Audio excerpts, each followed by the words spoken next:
secret lies with Charlotte. As in the spider? Yeah, we're covering Charlotte's Web today. Not true.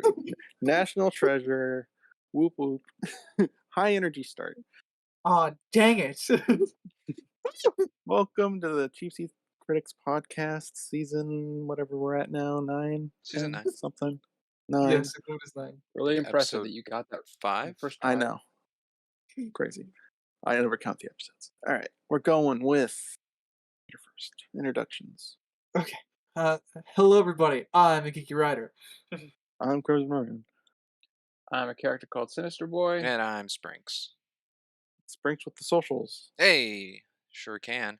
I apologize to everyone beforehand. I think I've been doing it all season, and it's an error I finally caught. So our socials, we have at Cheap Seat Critics of TikTok and Instagram, but then we're also at Cheap Seat Critics on Twitter or X, whatever you call it nowadays. But beforehand, I said it's CRIX. That is incorrect. It's actually CRITIX. So like in critic, the C at the end isn't actually an X. So apologies for that. We're also on Facebook at Cheap Seat Critics Podcast, and we're on LetterBox as well. And if you're want to see the visual side of things, that's over on youtube.com/cheapseatcritics, where we have PNG tubers and a slideshow of whatever it is we're covering at the time. And this one, I think we'll have some interesting histories behind it. We'll start with Huh, Sinister. that was a good little joke you got there. History. Um, Sinister, you're up. yeah, I was in the middle of thought. I remember when this movie came out when I was a kid, because I think I can remember trailers for it and stuff, and they definitely I feel like they played it on the Disney Channel maybe once or twice. I don't know. I can't really remember watching movies on the Disney Channel that weren't just like made for TV. But I saw this and its sequel when I was a kid, and I probably watched the second one way more than the first one. But I I remember really liking it, and now I had to kind of reestablish if it was still a good movie as an adult, because I hadn't seen it since I was probably like 10 or 12 or something. And I think it holds up more than it doesn't, in my personal opinion. But we'll definitely see as we go along. Huh, I didn't realize there was such a gap for it. We'll go with Sprinks next. All right, my history with National Treasure. I also too remember trailers for this, but I don't think it was necessarily like trailers in a theater. It was when you pop in like old DVDs of Disney movies, and it would be like coming soon to a theater near you, or coming to home cassette, or those kind of things. With the if you can visualize the With blue the background with all the blue. squares moving everywhere. I think that's where I saw a lot of the trailers for National Treasure. I saw it at a very young age. I was probably, I don't know, 7 maybe when I first saw it, and I've seen it at least 20 times. It's something my siblings and I all watched. That's about it. I don't really have anything like experienced, life-changing, altering about the film. I guess a little thing about the film, I'm not the biggest fan of history. I sucked at history in school or social studies, and this is a film that has a lot of history that I actually am not bored with. So, little praise Yay. on its part for that. Make history fun. And we'll find out going through it how accurate its history is. This Go is with true. Writer. Yeah. So I've definitely National Treasure's always been on the periphery. I've never seen it until for the podcast. Um, but my experience with it peripherally has been an interesting one. There was a time when I was younger where I was really interested in watching it. I just never got around to it because it kind of falls in the same category as The Mummy for me, which was like, it's just, fun. And then I had my historian, like, I want to study history for fun phase. And I tended to shy away from films at that point that played with history and did, like, they took their liberties with history, more or less. Um, and it's kind of should come back to this now where I've matured on all fronts, I'd like to imagine, where I'm not necessarily shied away from these sorts of movies, but I'll still hold it to you know a specific standard of like how much are I want to know how much I guess how fictitious they are being with their use of history and stuff like that. And that is my history. I pretty much watched it for the podcast. This is my first time. Lovely. And myself, this is probably one of the movies I've watched the most in my life. Probably close to Sprinks' 20 times. I watched it a lot with my sister. It was one of my like comfort movies that I would just put on whenever. We're like, okay, what are we watching? And we couldn't decide. We'll just throw in National Treasure. Kind of how it was. Very enjoyable. With it, I did have a National Treasure like book, journal book, not like a reading book. And I don't have that anymore. I don't know where that went actually. Anyways, diverging. Love the franchise. Talk about it real in depth. Any questions you guys may have, I might have answers to while going through. Don't be afraid to do that. We'll go down to some facts. There aren't too many for the first one outside of just fact checking the history. But the $100 bill thing, the 222 bit, was true, half true. It the time on the clock was correct, but officially it said 410. But it does look like 222 more than 410. So they played around with that a little bit. But in 2009, when the mint changed the bill, they changed the time to 10:30 and never gave a reason why. So people put on their conspiracy hats for that. Why bother changing the time on that? That seems like a valid reason for a conspiracy theory to spark up when there's no explanation given. Yeah, never Yep. gave an And that's official reason. essentially changing historical documentation. Yeah, that 2009 is when they updated the bills with more security stuff. So it's a security reason? No, that clock wasn't, but the reason for Counterfeit. updating the bill was to add Well, more Crimson, that's what security. you want to believe. That's true. There could be something behind it. I mean, I love conspiracy theories, but for it to be a conspiracy, though, somebody has to be gaining something from them by changing time. Is Yeah, anybody they're gaining covering up anything? whatever the initial time meant. Yeah, yeah, yes. I didn't look into the conspiracy, but apparently there is a conspiracy behind it. The what's it called? Independence Hall. There we go. They could not film there. But a lot of the places they did film at, but Independence Hall they could not get the location for. Luckily, there was a brick by brick replica built. Shoot, I didn't write that down. I remember where, but it's an exact replica. The person made it in 1966 with the original blueprints. It's an exact replica, and so everything in Independence Hall was filmed there. Pretty Interesting. cool. And the movie got started written in 1999 by one guy, Jim Poof, I think was his last name, or Kauf. Hard to tell the way it's written.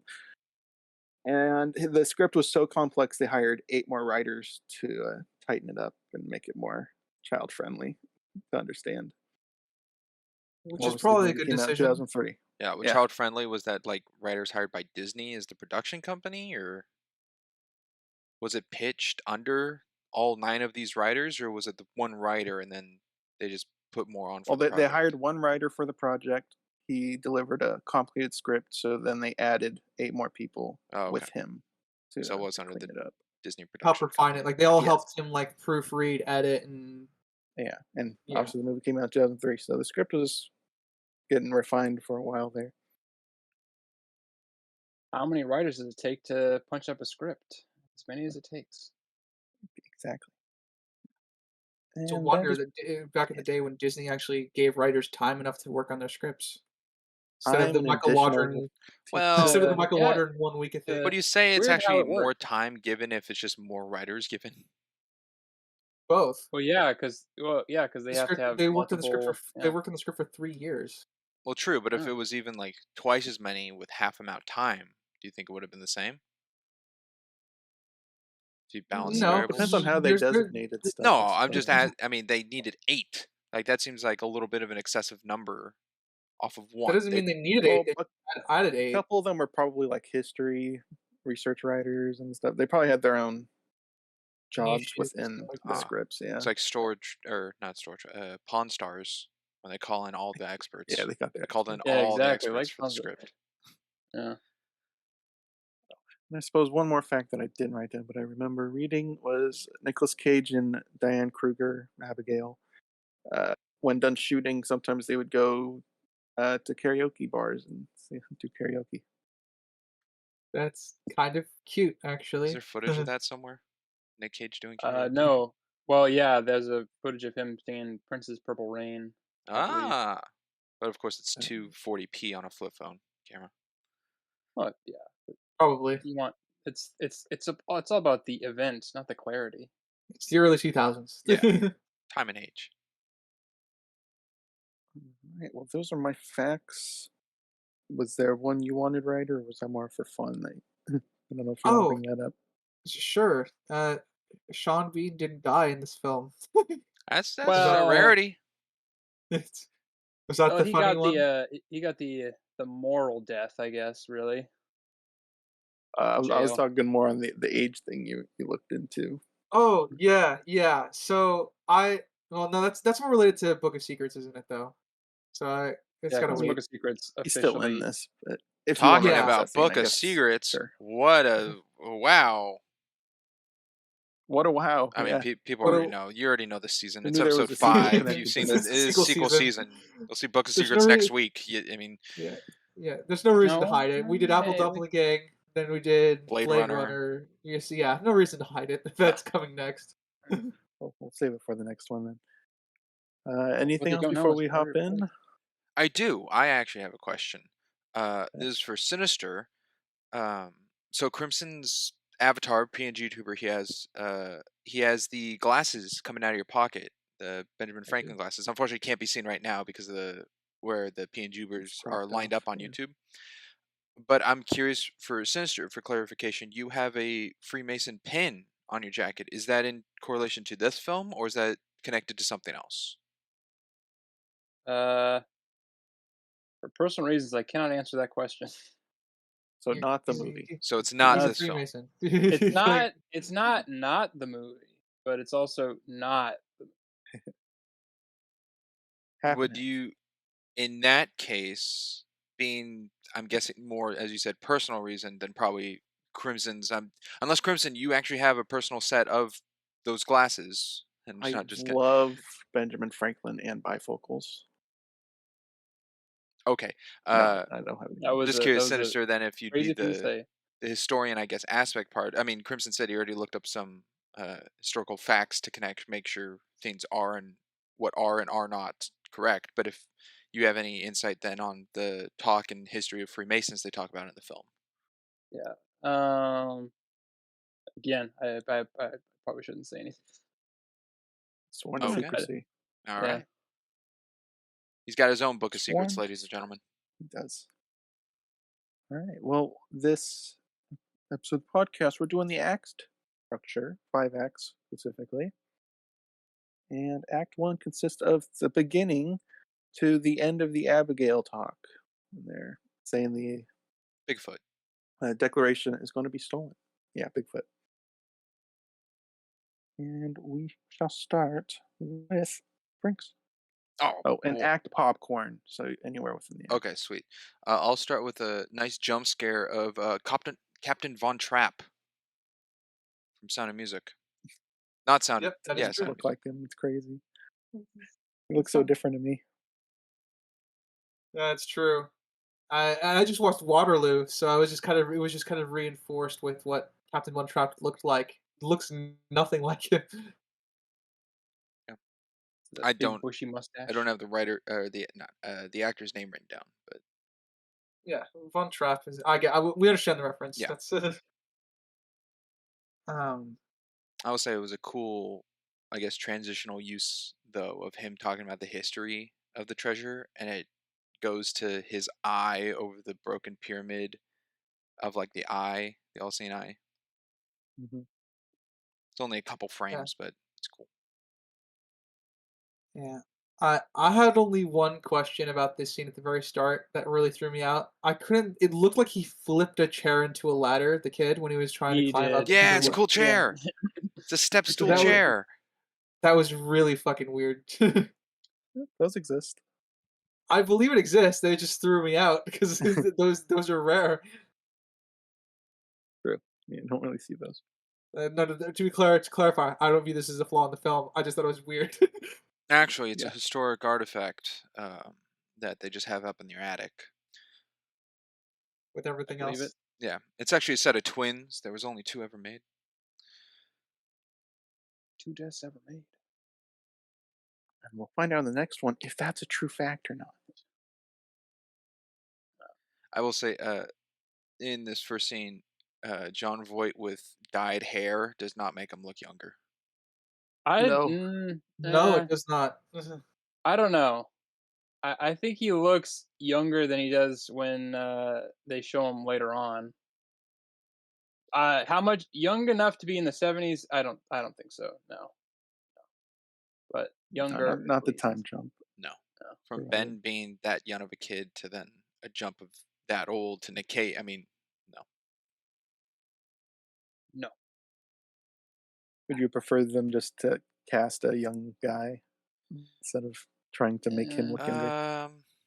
I probably would have preferred that, but honestly, it's such a small piece that it doesn't bother me because obviously the focus is on the grandparent. Yeah, I think I it's mean, fine. this is Disney cutting corners as per usual. Yeah, Oh, they put I all their forgot to budget into mention, 8 writers. since we're talking about budget, I wrote that down. I didn't bring it up. $100 million Wow. $100. $100 budget on this film. $100 million budget and box office of 347.5 mil. Uh, Kids at home. That used to be a pretty big deal. Yeah, 100 mil, more than I thought. This was. I mean, the sets alone, this movie's pretty big.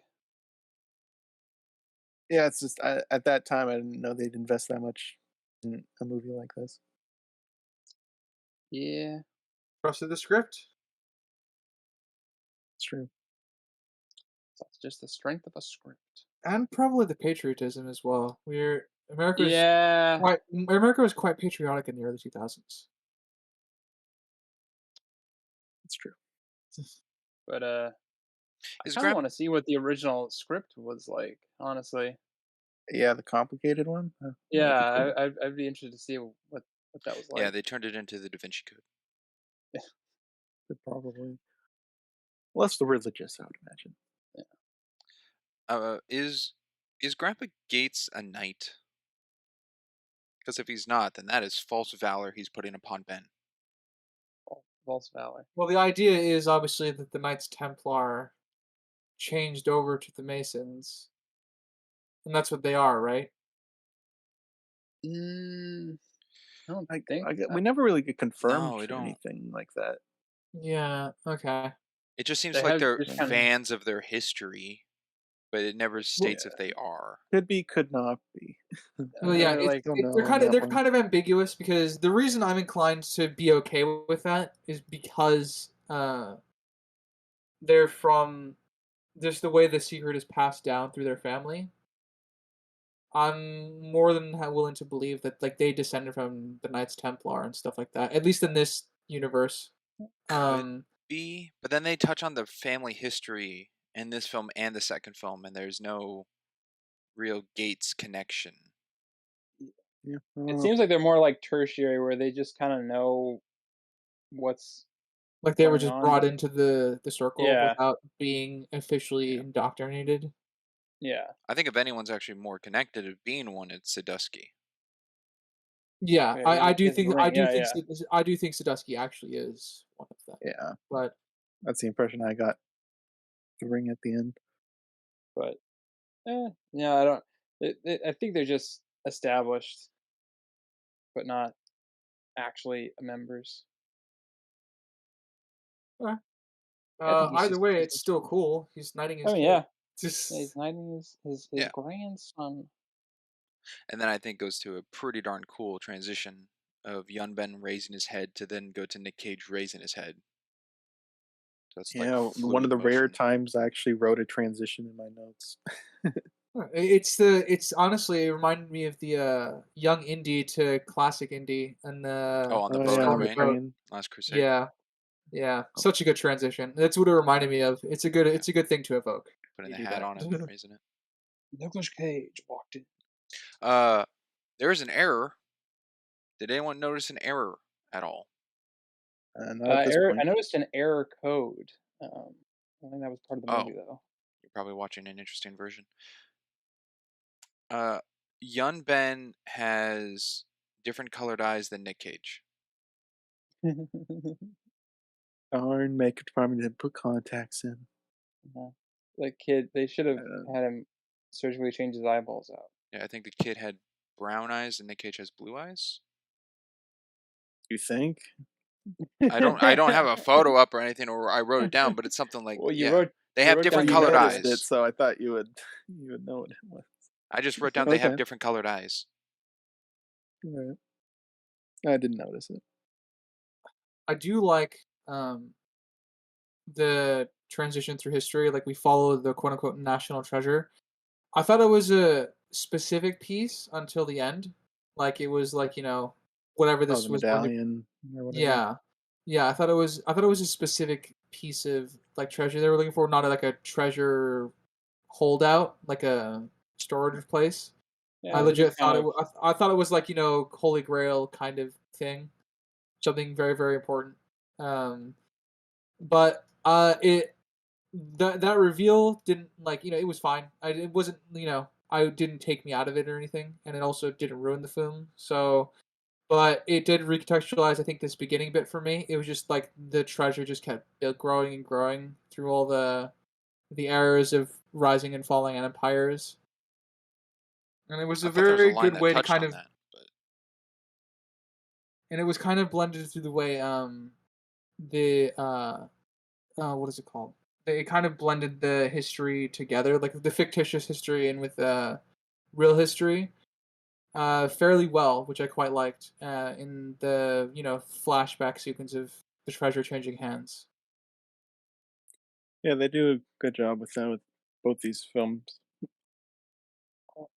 A lot of the, I guess, historical stuff, if not accurate, or at least connected to some way to the truth Yeah, in like most situations. No. yeah, I think it works. It works twofold here for me in that like okay, they're giving you this world's history and they're intertwining it with our own, but they're including the changes within you know the flashback sequence. So I think it worked twofold me in both the world building aspect and it worked in the in I know now what they're changing, but that's okay because at least they're upfront about it. You know what I'm saying? Yeah, they're establishing. Yeah. Yeah. I think the line you're thinking about Springs was something to the effect of the treasure grew in size whenever it changed in hands. yeah. Yeah.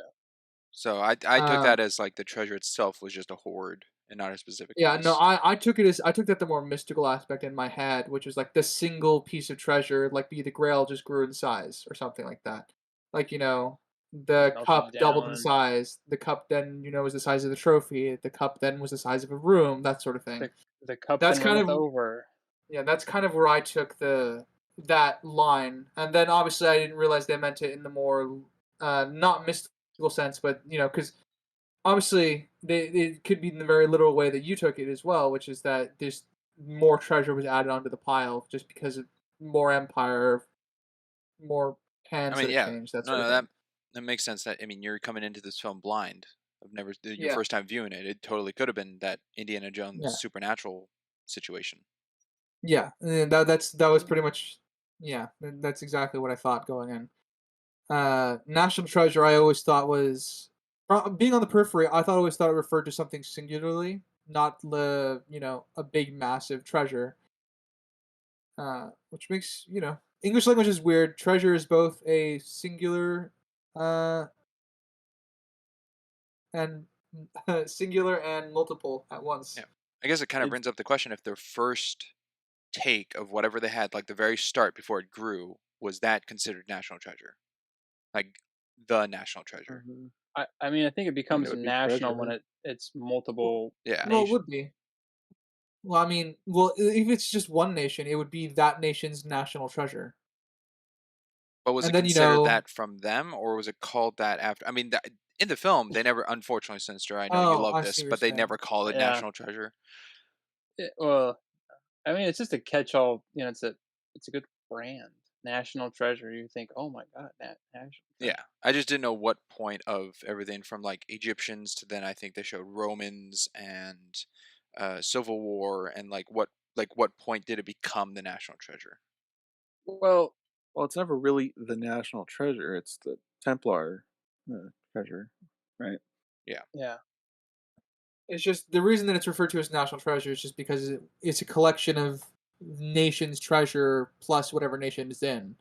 Because then, like, the nation would add its own treasure hoard to Yeah. it. Oh no, no, no! It's really national treasure refers to Nicolas Cage. Oh, He is a national yeah. treasure. He is a So it's national more in the treasure. sake of the title of the film for national treasure than the actual purpose of the treasure in the Yeah, film itself. I think it was like originally called like U.S. conspiracy bonanza or something. They Oh, were like, nah, not catchy. Gotta have it. I Got it mean, they punchy. Two could. words. I mean, there's nothing against them calling it national treasure, like their Oh national yeah, yeah, treasure yeah. when they owned it. But No, the we just don't see that in the film. code name on the script to keep it hush hush was like Templar's Booty.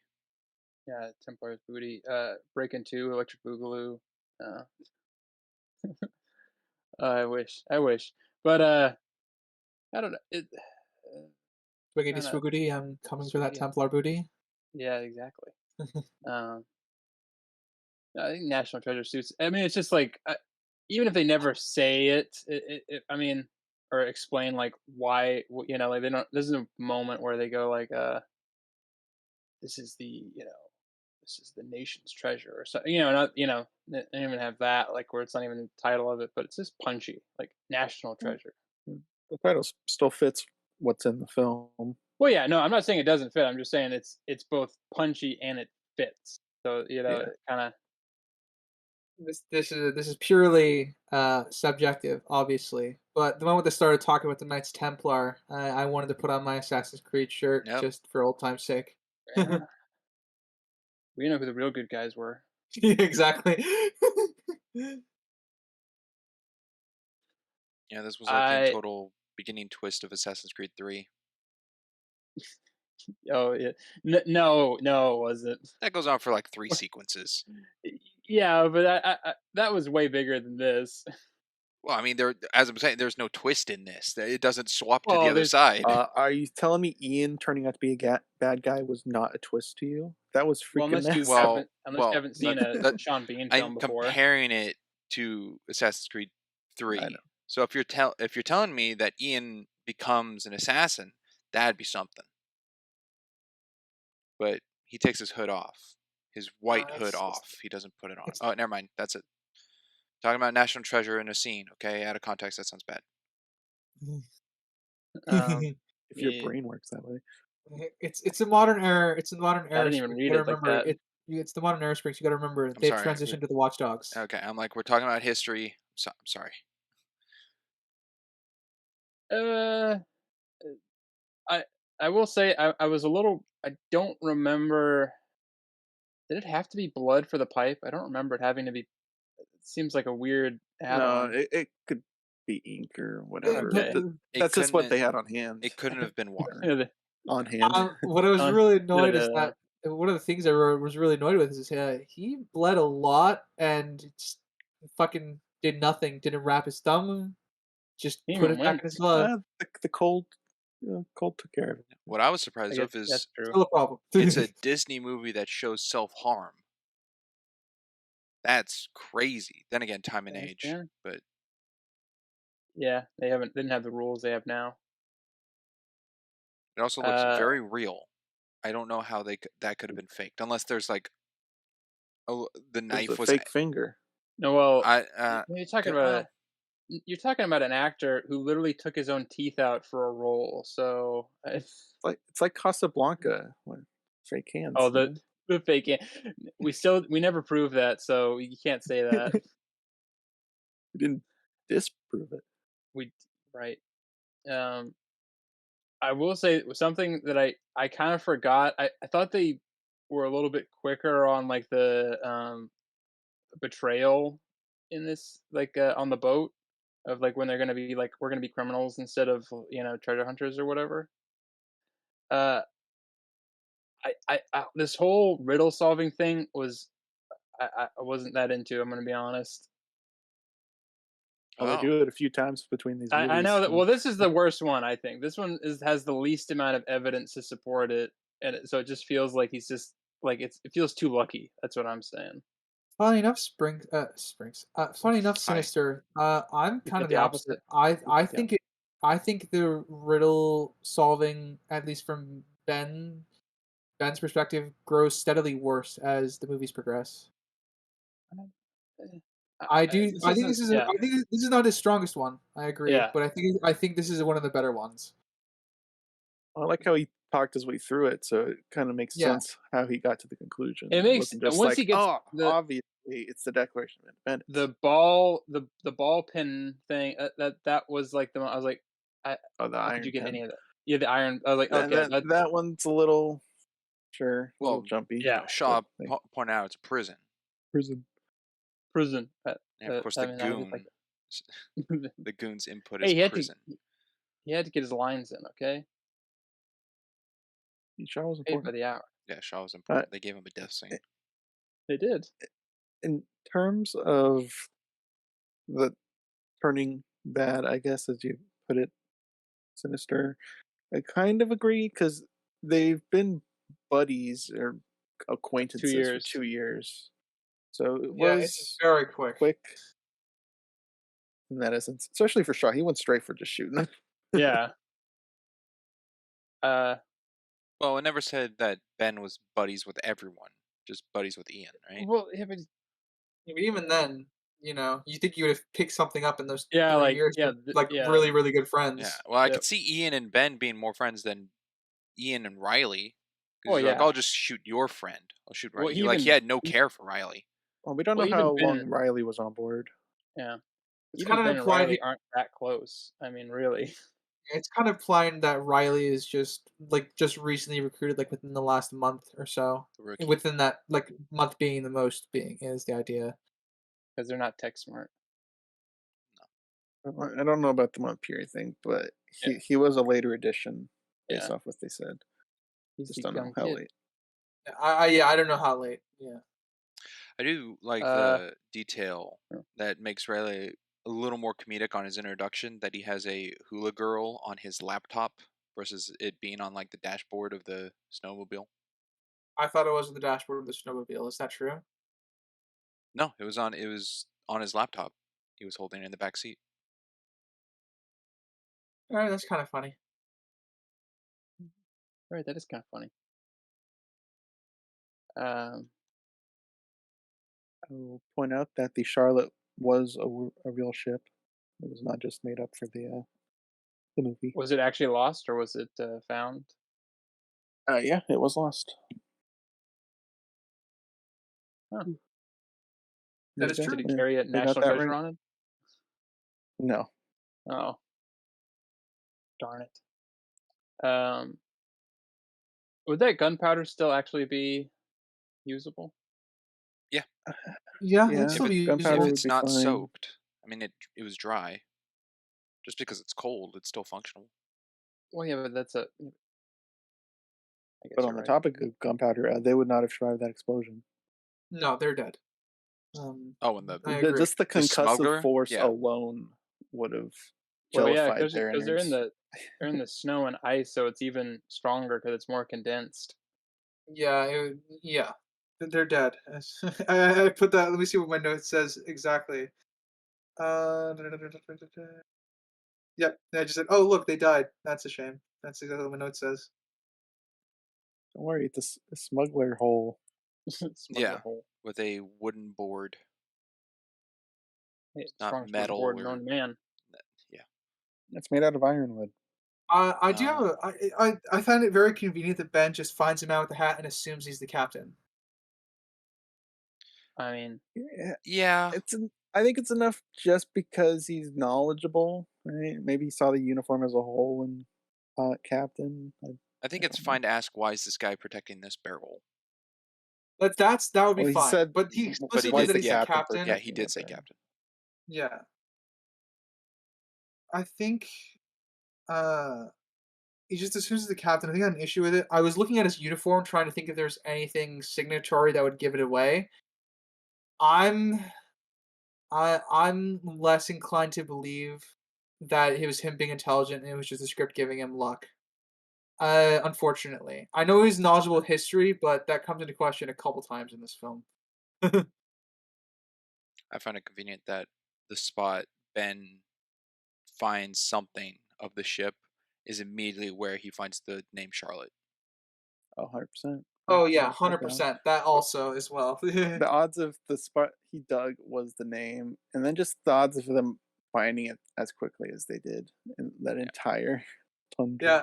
I was like, they just cut away and the ship is suddenly like, on Earth, and I'm Oh, like, where are the hours. fucking tents? Yeah, Are that took they him are like, where hours. are the tents? Where are they staying? And I'm like, oh, did they just do this in one day? Is that what they were trying to tell me? Yeah, yeah. If they needed a break, they Yeah, it got just in took a the couple it hours. wasn't snowmobile. it wasn't that deep, okay? That was also something I wrote down. It should have been deeper.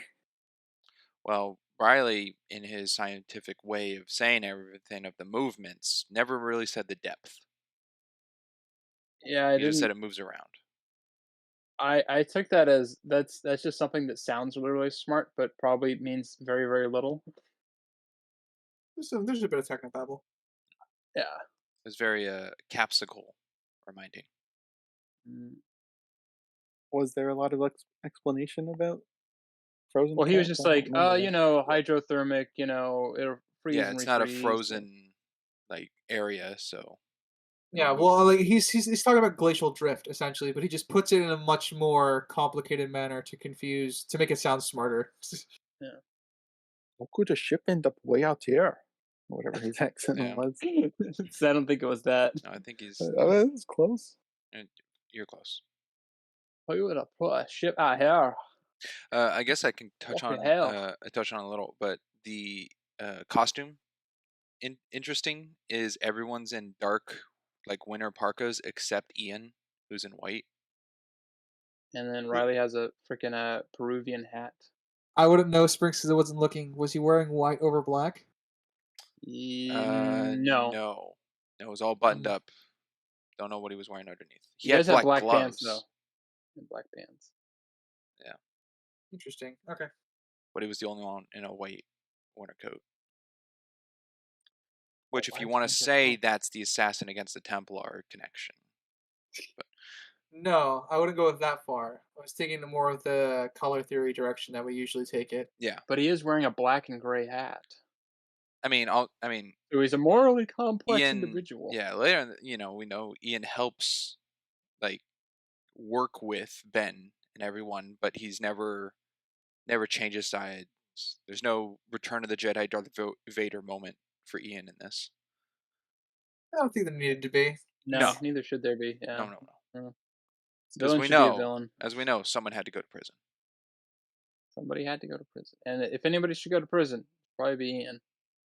I So the like that. part. Go ahead. Sorry, go on. No, you go first. Mine was just a comment. So The flare been through the Shaw, so Shaw would drop the gun and grab the flare. Uh, Ian grabs it, which fine makes sense. He'd go for it. Shaw didn't even try. No, He was just gonna let that blow up in front of him. I, as far as we've seen, he that doesn't could have be a very level good. of trust, no. though. Shaw had his hands around his gun. His hands were Yeah, occupied. both. Yeah, both Yeah. hands are on Well, his gun. that's why Ben threw it to him, so he disarm Shaw. That was the point of Yeah, throwing the That, flare. yeah. Uh, there are two factors into this. It could be that he just had that much trust in Ian, which, as we find out later, he should not have. Um, but I do think there should have been some reaction than him just standing still. Yeah, he didn't even budge. But Didn't no, really acknowledge it. he he knew that Ian was gonna grab it, so he didn't need to. Yeah, He hence why I said that it could be played off in trust, but we don't see that no, at all. he also knew there's gunpowder all over the floor, because Ben stated that Yeah. it's all over the floor. So he knew that if the flare even touched the ground, it would have gone off. It's not like, Hmm, oh, it'll touch the ground, I'll be fine. also be kind of easy to put out, wouldn't it? You just stamp on it. The gunpowder. Yeah. No, Um, I'm ignited sure you could cut gunpowder. the trail off before it hits the barrels. Yeah, That's I'm what I sure mean, you can yeah. probably Yeah. do that. unless Um, your foot is on fire and then you move your foot to connect to the I mean, trail. gunpowder kind of sparks a bit though, so there's a chance yeah, it I don't could think. still get there. But Yeah, I I mean, I've think the literally only seen that done in, like, Looney Tunes cartoons, so I've never seen it actually literally happen. yeah, I think it works enough.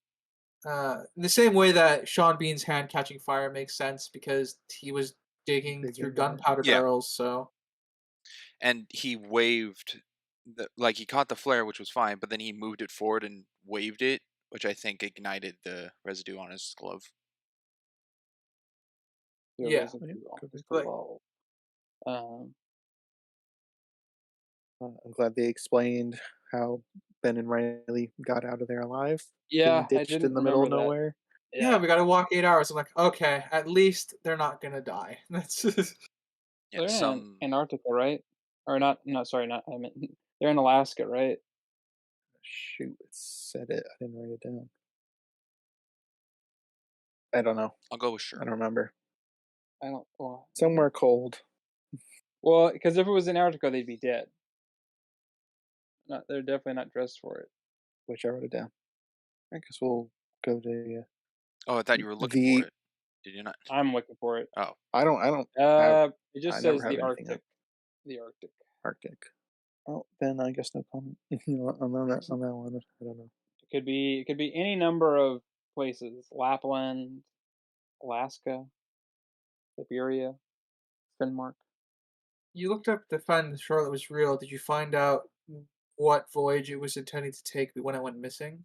'Cause that would probably clue us in. Really did not. Did Dang. not get that one. Look it up. Oh I don't well. think that's the right one. well, uh, a detail I did like watching this with subtitles to write down quotes if need be. Uh, every time Ben says the word silence in the riddle, like trying to figure it out to himself, it's always capitalized. Yeah, saw that as well. I don't like that. I think that's a reveal in the subtitle. I know. I don't. Until they realize it's a name, it shouldn't be capitalized. I, Well, mm, no, but it's I capitalized guess in that the actual it's capitalized thing. in the riddle. well, writers going with like sometimes subtitles. If a character hasn't been revealed by name, it's like dot dot dot and then what they say. Yeah. But then later it'll add the name. I think that's that what you're going for, writer. Yeah. We as the I'm. I audience mean, don't see the capital, I'm kind of half and half on it. Like we don't need to see the capital. Like until we learn that it's like properly a name. Because yeah, they know it's capitalized in the riddle, but that doesn't necessarily need to translate for us. The Well, but if subtitle. it's subtitled, they would have to distinguish between if they're just saying silence or they're talking about specifically the riddle Okay, silence, you just right? add quotation marks around it. Well, that's a good point. I don't know. I don't work in Disney's subtitles division, unfortunately. um. Let's see. What was I? I do. There's an interesting detail that I quite liked. Ian actually looks regretful when he closes the door on them before the black powder goes off. Yeah, he looks back at Uh, them. Yeah. Well, I mean, he not only does he look back, but he actually looks. He has that look of sharp regret on his face. I doubt he thought it was gonna go that far. Yeah, I think he. I think I am kind of in agreement with Sinister. I don't think he thought it was going to go that far. I mean, like, there's at least an idea there that like, oh yeah, they were friends once. It's a shame we don't get any of that for the rest of the film. It definitely, I, I don't know. Like they talk about like we gotta look at the Declaration of Independence and all that stuff, and it definitely feels like that could be something you could lobby for. Like you wouldn't have to steal it just immediately. But I Yeah, guess does Ian, go I from mean, Ian's 0 to 100 pretty quickly, but I think I'm okay with it given no, I mean that it makes sense. Yeah, given who Ian is, or at least revealed to yeah. me. But we still I lose mean a it lot makes of sense. like It makes sense potential, I because it's guess. like 2 years of this, and they, it's like once we find Who the knows how boat, much money he invested into it? yeah, and it's like yeah, well, and I think we probably can realize it's not legitimate money. Sure. But it's still his money What? that he invested Well, no, but I'm in the saying it's not film. legitimate money, and then he's also gotten, so there's that added on to it of, it's like, okay, I spent like 2 years and the money that I've saved from my, less than honest work, and I need to be doing that, not this.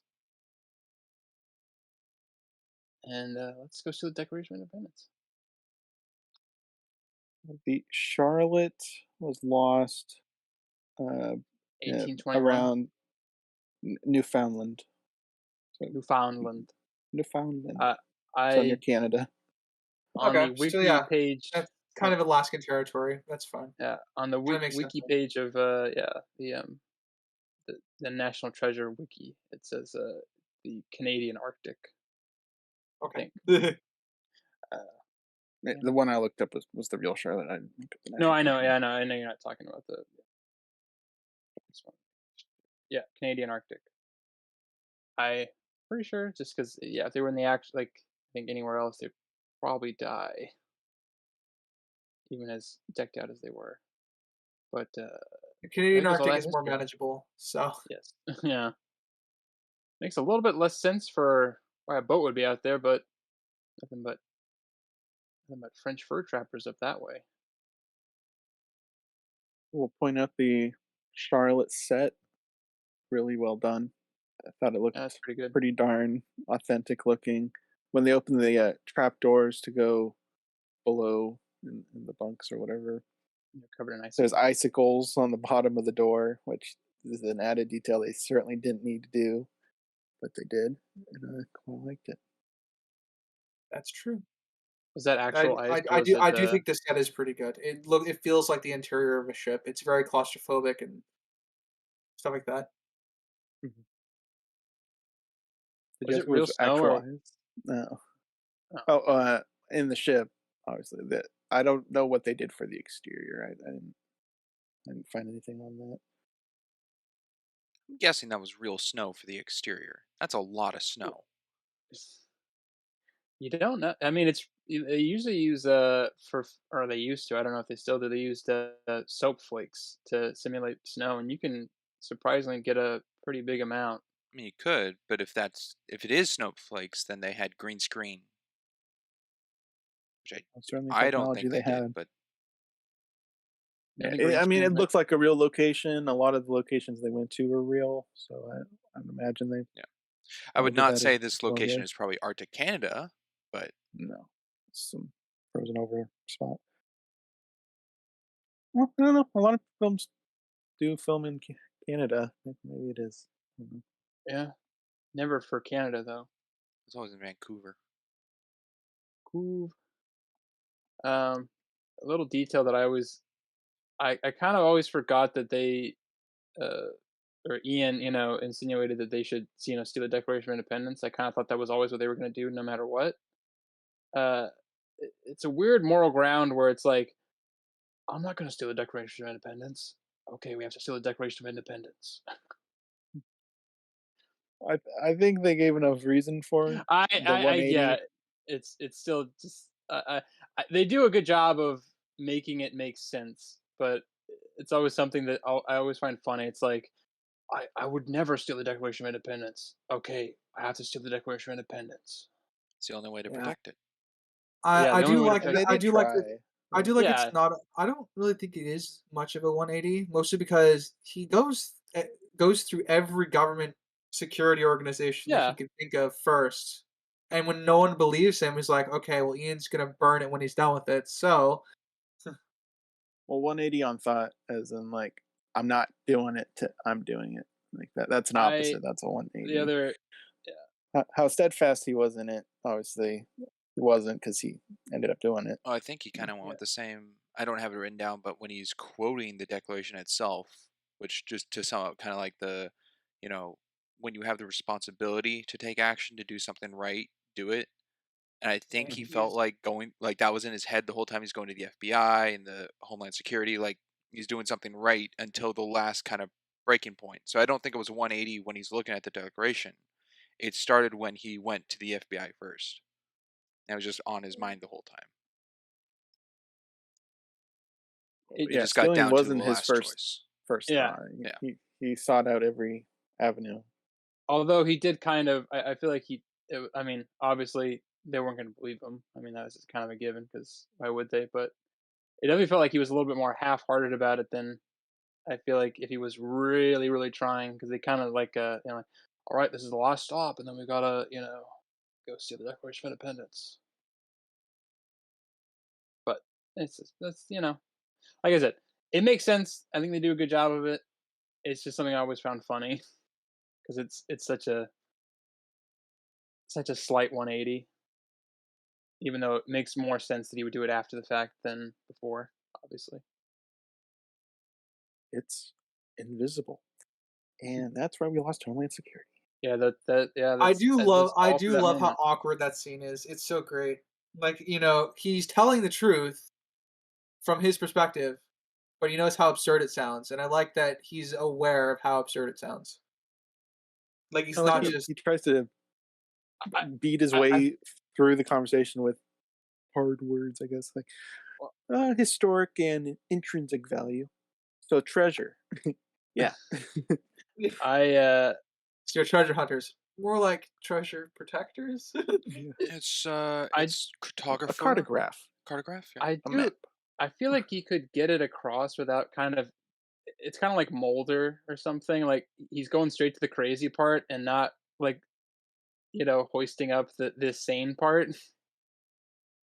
Well, he's Well, talking he's Well, he's talking trying to about get. I know he's trying to get like reasons of why somebody want to steal the Declaration of Independence beyond like just to steal it or something. I mean, obviously, but like, well, there's a secret message written on the back of it, and I know it's real. That's I don't know. It's just like you could lay a foundation a little bit more before you jump right to the crazy part of there's a secret message on the back of the Declaration of Independence. he does though. Like, he does He add a does. foundation. It just doesn't sound as credible. I guess at the end of like, okay, like if he, I know he's telling the truth, and that's the important part. But there could be like, I have read that there's you know terrorist circles who are looking to make a. Obviously, they're not going to put this in the movie because we The know the weird event. I mean, We the know the weird event thing that I'm is talking about. the weird thing to me here is that he doesn't give Ian's name to anyone in the groups, to anyone in the government organizations that he passed through. That to me was the biggest flaw thus far, because there's no reason why he shouldn't give them Ian's name. well, we don't Well, know if he did with the first two, he's with even going by a FBI false and name for Homeland. himself. He's not Yeah, going around as Ben Gates, he's going around as Well, Paul Brown. but that's and because he has like no that's fine. credibility. Yeah. No, I'm That's saying fine. as their He himself has friends. no credibility. No, Riley brings it up when he does the MasterCard and he uses his card and they got them on the books and they got their whole history and everything. They're on If the they gave grid. being friends with Ian, if they told it Ian and they looked up Ian, I'm sure they would get faces of Ben and realize he's going under a false name or going around. Well, yeah, Yeah, and that's fine. You're still highlighting the person who's going to fucking steal the Declaration of Independence.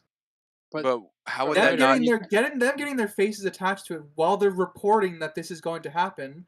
The worse, they're just going to be pulled in for questioning. Well, it's also that they have two things going on here. They're not just there to report that the Declaration is sold. He also tries to get Abigail to let him check that out. He still wants to find the map himself. Okay. He can do that with Abigail. He can't do that with the FBI because Abigail's No. the curator. My point is he's not giving. He at least here he's going under a fake name because Abigail would suspect know who he is by his name. people in the FBI don't necessarily need to know, won't know his name, but he would still be giving Ian's name wherever he goes. Yeah, because I mean, obviously, if we going off of what we know about Ian, is that he's definitely done this kind of stuff before, so he's probably on some kind of a, or somebody he's working with would be under some sort of register of, So let me clarify. Him using a false name in context, Abigail, and with Abigail is also contextual that he wants to see the back of the Declaration of Independence. It makes sense because Abigail's the curator. So that's the stuff he can put forth in this scene, and that's what makes this scene different from all the other previous scenes he would have had with all the heads of state, security, FBI, what have you. But he would still be giving away Ian's name to literally everyone. yeah, I would agree. I just don't know if we know he didn't or not. I mean, yeah, they didn't true. even put the report on file. Yeah. That's another problem, but I'm putting that aside. That's the thing. That's the other thing. I guess was like I was thinking was like even no matter how crackpot a theory is, the FBI or The FBI anybody is is like, required to go through all that information, especially yeah, if it's in person. yeah, like That's a separate issue. They're already having fun with the world building history. The FBI could be a little bit different functionally. oh Once yeah, no Sadusky's government. obviously once Sadusky's involved, everything about that report would have been shown up, and Ian's name would have already been out to him at the beginning. That's my biggest issue. So if he did, Sadusky would know who Ian is. And obviously, all this gray area stuff is to make it make sense that they would think that Ben is the one masterminding behind the robbery and not specifically just Ian or something. Obviously, but it's it's just the thing where I'm like I know that it's meant to be like they can't believe him because it's so preposterous and everything. And I'm not saying there's really much you can do in that way because there's it's a Disney film. It's supposed to be family friendly. So if they go like a credible terrorist threat or something of which would be a little bit too close to a certain event we're not going to go into, but I feel like that would make more sense and would be taken more seriously than like, well, yeah, there's a secret code in the back. Declaration of Independence leads to a big treasure that is a conspiracy theory or something. Do you think, being that this whole movie's gone pretty much clue to clue, that the Secret Lies with Charlotte letter that Grandpa Gates gave Ben was the next step to that was the boat of Charlotte, or do you think there was anything in between that occurred? Well, they didn't know what Charlotte was, so if I were to write for the writers in terms of the film, my assumption is that they had to figure out Charlotte was referring to a boat first. Because Secret Lies with Charlotte's a very open-ended thing, so they probably did names first, and then worked their way through buildings, and then eventually, found out that it was a boat or a ship.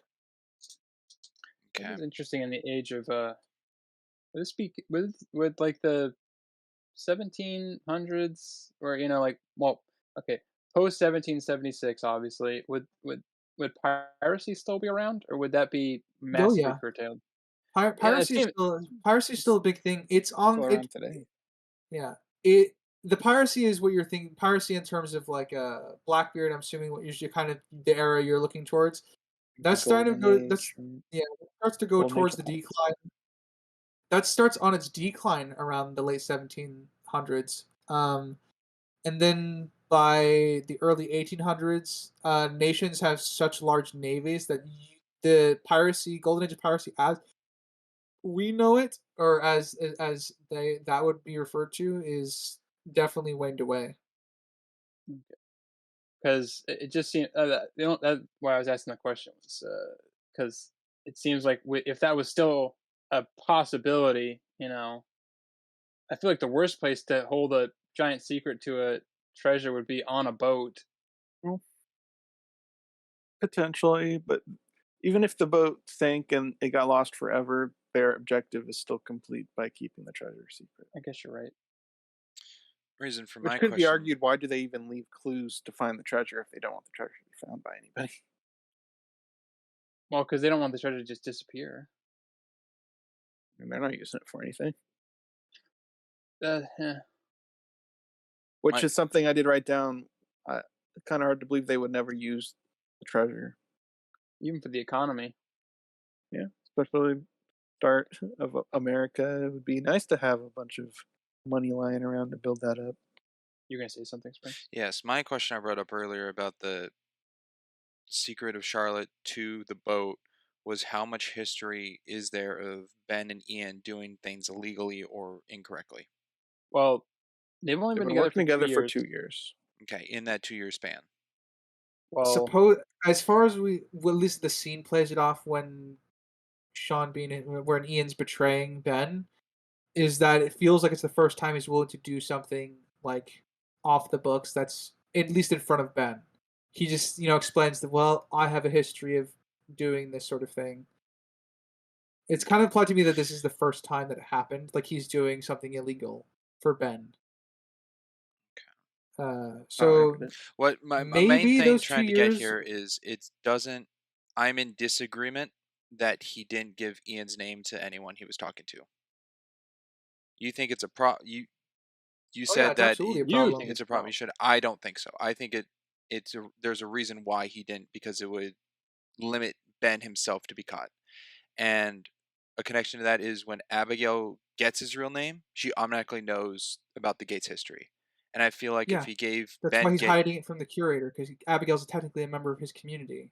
but I think if he did the same with FBI, they could immediately find that history as well. And the history that they have, um, Well, At that's power. worst, all he well is and detained good. from questioning Springs. That This is that's still a his ho priority is to stop Ian from stealing the hold on. Declaration of Independence. Hold on. I That's was gonna say that's a good theory, and I think that makes sense. However, uh, he changes his name when they're gonna go meet the curator, and Riley is confused as to why he's changing his name yeah. and not giving it. If he had changed his name for everything else, Riley wouldn't be confused. Okay. Hmm. That's true. I didn't think about that. Okay. That, you know what? That's right. That means the scene, or not scene, but the brought up conversation that the Yeah. FBI did not put it on file is even dampened worse then, because Well, it yeah. is of Yes. Ben Gates. Yeah. Yeah. That's why one of the reasons I really actually like Sadusky. He just stares at the FBI agent like, seriously, do you believe it now? I just kind of like I do. Yeah. It's one of the Never reasons I really like Sadusky because he's you know actually so working for cool. the FBI. Doing his um, job properly. yeah. Played So played it does help. masterfully. It does help prop up Sadusky, but I do think it definitely worsens that scene Yeah. as well. Although this is like a early 2000. I mean, any movie is usually like some cartoon version of a government agency. They're never really actually like how they're supposed to be. Yeah, So I you'll have like I said, I don't need them to be like ISB from Andor or like a secret organization like MI6. I don't need them to be like ridiculously overpowered or super functioning. But bare some common minimum. sense, the bare Yeah. minimum would be nice. um, but yeah, Anything else so for this act? I kind of laid it on that a lot. So yeah, I do have one more thing for the Abigail conversation. yeah, If anyone else, yeah. unless anyone else wants to go first. No, go ahead. Go ahead. I love the detail of him, Ben, immediately noticing George Washington's campaign buttons.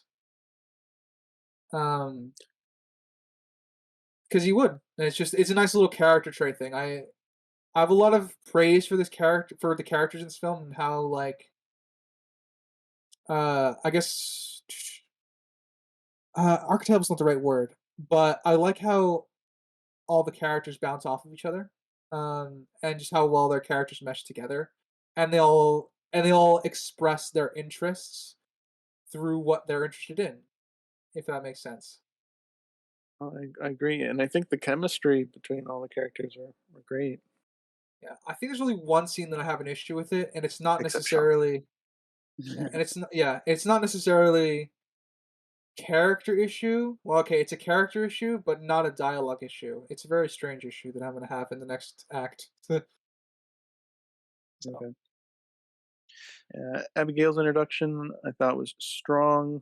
I like how she took him seriously for a while, and even with the Bigfoot thing, it was still on her mind as she brought up later. That she didn't completely wave off his stuff. mhm. It's So stoof. I just Abigail's great. Abigail Abigail is is great. what Hollywood wants right now for a female character. She's very confident, strong, just good, and not annoying doing it. I think she has like one or two moments, but yeah, overall, Or maybe when she's trying to take the Declaration yeah, from him. yeah, But yeah. That's other than that, Yeah, and most of this could anything be written else? off as it being sensible. So at least at first. Anything else for the act? Yes, I do. All right. When the fire ignites on Ian's hand and he drops the flare, Shaw fires 3 shots, there's and four it's shots shown in the ball. it was 4 shots. No, I thought I was guessing where you were going. Okay, make me second guessing. I counted it as 3 shots. 3 shots. One hits the back of the boat, which sounds like a metal, like it hit metal, so that's fine. One of them shoots a barrel though, and hits a barrel that Ben hides behind. We've shown that these barrels are wooden and have gunpowder in them. I was confused why that barrel didn't ignite or explode upon Well, being hit it's by a a bullet. it's a bullet. Yeah. Okay. A bullet So impact on gunpowder. It, yeah, that wouldn't necessarily ignite. Okay. Um. See, the issue with gunpowder is that it takes a spark to ignite. I don't know if a bullet going through wood would make a spark, but the heat from a bullet could certainly activate the gunpowder Yeah. when it's going fast. So but then you have the cold.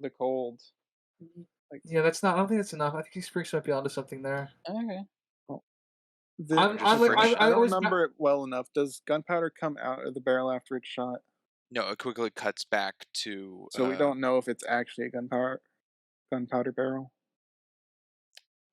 no, we don't it's know what's in it, but my best guess is that every other barrel they've opened in this whole area is full of gunpowder. It would be weird that one just yeah. isn't. If it like see, if this confrontation had happened where all the crewmen were sleeping, I could write it off at not being gunpowder. The fact that this room is where all the cannons are, I'm more likely to believe it's gunpowder. No, the bullet hits and then it cuts to Ian looking through the door and then a slow zoom in on Ben's face and then fire flare up, they shut the door. So we don't get Um, more screen time of that barrel if it is leaking gunpowder or anything. I'm in the middle because logically it would be gunpowder, but we don't know if it is for certain. So I'm just in the middle with that one I mean, that's a because it would fair. have been easy for them to show it, have gunpowder pour out the hole that was shot. It's a fair. I'm not blaming you for being 50-50 on it. It's one of those things where like most barrels in here would be gunpowder, but not necessarily all of them. I mean, it could be grog for all the we is know. the it's the storage room or the storage. Yeah, it could be Yeah, it cannonballs. could be a bunch of blankets or something. Who knows? Yeah. Um. This is the room with all the cannons, right? Yeah, Okay. Yeah. Well, but he specifically says was there? the There was hanging beds in that room, right? No. There was There was also hanging beds in sleeping the quarters. previous room. Yeah. Oh, that's the Yeah. previous Sleeping room. quarters was previous. This is where they opened up that trapdoor with the icicles you Okay. pointed out, Crimson, and they went down the stairs. So this is the storage, lower deck. And since it was Ben that hid behind it, I think he's smart enough not to hide behind the explosive barrel. But I don't know. I mean, he had to hide behind something, otherwise he'd get shot. So I think it Oh, was yeah. just instinct to There's move out of other the stuff to way. hide behind. Like I said, there's Not numerous enough things that could be in information. Yeah. there. It's just there's just not enough information. Yeah. But I'm not like it would have exploded. I'm also 50-50, but it's something to just question. it's something to point out because I think if we're all feeling 50-50 on it, I think it's still something worth pointing out. Yeah. For sure. I mean, I lean that if it is gunpowder, it would have ignited. Yeah, I agree. And then So nothing. I guess it makes it more luck that it's not gunpowder. Yeah. I mean, that could Sure. have ended the movie right there. Ben's dead. Well, the Well, actually, explosion that comes everyone's after dead. would have ended the movie, Yeah, they but wouldn't have left the boat. One explosion, they're all dead. pretty much. The other thing to point out that I had was the gala brochure that Paul Brown picks up immediately to seeing the Missing George Washington campaign button plays off in a very fluid flow motion for me of pacing of a film where it does set up two things, but it doesn't feel like it's being forced. Yeah, it was natural. Natural feeling. Some not pretty words right there. And that's all I Yeah. have on the act. then we shall jump to Act 2. Obviously, end of Abigail talk to the end of the car chase. Obviously. I really love the setup to the heist. I They like that do they did their very homework. I they do like their the homework very juxtaposition. thoroughly. Yeah. They're doing all the subtle stuff, and they're prepping explosives. They're going with like, Hard breach. they're gonna go I hard. They're gonna go hard breach. We're just gonna tiptoe in and tiptoe out. Oh, both heist teams. Yeah, Yeah. I do I feel like do. though I don't I like this is just my thought when I was watching it was I feel like for a guy who's very adamant I'm not going to steal something, he seems to know really really well how to steal something. I think he just knows a He's lot about smart. locations and places. I don't think he knows Yeah, like but the there's exact some route and everything because he just went the preservation room. Like he knows of the well, preservation room. yeah, but you have to plan out everything of like, okay, we have to break into security, we have to make sure we Yeah, can, I think all that you know, technical stuff was more on Riley's part. Yeah, that's what I was going to say. Ben himself didn't do too much crazy stuff in regards to the theft. He got the badge. He made the badge, which is ridiculous. How he okay, made the there we go. badge. I'm glad somebody else brought it up so I wouldn't have to. That was freaking nonsense. Zoom in, enhance. Zoom in, enhance. Crisp, clean looking badge. it was a bit. They went to 29. They went to 2049. Came back, and then Uh, went over to Kinko's, got Yeah. it printed Well, it out. wasn't even really inspected that well. He just flashed a smile and put it up. Well, But yeah, so even if it was like I said, blurry, he just waved him it's through. a government building. They're not going to be too. this is the National Mall. People are taking pictures all the time. Yeah. I'm not like I Uh, said. I don't have any no. issue. He was saying that they didn't check out like his Yeah. badge, like his When he actual Security came like in just when he as let the him went go in. by. janitor and just flashed Yeah, the badge to they were like, the guard, and he's just like, "Yeah, go I was on like, through, okay, man." all right, you're wearing coveralls, you're good. No, well, I mean, like he could have just he could have just put his own photo on it though. I thought that's what he That was part doing was on fine. the cutscene. He No. took a picture of the actual badge Oh, itself. okay, no, Yeah, That would that I be a agree. blurry, ugly, disgusting mess. But it Yeah, was a Yeah. that I crisp, agree with. clean badge. Okay, yeah, that I agree with. Yeah, But I'm uh, saying even if that was blurry, I think it still would have passed because the guard didn't inspect his badge. Well, that yeah, was no guarantee, though. If the I guy know. yeah. did, then the heist is over. Yeah. You got to have it be perfect before you get it to before you can just relax. I mean, we see that the badge is perfect when he's adding his face onto it. Yeah, well, yeah, but But no, Yeah. but well, yeah. That's the Sprinks is problem. saying It is wouldn't be. that yeah, even I if it was, agree. yeah, All right, Sprinks is so saying that even if it was blurry, it would still it wouldn't matter because With he the didn't even context check of what it. they show here of him just showing the badge and being waved through, it would have been fine if it In was this blurry. scenario where the But yeah. guard didn't care, yes. But if But there that's was one because that he. Yeah, actually but if they checked, stopped him then But and no, looked at then it, there's yeah. trouble. well, here's the thing though. It was crisp, so he had confidence. He walked in with the confidence. Yes, If it was crisp. blurry, he wouldn't have had the confidence, and the guy would That's have been true. like, "Hold on a second, that guy doesn't look like he usually comes in here." Yeah, he would have been sweating pinballs. Yeah. Makes Uh, sense. the other badge doesn't make any sense. Is the button with the code? But the button with the code. He gives her the button, and then she Oh, gets the stuff on her fingers. that I oh, the question. Okay, glass. I will say this. I am a No, not that one. the campaign button to then go into Yeah, the keyboard. That plays out fine to me. Uh, I'll say this here. I'm a big heist guy. I really like heist movies. I like focusing a lot of heists. I'm a big GTA heist guy. So I followed this heist you son of a objectively now bitch. watching I it. knew I it. mean, it's always been subjective, like watching something, but now for the pod, I'm like objectively looking at things and differences and changes and whatnot. That played out to me because as soon as she got the pin, she got the phone call to go. So I'm like, I don't think there was any chance that she used the restroom or washed her hands or anything. She still had that But on her fingers. Wait. Okay, I Could think. have rubbed off, though. Wait. It's the campaign button dust that's on the keyboard stuff. it's not even dust. It's No, Well, he he liquid. dipped it in the invisible ink liquid, yes, which got on her fingers, and she typed on the keypad the password. That's how they got the Valley Yeah. Forge password. I don't know why they made that so complicated. That actually makes me angry. but as soon as right? she got Because because button, the idea is they could just reveal that that's where her fingerprints are. Like her fingerprints are those 4 keys are the main ones. Well, I thought that's what it they was. didn't I have didn't know any it was the invisible ink device thing. to know fingerprints. They needed something to identify with the uh, UV light.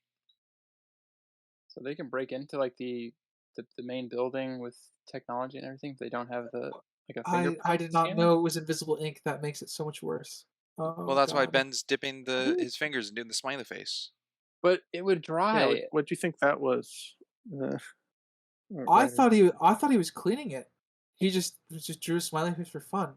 I legit, I thought he was just cleaning the badge. Oh, that was his way of getting the password. Yeah, put that Okay, in the pin. My that's problem problematic. And the through glass was for the fingerprint to Th- enter yeah. That one, the scanner. okay, but there we go. He had a fingerprint scanner. Oh, okay, Yes. it showed up on the thing, but Oh, no, no, still, no, no. That was a thumb condom or whatever that he put on a well, thumbprint for a yeah, scanner. no, no. Okay, so there was the glass, and he put it in the bag with whatever that liquid thing was on the cotton The ball, and it showed up. gas. So, Yeah. so you could do that with the fucking print, like the keyboard. He would have had to put Exact a same thing. plastic wrap around the whole keyboard that He comes out had of a one for his wall. thumb. He had one for his thumb. You're telling me you can't get one for a keyboard? No, you're saying You're for the no, also no, no, no, Sinister. What you're saying is get the keyboard to show the keyboard numbers to get them pop up Yeah. without the UV light. He would have had to wrap a bag around the keyboard and then put a cotton ball in for them to be revealed. that's not impossible. My problem with it is we don't know if there's any other reason to type on that keyboard. So it would show every single button pressed on that keyboard, That's which also true. wouldn't give the password. No, This specifically shows the password, not because just that's what she typed in. fingerprints. That's why I think it still works. Because if we did something that just revealed fingerprints, it could be on every single key on the keyboard. Also, That's being a fair, historical but building also, in importance, it could be a password change every 24 hours. So they needed the That's password true. for that day. uh, They never talk about Password that, but I, cycle. I'm not against so much how they get the pass, or I'm not against so much them getting the password in order to do it. That's fine. What I'm against is it's such a leap of like it's a ridiculous leap. Can we at least agree on that? It's a ridiculous leap that it's immediately like possible for them to I'm make no. the badge. Okay, how does that invisible ink stuff work? How does it work? Well, it's I don't know what it's not lemon juice, but it's the invisible ink. So it's It's a on the powder mixed in with a liquid. yeah, on the coin So for obviously the residue. liquid I mean, evaporates. invisible So ink is a whatever real the thing. dust Here's the would get thing. on her fingers, Here's the presumably. thing though. So he puts his finger in there and draws the smiley face, right? Yeah. Draws the smiley face. It's still wet. Okay, Yeah. so we've seen when it's wet, he can do that, and it transpires onto his fingers. We don't see him put it, put it on his fingers. It dries, and then he does that again. The only time we see it dry, I would say, is when he goes to the keyboard at the gala at night and uses the UV light and it's still there. Yes, but he gave her the badge. The badge wasn't wet. The badge it was pristine and everything after he dunked it in there. How does it get on her fingers?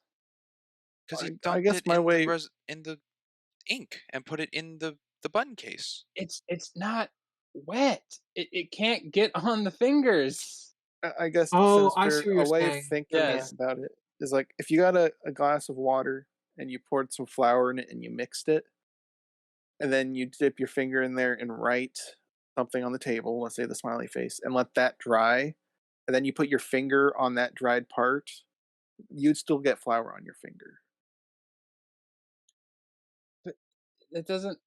Okay, so it, even if that's like the case, I still feel like they should have shown a scene with that on because otherwise it just looks like it's fucking crazy. Because it's like, also though, how small that fucking button is, and it gets all 5 of her fingers on it. Was she holding No, it it like only it's needs like a one. little? Just whatever she's typing with. If she's using all 5 of her fingers to type, then yeah. Because then it would skip a letter probably.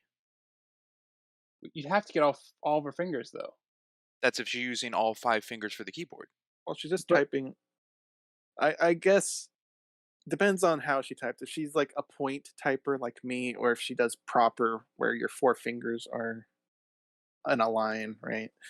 Yeah, there's proper way to the use a actual keyboard. how you're supposed to type in real life. Yeah, Yeah. So, do we see her ever type? Right. I'm We looking it up right now.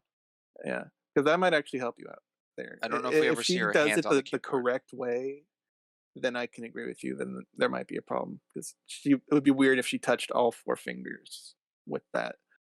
But if it's just her pointer finger and she's doing the pointing type, then I don't think it's a problem. What I will say for convenience sake of what I think is harder in this ridiculous whole thing of the Uh, invisible ink. The invisible ink I think is fine, but the timing of everything of yeah, Riley the and invisible Ben. is fine. What? What? You go on. Sorry, you just mumbled No, something what'd under. you I didn't find? know if it was No, that's fine. Yeah, you keep going. okay. The convinced timing of Riley and Ben knowing when these things line up in Abigail's schedule. There's nothing of them like watching her or knowing her.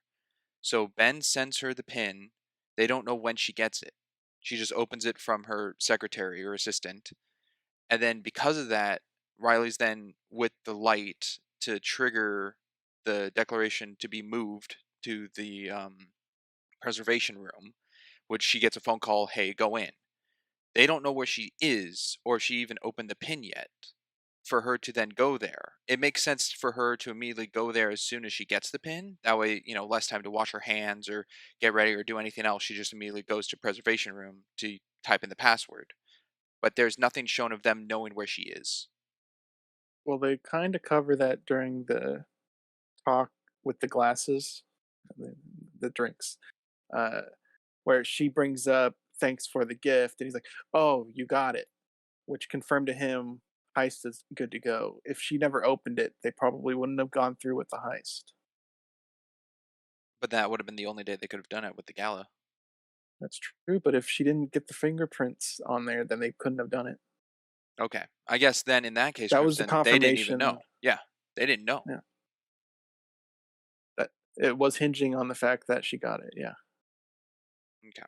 if she didn't, they would have just called it off probably. But he got confirmed there that she actually did get it. Uh, Sinister, the part you remembered, were you looking to see if she types standard or point? This point, but that doesn't. Okay. So It's she uses it, point. this is the. I feel like this is kind of the crux of a lot of issues I have with. Is a lot of it all hinges on so much luck, and I'm not saying that's bad, but it all hinges on so much luck and so much like chance. It feels ridiculous. Everything kind of goes their way, doesn't it? I And mean, I'm not like that makes sense. That's fair. I'm not saying that's inherently bad. I'm just saying I feel like there could have been a less complicated way that you could make it so that you could ensure it. This feels like it's so much luck. It's like almost too much luck for it to make sense because she has to get her fingers on it. It has to be something that she can transpire onto her fingers, and it also has to be the right fingers so when she's typing, you can get the password still. Yes. Yeah. I guess my biggest thing in this regarding, I guess, luck is just the plot armor, specifically with the shooting that happens later. But Well, yeah. um, I think it's yes. I think there's enough here because you're right. There's a luck factor involved in this heist. I don't think it's egregious, but it is Uh, present. yeah. It's the keyboard is I think the most egregious. I think that's the farthest where it's like okay, that's putting up way too much a chance for this to I feel like be a actually doable heist. Then if it's so like and again like what the I think you Crimson or Sprinks is like what if she didn't open the box and open the gift like then the whole thing's off. And granted, he can then get out like okay, heist is off, but then you Yeah, there know was no that backup plan ever explained if that yeah. isn't a thing. So Yeah, because they so could call it off, and then Ian would probably get it, which would suck. But in Ben's case, he did try everything. yeah. Went to the authorities. He tried to steal it himself. Didn't work. What I think is more luck, I get in my opinion, more luck than the fingerprint thing is using the heat laser to get the declaration moved. And they check in the security room that the temperature is going up, which is what causes them to move it, but they only check the temperature.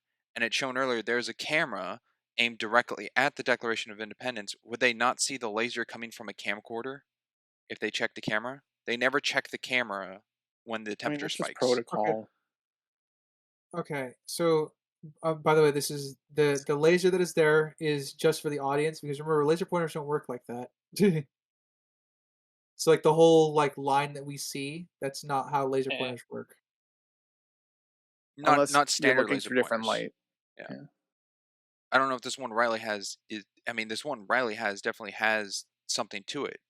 That's how he's aiming it on the thermostat to see the mercury in it move up in heat. Yeah, maybe. Yeah. I mean, like, I don't know. It's sure. Okay. I don't feel particularly strong to push this one. So, Yeah. I'll say Well, I that's a mean, luck factor that they don't even if they check the see camera. him on camera, they would still pull the declaration for security purposes. I mean, yeah, because of the temperature spike. But I'm saying with the temperature spike, they don't look to see what's causing it. They just see that it's going up. Time to move it. they just assume it's a sensor malfunction. It's not Yeah, it was too just much of one a leap. sensor. It Okay. wasn't multiple sensors. So I found that Abigail as said, check it, then replace all yeah, of them. I found that a bit of a luck. There is, however, one thing that I noticed that completely foils this heist. And I guess security cameras. they could have fixed it by if Ben was the one with the camera there. If Ben had the camcorder to make the heat go off, I would think it would have fixed it.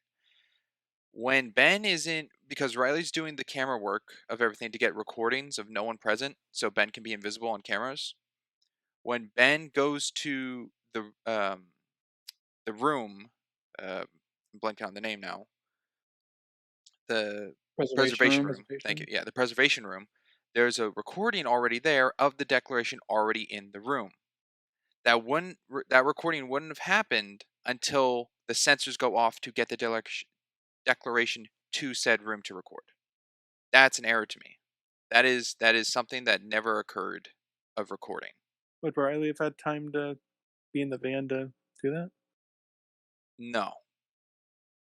That's what I'm saying. If it was Ben with the camera and Riley was with the wires, because he already left. He just left the server. He's not there getting more camera feeds. Because he would have had to get a camera feed of that by connecting the wire to it. And the wire connection he has is the hallway. And does it show two camera feeds when I he's clicking on I them thought yeah I thought he was breaking in to all the camera feeds before he before moving did the the sense. declaration? No, after the decoration he moved. Yeah. So like it was already in the room when he was doing that. That well, then in that case, the montage is out of order. The complete setup at the beginning is out of order. Because Okay. because it starts with him going down like the train, Oh, the I see what you mean. train. He Yeah, goes yeah. down, hacks in, gets his feeds of recording, and if his second recording is the preservation room with the declaration already there before he uses the laser to heat it, that recording would have been non-existent. So that's my error of this heist would not work with how they showed it. Uh, Could have been Well, it's fixed. I'm really trying to weird. think if Riley could have gone back to the van after it was pulled and then just looped that.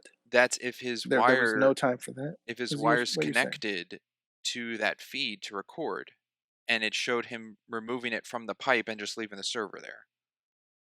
He has I nothing got the connected impression he to was the. hooked into the whole security, not just The one reason the camera. reason the reason I also kind of with the Crimson of this one he was hooked into the whole Mhm. security is because when Ian takes over the security, Riley loses his sight out of everything.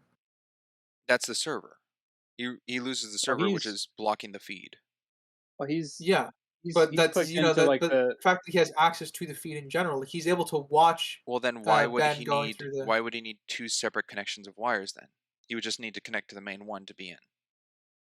He records two separate ones.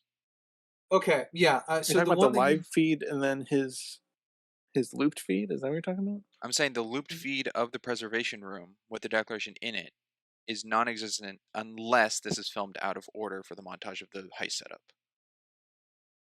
No, I get your point of saying that. Yeah. We're talking about the actual retrieving of the feed right now.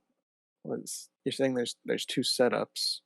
I'm saying when he I goes think to he's record into them, the. his little wire holds two different ones to record with. Mm, That's getting the no, feeds.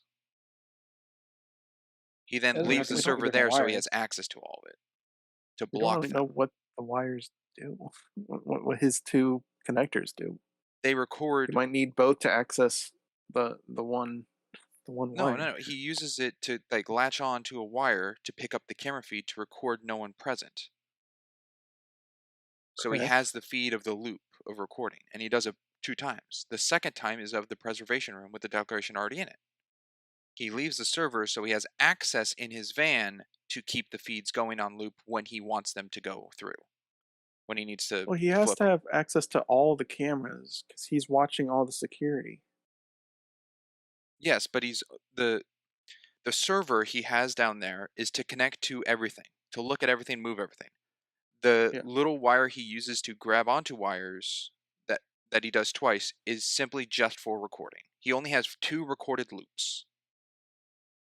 That's it. The 2 recorded loops, the hallway and the preservation room. You think Everything that's else is for just looping and not for retrieving the security stuff? no. I think it was for recording only because he latches onto it and then he hits record on his computer, which is the left-hand side showing the record feed. And he does that twice. Then he closes his laptop and leaves the server so he has access to everything. But that's like the first Could, thing shown of them doing the heist, of prepping the couldn't he heist. just hook up to the wire, press record, but the hooking up is still just connecting him to everything? I, I don't see the connection why those two snippets are directly correlated to just recording and not just getting access to the I security. That brings up some question. I guess that's possible if he's able to wirelessly record from his van, if it's already connected. But that would Obviously, have to be he can see wireless. stuff through it, so it would be wireless.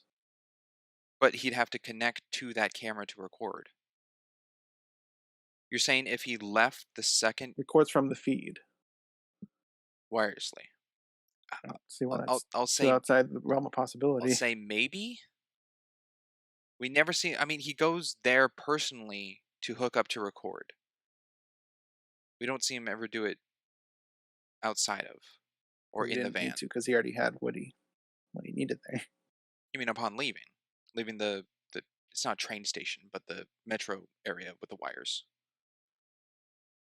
Yeah, because at that point he's hooked up. He's in the system. Okay. All right. As host, I'll say that's enough. That went on for a while. Yeah, I So think that's the we'll main move error on to the heist. to further stuff. All right. Well, it's got a talking point. Um, Uh, let's see. I got one, I guess. All right. This is a very weird criticism I kind of alluded to it earlier. Because I like the dialogue in the scene, which is when they finally successfully get the Declaration of Independence, and they are acting like they have done this every day, like they're just used to this. I think that bugs me a little bit. Because one, because many things went wrong, and two, because Abigail's also freaking out. So I'm fine with the dialogue in the scene. I just the character thing for me, which is when they're in the van, they're all driving away. Abigail's talking, and and Ben is just asking her to shut up and be quiet. And Riley's like also acting very nonchalant. This for me is the character is not meshing up with the dialogue, because these two characters just stole the Declaration of Independence, and they act like they've done this every day. But I think I'm okay with the dialogue, because the dialogue could, if the actors were playing it differently, the dialogue could come off as them just trying to brush off the adrenaline. So this scene didn't land for me. And I think when you're going at it with a character sense, I think Ben was okay. I'm sure Riley could have freaked out more. If No, I don't even think you're Ben would saying be they okay. both took it too calm, right? Yeah, I like I said, Like I have an issue even with Ben, because Ben just stole the Declaration of Independence. This is very, very important to him. Yes, he saved it, but it's also like "Holy fuck, I just did this." There's none of that. Like, Yeah, yes, you prepared we for never it. see There's him level. panic I don't need to see really him on panic. anything. I don't need to see him panic. I need to see him still visibly react to this. There's still a level of shock that needs to play in here. That makes this just a little too unbelievable for me. By the time I that kind of they agree. are parked, by the time they reach like they're parked and stuff, and he's pacing around because he realizes that their name is out there. I'm more okay with this because time has passed. They've had the adrenaline can die down. They can collect their thoughts. That scene is fine. I just think the immediate aftermath of them in the car or in the van, they're a little too calm. Hmm. Okay.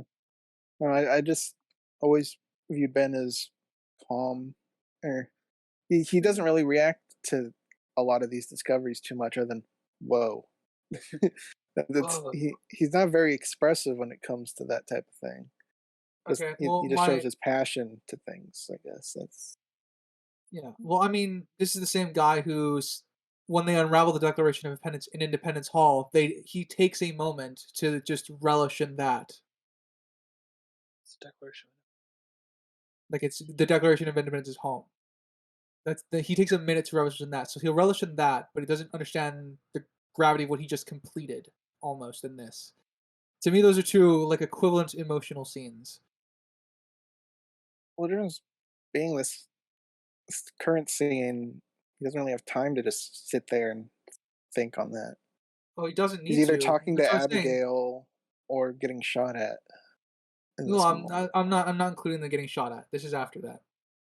When he's talking to Oh, Abigail, when they're sitting down with Abigail at the yeah, in like front I of said, the that's Monticello or whatever, uh whatever that building no, is. when they're in the van and they're driving away, and he reveals that it is the Declaration of Independence, and he's trying to work him through what they're going to do next now that they have it.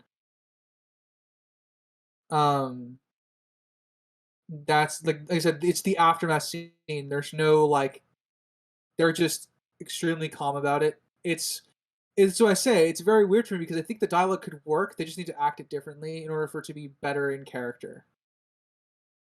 It's like it's too much of like they're too cool, if that makes sense, for what they just did. Because this is their first time, presumably, doing anything like this. I guess one last thing for this point is what exact emotion would you want out of him on this? I guess what do you think is within Ben's character to do here that is missing? Um, I've seen Oh, him. We've seen him sweat and be nervous, at least in later films and later parts of the film. So I think that would be enough. It's just I don't want the calmness. I don't need him to panic. It just needs to be something that's above calm, beneath panic. It needs to be somewhere in that spectrum of like him can't not being able to stay still, like he's in the park later on. He just needs to have more of that in this scene because he would be very antsy, having just completed what his task that he wanted to do. It's a very, like I said, it's a very interesting scene where I think the dialogue can work in a scene that was better acted and tailored to a more character specific thing. Um, but like I said, I just want something more than calm, something beneath panic. Because I agree that Ben wouldn't be panicking, but there would still be a reaction. I guess I'll talk a little about the car chase scene. This is heavy duty plot armor for Everybody. Ben and Riley here. Yeah. Uh, Shaw sucks at shooting. I guess anyone really shooting at him sucked. And this just goes throughout the whole film. It's really bad here, and Franks you usually point this stuff out, but the lack of police presence in this current Yeah, situation. there's like a police presence. Shaw only shoots him like 3 times, and then Ian tells him to This stop. is this is the National Mall. This is there's a lot of police presence. Can confirm, especially since certain specific dates that have occurred at this point in the timeline. Yeah. Go with what you're saying. I think Shaw was shooting fine. Well, he never hit anybody, so that isn't fine. He Well, missed all of his shots. he The shot. driver also did. Yeah, the driver I think was a poor shot. The driver also He isn't was. accused. He's driving. Yeah, that's why I didn't bring him up. Yeah. Even that, he's the most unobservant driver there is. I don't know what his distractions on the road were. I mean, he's driving. He should have just kept his eyes. Cars. He's like dodging buses and going into road construction and dodging, I semis, don't and know. he's always so surprised of what the heck is in front of him. I don't know if Do you he's really falling want to take a asleep shot at at the the driver wheel, right about now? taking a shot at the driver. They never shoot back. Well, I was gonna say, I was like, do you really want to take a shot at somebody driving right now, or? Yeah, yeah. Isn't his goal to drive them to get them out of there? And I he's see what like, you did there, CSC. every time they turn a corner, he's surprised. I guess you're right. Something I did like about the car chase scene though is when the driver is about to hit that barrier, the music like swooped into a silence. It wasn't like sudden silence. It was you don't bang. I liked it. It was good. Good little moment there. I don't usually pay attention to the music, but that Uh, one I I pay attention. can I touch on something? It's a little bit after the car chase, but it's not that big. I just Sure. kind of noticed it. Is it Sandusky? What's the FBI guy's Sadusky. Sandusky. Uh, it's not. What the fuck is he wearing?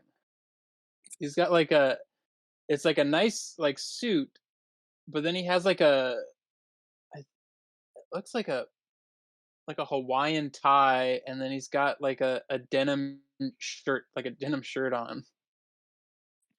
It's all over the place. I just He's had noticed an that. FBI. He can wear whatever he wants. No, but I it's don't know. I didn't really pay attention to his no, I garb. didn't either. I have it going in the background. I just looked up and like he's wearing like a boat tie and uh, like his suit is it's a nice suit, but like that he's got like a everything else is so mismatched. Just like they just like found like the only things they could find on wardrobe or something. Like okay, this will work. I don't know. I don't know if that says anything about his character and his clothing decisions. I mean, he also wears suspenders. Actually, now that I'm looking at it, I don't think his pants are the same pattern as his jacket. He's all over the place. No fashion sense. That's all I mean. I they must have just like they must have hired like the guy last. This must have been like the first thing they filmed, and it must have been last minute. And he was just like, "All right, well, I need a suit," and they just found whatever they could find around the prop department or something. I guess I don't know. A real Stanley Ipkiss design. Hmm. So we didn't really talk about it too much.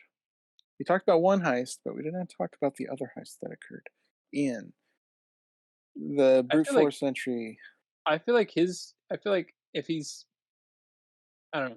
I can be led to believe the other way, but I when I was first watching this, I kind of felt like the experienced person, like he's the experienced of the two, right? So there's kind of like the juxtaposition of those two things of like here's people that don't usually do heists, and then here's people that do heists, right? And Yeah, so Ian's definitely more of the mercenary. I feel like he would if he's more experienced, I feel like he would go kind of more in Ben's way than in like bringing guns and explosions and stuff, because obviously that's going to tip off more than you know Ben's way. Well, And this is a government. This is not like a stealing some jewelry or something, or from a bank, or it's like a federal protected document. They're stealing a national Yeah. treasure. Yes, they are. I mean, they don't have a Well, Riley on their team to do all techie stuff. that's easily gotten though. It's not like okay, there's only one tech guy in the whole world, and we killed him in Antarctica. So Yeah, I guess they well, could Ben have also gotten a said new member Ian to the has team. unlimited resources and stuff, so I'm yeah, not too worried about Ian's resources. I think he did enough research because we see them have some books yeah. around as well. They looked at guard shifts and stuff because they also like, all right, 30 seconds. They Wait, hold on. Wait a obviously second though. studied. I just realized something. So they were both going for the preservation hall, right? I think you're about to bring up what I was going to continue. Yes. You can. No, Yeah, you go. this is You're also your host. this is also what I was going to bring up. So Crimson, please go ahead. Yes, please. How Ian and his crew would know that the declaration was in the preservation room when normally it would be on display. Is that the point you guys were going to Yes, talk about? yes, Yep. yeah. Yeah, pretty much. Yeah, I have no explanation. Uh, Unless they I paid have off a nothing. guard or something, The but only then the they only reason yeah, the only reason I would guess that they were just waiting for it to be in the preservation room, and then whenever it was going to be placed in the preservation room, that's when they're like, okay, go, go, go, go. Today's the day, kind of thing. but how That would would be they my only guess, but yeah, it's but how would they still, know? but Yeah. they're so like the heist is so like surefire that like okay, yeah, it clearly is planned around that working or it being in the preservation room. I mean, again, Oh, that he's could have wearing just a been played Marines. off of as like an easy little scene or a little thing, kind of like as you touched on Riley in the van, just a little scene of like one of the goons, Shaw or someone, being like, "Oh, declaration's being moved," and they go, "What do you mean?" And he's like, "Being brought down to the preservation room," and Ian's like, "Okay." Like if Yeah, he's just that like would be walking enough. around keeping watch. Yep, I'd agree with that. That would be good enough. Also, Another problem I had. Go ahead. uh, mine has nothing to do with this thing, so keep going. Another problem I had with the Ian heist was the way they took out the fan. I feel like security would know if that malfunctioned or stopped operating, because Mhm. that would be an option for an entry point, obviously, because they end up utilizing that. I would think that would be hooked up into the security somehow. Any potential entry point. Just like their side of it just struck me as like, granted, They were you know, efficient, but it was they're quite efficient, forceful. sloppy. Well, that's okay, not sloppy, but like there'd be so many instances of like evidence piling up of, you know, whereas with, I mean, granted, not that Benz doesn't have that as well with security footage and everything, but because what's this one guy? He's like walking around the elevator and then he goes down the elevator. Uh, but you know, so not both of them are not without circumstantial evidence, but I felt like Shaw's should have been a little bit more. I don't know. Just I feel like his should have been a little bit smoother than Ben's because obviously he's done this before. Yeah, no, certainly done on purpose to showcase the two very different Obviously, yeah. attempts. Yeah, and a little flaw, very baby nitpick, is when they both were doing the thumbprints. Ian's with the knocked out security guard, and Ben with the thumb condom, as Springs put it. The thumbprint scan image is the same image for both the fingerprints. Oh, I thought it was, but I wasn't I sure. went back to look at identical. They didn't even bother to Come do on, two different fingerprint come images. on, Disney. $100 million. You can't do two fingerprints. Ugh, the world And we live in. I know Ben's smart and all, but him figuring out Valley Forge like that, pretty pretty out there. The only thing I can go for is when Riley was listing a bunch of options, he said Valley Frog. So Like that could have Valley Frog. Ben's brain could have latched onto Valley, and Oh, technically though, it should have been Valley Frog because it's not two L's. yeah. I mean, I think that's what Riley said. It's Bailey Frog. What? Wait, either I think he said Valley Frog. way. Well, then Riley can't read. Yeah. Hold on. Riley can't read because Riley doesn't have a fucking book. And then there's the very glaring issue where there is no security down here. Really, there was not a single They, person in the I feel like preservation room. There was no. I, There was the one guard Ian took care yeah, of. I feel like they do at least a decent job of explaining that away, just slightly. I mean, it's still glaring. It's still a glaring kind of thing of like, I feel like there should be maybe two guards, maybe, maybe not just one, but they do a decent job of that. But yeah, that's still an issue. Yeah, they do touch on it a little where I think Ben said because of the gala, all security will be topside, keeping eyes on guests. Most, yeah. Yeah, But only one left behind seems a yeah, little one bit, who gets tased. yeah. Especially since the declaration is down there and not up on display like it would normally be. But they can't. But see, they can't know that it's in a different place because then they'd be like, "Ooh, Well, they I don't still, want to. yeah, I don't." they still have Yeah, people in the camera rooms. keeping eyes on Yeah. everything, even though those are being hacked into. What I'm actually Sure. a little curious on is when they take over the feed of Ian's team takes over the feed and Riley's like locked out. He's portraying the recording. Would that not just be the static onto the in the room for the security monitors? What do you mean? Like when Riley takes the recording in to what he recorded of Ben being, invisible and loops it to the recording room, it goes to the recording room. No one's looking at the camera feed, but it just like does a slight little blip and then changes Yeah. to his loop. When his camera goes out, like he's locked out, would that not that static he gets on his end, would that not be the live feed of static in the recording room? No, because they hijacked the main line, so now they have control over it. So Well, Sprinks, they're are you pointing out that the yeah, loop would be removed because is that what you're saying? I'm saying that whatever they did to interfere with Riley's end, being the live feed of what he's seen, that would be in the not recording room, but in the security room. When he gets the static should immediately go to the security room as well, if that's the live feed. I Well, no, understand because that. they just boot Riley. They don't boot the security room's access.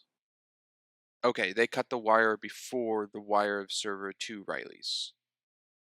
oh, so okay, so he's hacked in to whatever their feed is, like the general feed wirelessly, and then they hijack the actual feed itself.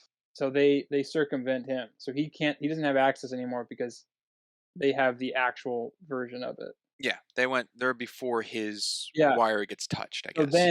then they put their loop over that.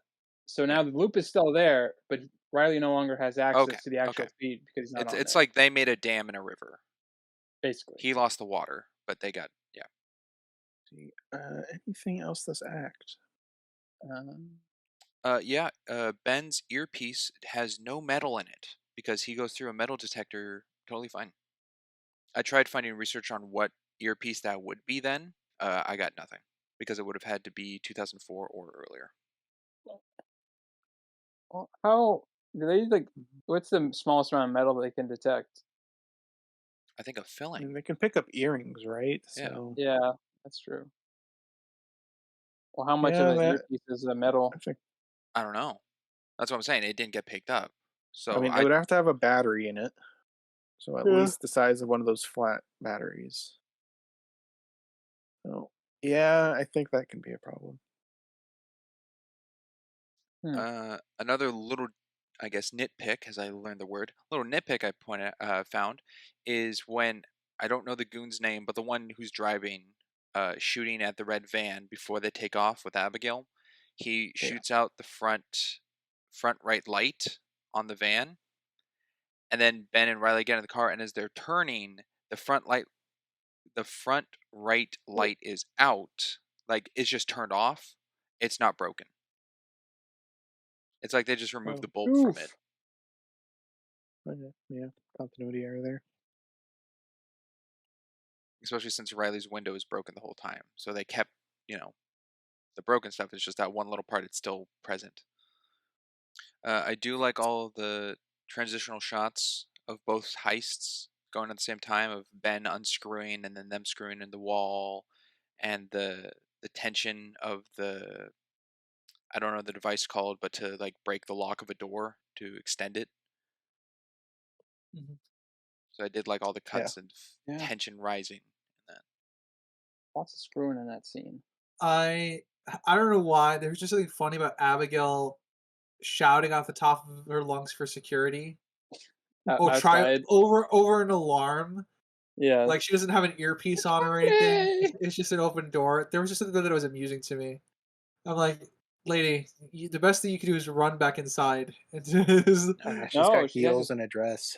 yeah, she's got heels and a dress and This is the Declaration of Independence, and this is Abigail we're talking about. I'm pretty sure she would have lost the heels and sprinted inside. oh yeah, we find that out later, yeah. She runs um, away. but I don't know. It was just a bit of funny. It was funny to me. I don't think it's a like Kinda a funny. full objective flaw maybe, but it was just funny. I think it's smart that Ben bought 2 copies of the Declaration. Not So so did smart that I. only brought $32. Which implies that was not his plan. No. That was definitely It was smart. improvised. It was smart, but yeah, definitely not his plan. Yeah. Once he learned he can use card, he went with 2. Otherwise, I think if he had the cash, he would have only gotten 1. It wasn't enough for one, though, was it? I know, but I'm saying if he had enough only for 1, I think he would have only bought 1. He would have bought the real one and walked out. But because of the option of card, he bought 2. I see what you mean. Sure, maybe. I don't know. It'd be funny if he bought just like he technically bought the real one and then he stole the fake one. I guess so. And he also doesn't ask. He only tells Abigail that she owes him for the 1 souvenir one. Yeah, Not the because she real. lost it. He still owns the Yeah. real one. He bought that. I wonder if Is that legally legally binding? Yeah, he I bought don't it. know. Yeah. Yeah, like I said, I really love the dialogue of that scene. Like I said, I Yeah. think it can work in a lighthearted way. I think just the delivery needs to be tweaked for the characters. Give me that. Oh, that actually kind of brings up the replica one had a sticker on it and a barcode to scan, where the real one didn't. So what would she have Well, scanned if he only had the I real one? thought that exactly. You can double scan. So, I know, but he yeah, would have they're had to probably like, get oh, a this one different one. is no. no, Uh, No, you he would could just hand scan her the the replica. object twice. Yeah, he would She just could hand her That's the what I'm replica saying. scan the one. replica 2 times. I'm saying that's what I'm saying. He can't put down the cash of 35 for the real one, and then give her the real one, and she goes, "Oh, I can't scan this. Get a different one." mm, Well, the one we see in his pocket, we don't know if that's the real one or the replica already for the purchase, right? We We don't know know that for sure. the real one doesn't have a sticker, and the replica does. Yeah, but So within the store, when she catches him stealing, we don't know if that's the real or the replica in his jacket. oh, I We think don't it's know the if he real was one. trying to No, we steal know that's both. That's we the know that's real the one. real one. We know that's the real one. Do we? Yes, we do. We see Why him would he walk walk out with into the 2? we see him walk into the store with that one in his jacket. Well, like how you both have the whole different reasons reason for why it's the You real one. believe he has 2 on him trying to leave the store without paying? there's no other reason to go in that store other than to get the fake one. Well, no, No, he he's was trying hiding to from No, he was avoid Abigail. hiding. Abigail. Yeah, He's yeah. hiding from So- Abigail specifically. There was another area he could have walked to. Yeah, Wasn't but he just chose to hide in the there. store. Same reason he chose to hide behind a barrel that could have had gunpowder. It was Yeah. just first Almost instinct. 3 acts away, and we still keep talking about the gunpowder. I'm just connecting it to Ben's character. It's just in instinct, that's where he went. Well, There's no rhyme or reason of thought. yeah, because where are you gonna hide on a ship full of gunpowder? Well, I guess I should hide in plain shite. I don't know. What are you talking about? Where are you going to hide when you're in viewpoint of someone you're trying to hide from?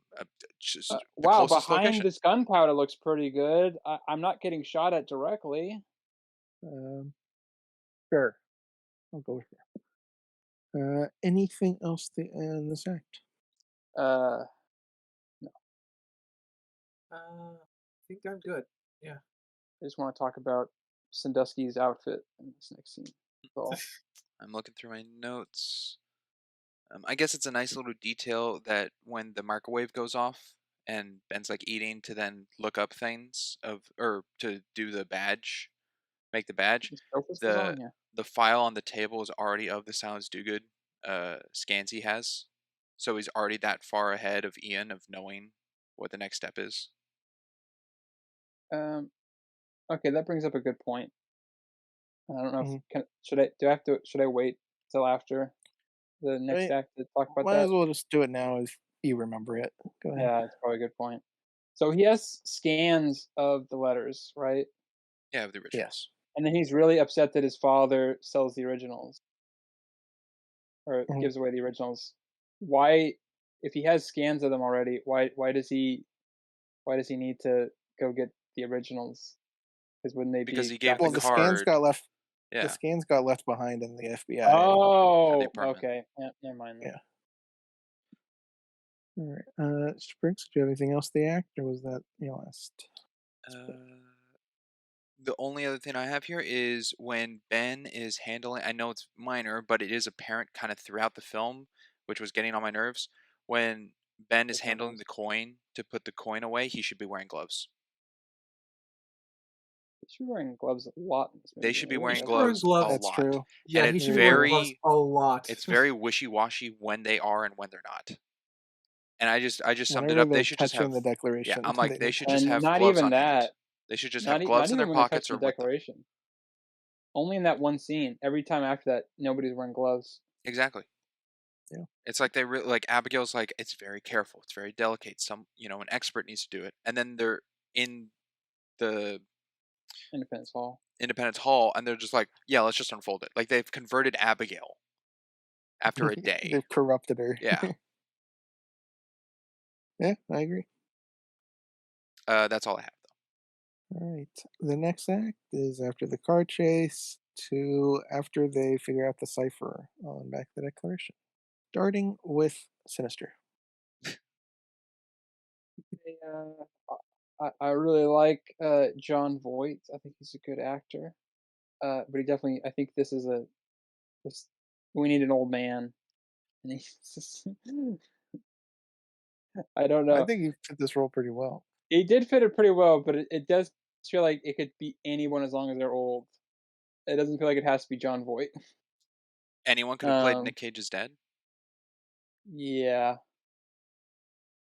I don't know. Like even Abigail could have played his dad, and it would have been funny. I'm pretty sure that's where you're going with that. But yeah. No, I was just looking for another suggestion besides John Voight. Sean Well, Connery. Sean Connery. yeah, Sean Connery. Yeah, he was a dad to Harrison Ford, so fits. I don't know. I'm not bashing him. I'm just like it doesn't need to be John Voight. He does a good job, but I'm just it You're saying he the didn't character. do enough to make the character his own? Yes, the character just feels like a bitter old man kind of thing. It doesn't. I'm not. I'm not knocking John Voight's job of doing it. I'm just saying it feels kind of like he feels like some of the more hollow characters in the movie, where it's just like, okay, here's the archetype, and just get somebody to play him. I can see what you mean. I mean, his whole kind of thing is Yeah. just like, stop wasting your life on treasure. My dad complained about the treasure. My son's complaining He about the has more. treasure. That's kind of his main goal. He has more purpose in the second film Yes, to be I agree. there. I think I have my own problems with that, but Yeah, Yeah. but I mean, like, but like Yeah, in comparisons, like his placement here, I sort of understand where you're coming from. I started off with complaining about John Voight, but I was really just complaining about the character in general. I'll tell you someone who probably could not play Ben's dad, and that's Ed Harris. Oh, That would have been really weird. yeah. Macaulay Culkin also couldn't have done it. It's just Too young. unlikely. Yeah, too young. I really liked the kind of FBI investigation scene where they're when they're playing catch up. For me, it doesn't necessarily make up for the earlier blunder, but it actually is really nice to see them doing something competently and efficiently, which is, they get to Ben's house once they realize who it is. They check the camera feeds. They get to his house. They realize what the setup was for the declaration, and then they start backlogging for all his associates and everything. Man, it's a good thing they had a backup clean room at his dad's house, huh? It's not really a clean room. They're just I working out of know, the I living room know. now. Yeah. It's funny though. that the FBI did not record them when they went to tell them the declaration was going to get stolen. Also true. Yeah, very, very true. Very, very true. But at least they got pizza pie. The sounds do good thing. That's real. I think Is in the there a movie reason they why said he he did was. that? I don't remember. Did they say he was like Okay. 14 when he started? Yeah, they It's said 14. That is incorrect. He Oh. was 16. Oh wow! Oh my goodness. I mean, Yeah. historical evidence. I mean, why'd they It change it would to have been 14? that would have no, but that would have been funny if he was like 25 and doing that. It's like that's kind of stupid. Yeah, I don't know why they got the age wrong. A little weird. Probably just to I don't know. Probably somebody slipped and they were like, maybe 15. We have marketing. Maybe they were like, we don't want to make it look like Benjamin Franklin was a 9 reptilian or something. writers, and they went with 14. No, probably Disney was like, our market doesn't really go for 16-year-olds. We need a 14-year-old. Oh, okay, yeah, younger audience. Yeah, They're like, he uh, wrote these when we were 14, and some kid's like, just like me. yeah, exactly. That's my age. I could be Benjamin Springson, Franklin. you could be.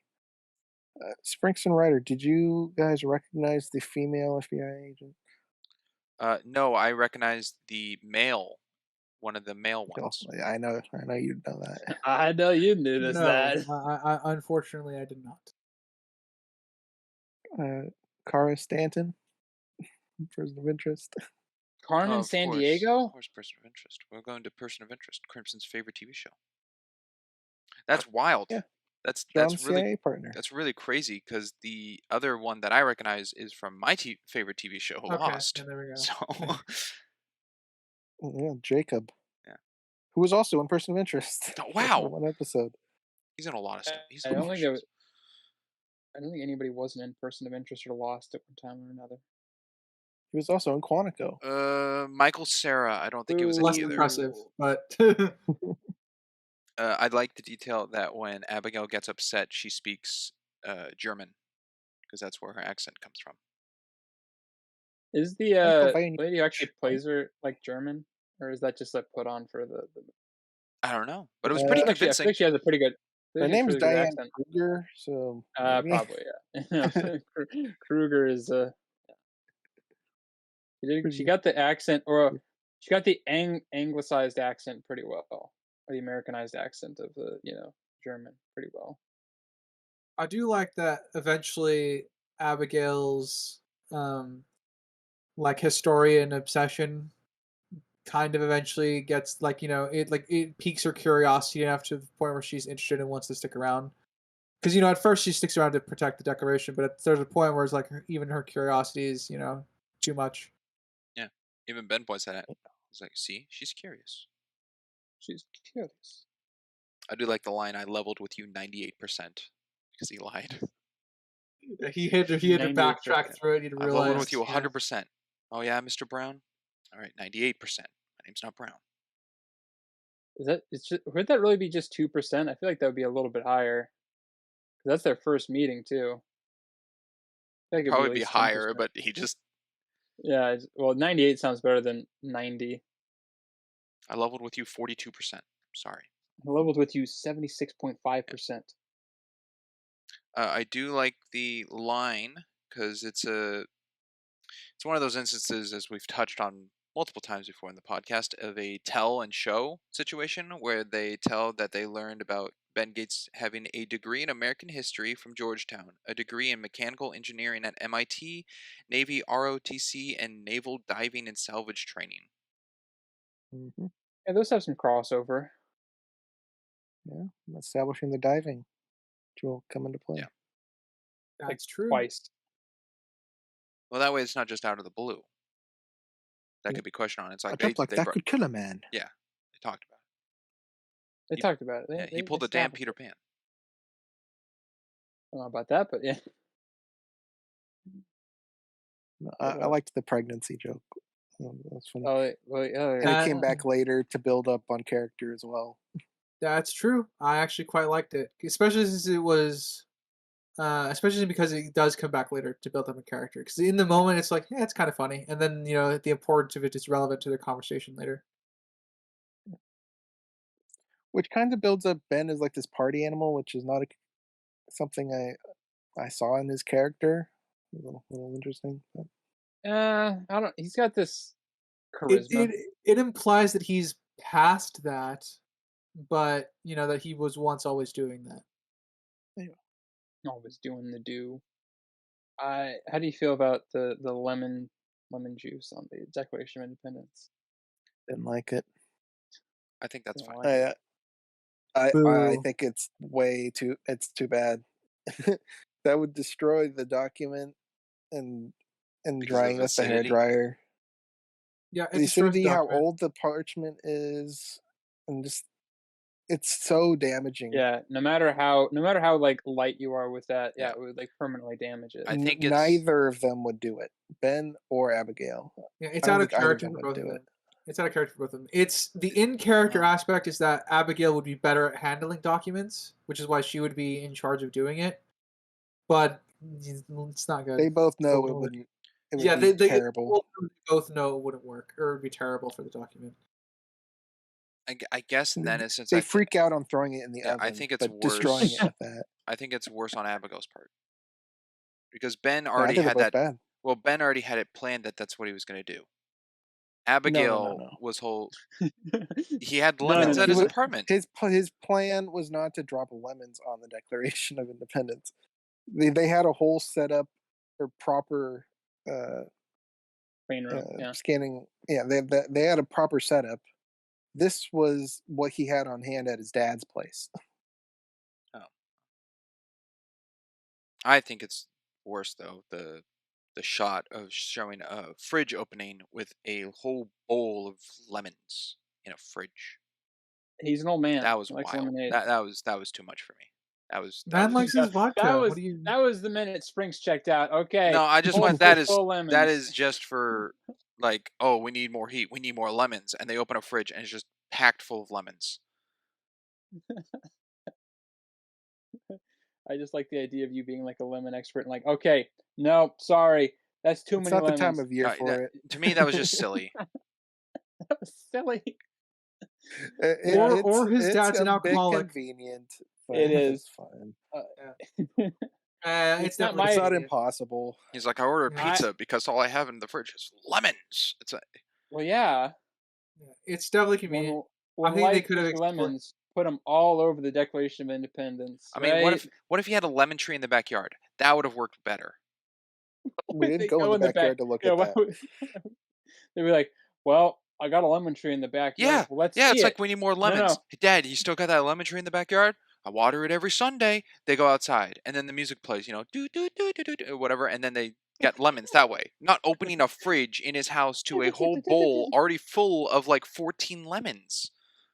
Okay, what if he just picked it off the lemon tree that you invented? That'd have been fine if he's. I'm sorry. Oh, he That collects got me. them. He collects them, puts them in the fridge. That's what you're saying. Like That's he what picked he's them. No, saying, yeah. what I'm saying, he picked it off he already picked them off the lemon tree, so they're just there in the fridge. No, there needs. Then that could have been we an need easy to line. put it- Dad, you still got that lemon tree? I got lemons That's in the true. fridge. That's true. Like I'm not I- denying that it's still convenient. There would need to be a line for it. but It it's just still- cuts. It just cuts to we need more lemons and a Honestly- fridge opens with lemons. Honestly, if I want to compare conveniences, her typing super poorly and still having that fucking substance on her fingers to type in the code, it's a lot more convenient than there just being a fridge full of lemons. The fridge full of lemons, I can make more sense of and be like, That's like okay, them saying, "Hey, we need Q-tips for the lemons to use it on the Declaration." It's He's an like, old okay, we man. need more Q-tips, He would and they open up he a would- junk drawer in the kitchen that's nothing but Q-tips. Yeah. Okay, would- the It's fridge just as wasn't silly. full of lemons. It's just okay? silly. It's not, was it the same thing at all? the A fridge drawer wasn't full of Q-tips are the same as a bowl of lemons in a fridge. There was like 14 lemons. Yes, people have lemons. I'm not arguing with you. It's not convenient. I'm just saying it's not as could've- as convenient as I feel like you're making They it could out have to just be. fixed it with one line, and it would have been okay. What It was so What silly. if his dad still tries to collect historical documents and uses the lemons to Well, find then say secrets? that. No, It could be implied. The stitching on the blanket. I know it's the second one, but still, Yeah, the that's- stitching yeah. on the blanket is a secret. Oh, okay. They cover up the whole lemon silliness in the second film with a line. We know he was a treasure hunter in this as well. I'm on a very Alright, small alright. molehill here. Okay, it's not. well, Not you're worth dying dying on it. on. I don't. Yeah, No, you're no, dying no. on it. I don't know why. This isn't a little bighorn. Okay, I'm just on a small, very tiny hill here, just saying Oh. it's silly. Okay, it's convenient. It's silly. I agree. I think Can we talk about that, please? Is that in this The one or is that in the molehill? second film? No. That's the next one. Never the next mind. one. Yeah, Sorry. Next one. That's my Can't big touch problem on with the that. second one. Fucking That's total also, I will filler. agree, Sinister. That is also silly. Uh, one of my favorite lines is in this act that I quote a lot, which is, "And that'll lead to another clue, and that'll lead to another clue." Oh yeah, you wanted to do that as the intro. I wasn't reacting. I don't I know guess I could have started with why. that one, but th- See, it's a nice line. I don't know why he says it, because that hasn't been an issue up to this point. They've Because only yeah, had the one clue that they never right. solved, and that clue will lead to another clue, and that he never had a chain of clues. He did had one Grant? What? clue his Well, whole well, life. Unless did they're Grandpa unless they're Gates ever? He talked about the Charlotte being given to his grandfather, right? Was it Thomas Gates?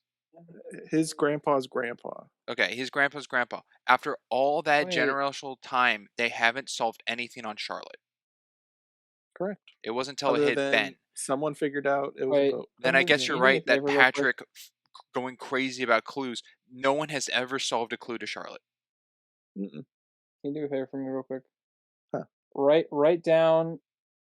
Uh, I think he says, or no, we'll write it down anyways. And because in the cause he just said his grandpa, and his grandpa was like the original, right? Uh, It was Thomas Gates. okay. Who Thomas was the Gates was grandpa the in the second beginning? one. Was it Patrick? Patrick's the Or was dad. Patrick his dad? Patrick's John Patrick's the Okay, Voight. dad. Thomas Gates. Yeah. Okay, No, Thomas Gates is the great one who got the letter of Charlotte.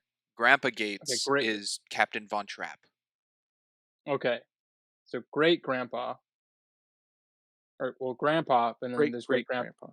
grandpa. Okay, keep that. Can you write that down in your notes? Because I feel like Yeah, is that's there a somewhere problem of in the like second one. a Gates family tree we can look at? Because That'd be helpful. if it's because he says that his no, I can't go into that right now. But just write it down because I feel like it's gonna come up later. Okay. Because I don't want to forget. Patrick's grandpa is the one. So hang on. Yeah, So Is you're Patrick's doing it dad, too. Yeah. Ben's is grandpa, Grandpa said his Gates grandpa's grandpa. is Von Trapp's dad the kid in the second film? No. Okay. And he's like 100. No, is his dad the kid? That's what I'm asking. Well, that took place in 15. 1865. So no. No, that would Okay. probably be his grandpa. That could be his grandpa. Okay. So would Thomas Gates be that dad's dad? If that's the grandpa Dad. lineage they're going down.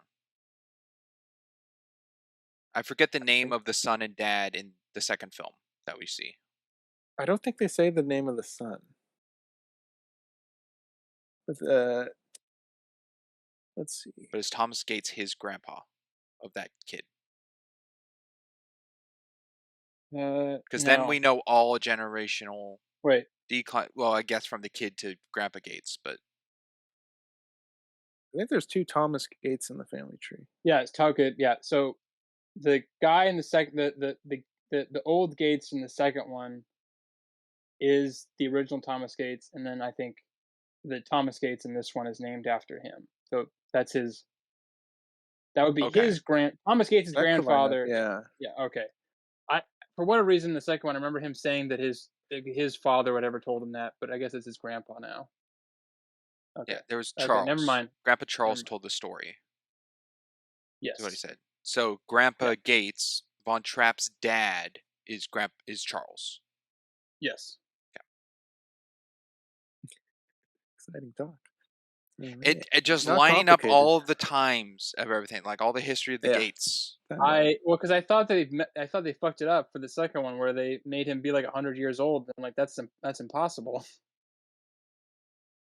It's not impossible to be 100 years old. It's impossible to look like that at 100 years old. He would be he would not be in good shape. He'd be bedridden, probably. Wouldn't be telling no stories. Let me tell you that. But yeah, the cipher discovery is damaging. Yeah, Right. pretty bad. Pretty darn damaging. And actually, I'll for this kind jump. of small act, that's all I have in my notes of it. I was hoping you would have the why he actually made the silence do good letters so that we could figure out if there was a reason behind why they made them be a Oh, part why of this Ben had movie. him? Well, no. I'm just like it'd be weird if like, hey, this thing I made when I was like 15 or whatever. Like, Oh, maybe have why that be the Benjamin key for Franklin? Gotcha. yeah, why Benjamin Franklin was Um, oh, they talked about it. The FBI agent brought it up of like what he was or whatever. It was like trying to get in the paper. I can't remember. She said his brother or something like just to get his word in the paper, something like that. A little correction on the axe. I was looking at my notes. The other solving the cipher, the do good letter cipher. Oh, great. That's Okay, we still got a lot to go here. Good. it's I was still like, that got was some like room. 5 minutes. Yeah, Yeah. I'm like, this is a small act. Yes. Well, I'm glad I asked and then was immediately lied to. You're welcome. So there you Um, go. Some more wiggle room. yeah. The unisex changing room was interesting. Interesting and very revealing. uh, Oh, the Urban For a Disney Outfitters. film. Yeah. Smallest doors I've ever seen in a changing room ever. they're so low. I, if there was a girl the size of Nicolas Cage, you'd see it all. It, it was There's above a pecs hole in for the him, wall where or they below can see pecs. it all. Like, I appreciate the pretty legs whenever I see them, but still. Yeah, It very was it revealing was room. just for the camera angle. It was just for the lol. Well, Just a little bit of skin. there's a factor for that, but it was also just for the talk because it was a pretty decent flirtatious talking there. Right. People don't really talk like that, And People then don't believe in that the stuff the, anymore. the toe touch, The toe touch. the toe touch, the toe tap. The after meet cute. It was What? a very good. Sorry, you need to explain those strings. What? A meet cute. You guys know what a meet cute is? I've heard the term, I Meet don't remember cute. what it's Yeah, called. it's in films when two love interests meet and how they meet. I mean, really good ones are like any of the like Scott Pilgrim meet cute of Scott and Ramona at the party. Um, I Clementine can't believe you know and what that is, but not a theme. What a theme was at the start of the podcast. It's that's kind of different. funny. Pirates. Meet cute in Eternal Sunshine of the Spotless Mind with Clementine and Joe. I think it was his I name. wouldn't. Remember? Well, this That's wouldn't be a one of your. meet cute because this isn't the No, first no, no. time That's they why I said afterwards interacted. of a meet cute. They didn't exactly have a meet. Their meet cute was like talking, and he's going over the pins and kind of like just talking about her collection. So a meet cute is their first flirtation. Is that what First you're saying? interaction of yeah, and then What a there's like Okay. shitty term to make up. there's four different meet cutes, and I forget what all four are. There's like the girl to There's a guy, guy to movie. girl, both at the same time, and then both not. I think those are the four of a meet cute. This sounds like a TikTok thing. No, no, this is a The delivery it's of a that film was thing. so good. Please take that out. Is this what you kids call TikTok terms? Please use that in the Yeah. TikTok. Springs, like legit. If this is an actual term, give me a citation It is. afterwards. It is. I You want to don't know read what a it. meet cute and no, the three of you don't I've know what a heard it. meet cute is. I've heard of it. I Well, didn't know and the having definition. having you explain it makes This is sense. like Stranger Things when we're talking about dishing up. It's the whole thing again where I know something. Well, that's because you were on TikTok. Dishing up is not from TikTok. Well, I'm just saying this is from TikTok. I'm saying It's on not Meet from. Cute is It's the not. movie.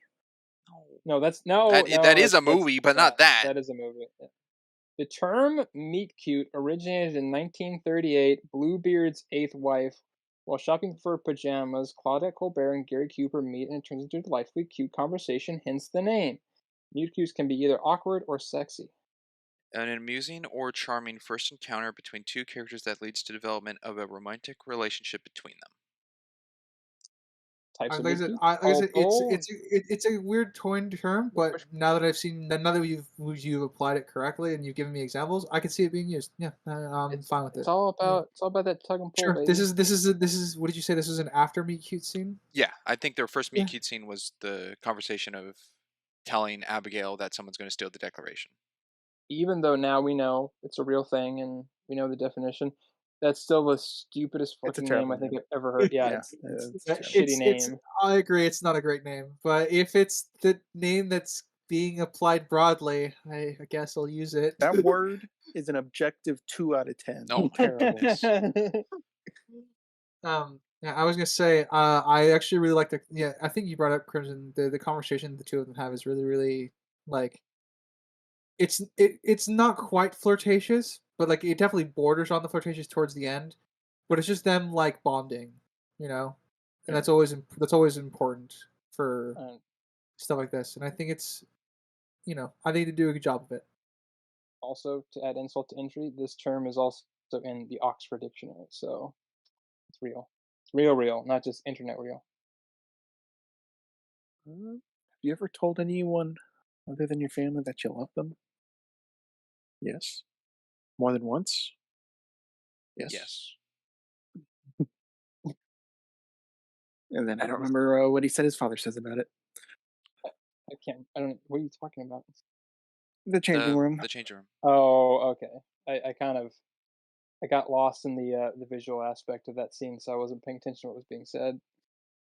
For more convenience and luck on the part of our heroes here, Our Riley heroes. just ditching that kid. Um, Riley just Everybody in this seeing movie a is fucking bell. Batman. yeah, he ditched the kid. He didn't even know Ian was there. No, he's like, oh, I figured it out. I don't need the answer from the kid anymore. It's not. He didn't say to say thank you for everything. Bye. Well, he He's like, paid him. He I'll gave just him I'll just money. ditch him. Disappeared like That's- Batman too. Yeah, but it's not a normal human interaction to do that. No, It's just Well, look, leave it would him. no. be. If he I think it'd be knew, worse if he didn't pay him. no, if He Riley paid him. saw like across the street like Shaw or a different goon, and then was getting nervous waiting for the kid, then got the answer and had to leave, would have made more sense. Riley had nothing of knowing Ian or anyone was around. Also, it's really good that they. It was always the first letters of the thing, because otherwise there'd be no way to tell. And Well, that's the the cipher. The well, yeah, I should have run down. Damn it! you didn't write down the cipher. No, I didn't write down the name. I want to say I did. Pendorf. Is that it? Oh, It's not Pendorf. Pendorf. What? Can't remember the name. You know I the wrote it Sounds down. I what just good. need to find it. what the map is. You know the page, the line on the page, and the letter in that line. I believe it's the line. Odendorf. Odendorf. Odendorf. I got the second Odendorf. part. Cipher. Ludendorff enough. Wait, wrong movie. Yeah, wrong movie, sir. It is convenient that Ian arrives at the At the letters same time. same Yeah. time Riley's there. Not as convenient as the fact that they only get the last bit of the cipher and they solve the whole thing. I just got I double checked. I typed in the same thing he did on the computer, I and typed it the same popped up. thing as well. Wait, Yep. on It didn't what? even show National Treasure. On It what? actually showed What search Liberty engine? Bell. Google. Oh, incorrect. They used Yahoo. Oh, no one uses I wrote Yahoo. that. I wrote that down. I'm like, why are they using Yahoo? Look, I I typed I it mean, into Yahoo was I don't- popular. I know, it was- I typed. Never mind. Never mind. No, go on. No, what do you type in? He's drinking this too. I typed it into Yahoo and it did not come up. Oh. It also didn't type. I also typed it in. It didn't come from my Google either. Were you on the Wayfinder.net to make sure you're in the time period of 2004? The Wayback Machine. Yeah. No, I did not. Why don't we use What did you AOL while we're type? at it? Right, what What? did you type? Oh, I typed in what they did, which was Stowe. All capitalized. Okay. Yeah. No, that was their first search. Their second search was Stowe, comma, Declaration of Independence. Oh, big Then difference. that's when they got the Liberty Bell result. All right. On the image of the movie that I remember seeing, there was no second search. There was just Stowe, nothing else, and then it came up. What is it? in the search bar. That's really weird if that's true. Because I did It not see that is. in the film. I'm just trying to Because like it was this. not there in my version, How, apparently. but it could have been like bestow or something, and only got the last letters. How could it's so obviously it's luck because otherwise the movie would just end right there, and Dan would get before them everything. But that's a little bit too far to go for me. I think with what Crimson Obviously, said, the if they the put in yeah. Declaration of Independence afterwards to connect a name to it, I think you would have gotten there. But by itself, I don't think Stowe's that popular of a character last name, even without the first name or pass of the other name to go with to connect it to anything. Well, I'm not even saying that them being able to figure out there was a connection or something is bad. It's just like it's such a big jump of like, okay, we have Stowe. It could have been, like I said, it could have been like Bestow or could have been any number Yeah. of things. I mean, did they know the kid's working with Riley? They just, Well, I mean, that was probably easy to infer because you couldn't go into a government. I mean, Well, it's not they really. started. I mean, they saw the kid, or Ian did, and they talked to the kid. We only see kind of like the last bit of the conversation, but because it started off like, "Who are you looking for?" Or, "What are you doing?" What are you looking for? Yeah, and he's like, "I'm looking for a guy with glasses who's Here's real nerdy looking." $20. Yeah, and he told me to look at all these like lines. It's like, there, you got your answer. Oh yeah, I'm not like I I said. think I'm they not did saying that. enough to where he pieced it together that the kid is weird, and even if the information wasn't credible and connected to Ben, he only lost The $100. kid's weird. The So, kid's in a suit, and he doesn't have any parental That's figures a around. school. It's a school outfit. He's on a trip, obviously. yeah, Okay, It is but implied the he's like way on he a was field trip. yeah. studying the papers and then ran out and looking for someone that isn't there, and I think that's enough Yeah, for Ian to figure out, at least to probe the situation. but again, If the every fucking ciphers weren't person, enough. every fucking person in the movie is Batman. Batman. Yeah, Riley just ups and disappears. But he could have just got on the bus. We don't know It how is a long Could've. that public bus was transportation there too. bus. How Like, long was buses I'm it did not, he I'm stopped not because of too red worried light? about how he Yeah. disappeared. It's just the fact that he did disappear. It's, That he like figured that. out the last word? Just a kid. It's I will say not it's normal. convenient that that bus had the Liberty Bell on it. That is convenient. It's Are not they in impossible though, Philadelphia at because this time? it is, yeah, it's in a local It's Okay. area. it's the National Mall, Okay. right? I'm saying if they That's were not at that's not Washington D.C. and that drove by, that's that's a little No, they're much. in. If they're in the actual town, it's okay. Why would a Are bus they? have It's an advertisement? possible. I thought they Why were would a still in DC. why would a bus have an advertisement for something that's not in that state? I think, you know what? I'm actually think. I wish I could pull up the movie. Ryder, I think you're correct. I don't think they go to D. Do they drive to Philadelphia in Patrick's car? It was the Franklin Institute, correct? Yes. That is in Philadelphia. Okay, then Okay, that's fine. then yeah, that's fine. Does Yeah, anyone else? there's even a type. There's a type underneath it. They're in Philadelphia, PA. Do you think it's weird that, probably not willingly, but Patrick was able to be tied up with duct tape? Wait, what's the question? When Patrick was tied up with duct tape when the FBI came to his house. What about Oh, it?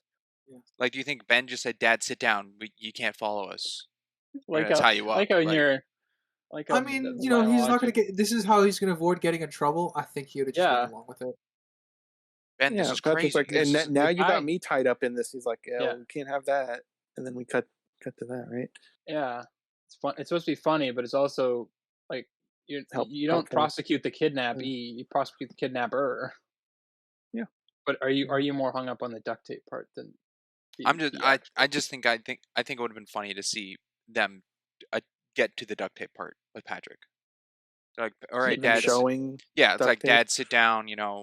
We can't have you come I'm after us." Like, Ben, this is ridiculous. I wouldn't say anything. It's like, we can't trust.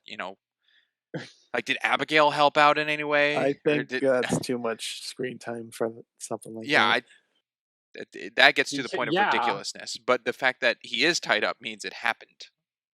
Yes. Yes. But it could have just been Ben and Riley, Patrick could have been willingly doing it and just like belittling Ben. It's like, stop going after clues. You'll wind up like your grandpa. Blah blah blah. Whatever. I'm sure So, he was willing.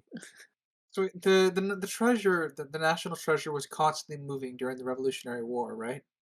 So they could hide it from Not the British. I don't think constantly, Yeah, but at I think least it moved once. once. Yeah. It seems every time there was a Okay. war or something, it moved once. It Once, said yeah. they. Well, I mean, it Once said a that they ship were. It power said they were shift moving. somewhere.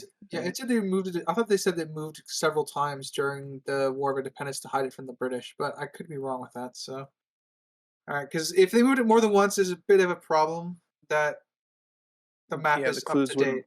Yeah. Yeah. Yeah. No, I think they only moved it once. well, or they moved it and then they left clues because they had to move it so many times. Yeah. I do like Patrick's theory though that the treasure's just a myth and the clues are just made up for people to get lost. And I mean, that's That's logical.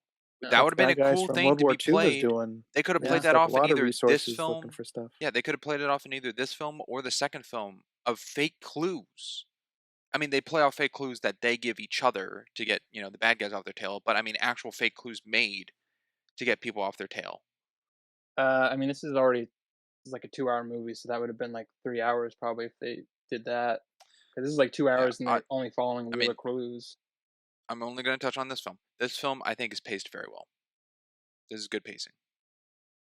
It's Okay. engaging. It has its slow parts that are needed. It's got its Okay. action. I think it's done well. Got negligee. It's got some negligee. You don't see it, but it's there. Anything else this act? No, not for me. Let me Um, peruse my notes. must have been. Hopefully, it was really cold in Philadelphia because Nicolas Cage is wearing like 3 layers. So this is before they go to Philadelphia, right? No, No, this is Urban after. Urban The Outfitters and Institute is in Franklin Philadelphia. No, Institute yeah, no. is in I mean the Liberty Bell. no, that's It's in before Liberty Philadelphia. Bell. Yeah, okay. Oh, this act takes place Yeah, before they yeah, get to yeah, yeah. Philadelphia. I'm Right. asking if the act usually takes before Yes, the Liberty. before Yeah. they get to Yeah. Independence Hall.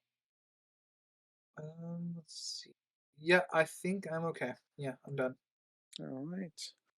Next act, after the cipher stuff with the kid, to when Gates successfully dives and escapes the FBI. The FBI. The FBI. Sadusky, Kara Stanton, and Jacob. I'm in San Diego. I Where know is she? it was already touched on once by the FBI about Ben's history with naval diving and salvage looking, but he touches on it again when he trades his watch back for $100 about his diving experience. Yeah, So it's brought up expensive twice. collateral. Yeah. I just don't know if that's a little overdoing it. I think it was enough. Because both of them were both pretty subtle. Yeah. They weren't like over the head, beating you over the head with it. I think that's fine. This was one of the things where I think they solved it a little too quickly. It's they immediately thought, oh, $100 bill, let me check the time on the clock. This will be cool.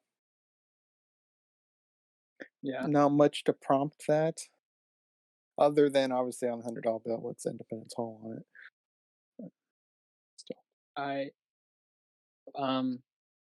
like how he's like, hey, can I get one of those $100 bills I've activated? And she's like, no. No. I mean, it's a logical response. No, Yeah. yeah, no, I like that. Like, it was like, no. No, she was fed up. But in like, She and didn't we want were them like, there. yeah, she was like, no. And then she gives him the $100. Like, here you go. Come on. Come on. She had an attitude. Well, yeah, she works at Urban Outfitters Yeah. In Philadelphia, of all places. I get in it. Philadelphia, of all places. The center for most people with attitudes, Philadelphia. Go Eagles. I really liked Riley's reaction to him finally getting something that Ben did not. That was good. And then he stomps his leg after he continually tries. Yeah. Do you know who first came up with the idea of Benjamin Daylight savings. Franklin. Yeah. yeah, Benjamin Franklin. But how did Daylight savings. how did he know Benjamin Franklin started it, but he didn't know about daylight savings? No, they knew about daylight savings. They didn't know when it went into effect because of the $100 bill being made. But obviously, if Benjamin Franklin came up with it, it would have been around that time, right? That matched. Well, yeah, that matched up with what Riley said about daylight being established, right? Well, no, I'm just saying, Oh, like, Benjamin well, Franklin came up with the idea, but the it didn't idea, yeah, get oh, enacted until World War One, oh, okay, right? never mind. yeah, that's what they said. Yeah. Okay, okay. So he only has he only has like colonial and Revolutionary War stuff. He doesn't have anything else. Anything post Civil War, he's not up on. Then I guess I don't. mm, That would that mean? I don't know if there's I, any who other. knows? We don't really We see don't really him. cover anything past that, so Yeah, I exactly. Yeah, don't know. Well, I 'cause he guess it's seems helpful to to have only know everyone about of different. Revolutionary War in this movie, and then the second one he only knows about Civil War stuff. Yeah, it's helpful to have someone in your team of different fields. Then, if Riley's more of the modern. Yeah. Then again, Abigail didn't really know anything. She's not spin Well, facts or help. It's she literally just does Declaration of Independence. That's her whole bag. yeah. Show her a declaration and So she'll know it's one of independence or not. 1774 to 1776. That's all she knows. Did it really take 2 years? You think Sprinks knows the answer to that? I'm just hey, listen, You I've been asking for the surprised truth, or are you before. asking for my answer? Is either one of those your part of your answer? Yeah. 1774 Okay. is when they all established to do the Declaration of Independence, and it was signed in 1776 when they were all in Independence Hall to write it or to sign it. But how do you know that, but you don't know who's on the $5 bill? Half of that could be bullshit. That was my answer, not the truth. Yeah, there you go. I know it was signed in There we go. 1776. Okay. On the topic of that, a historical fact they got incorrect here was good speech by Ben, but this was the last time the Independent Declaration was in Independence Hall was not when it was signed. It was there uh, in 1876 to celebrate the centennial. They had it on display there.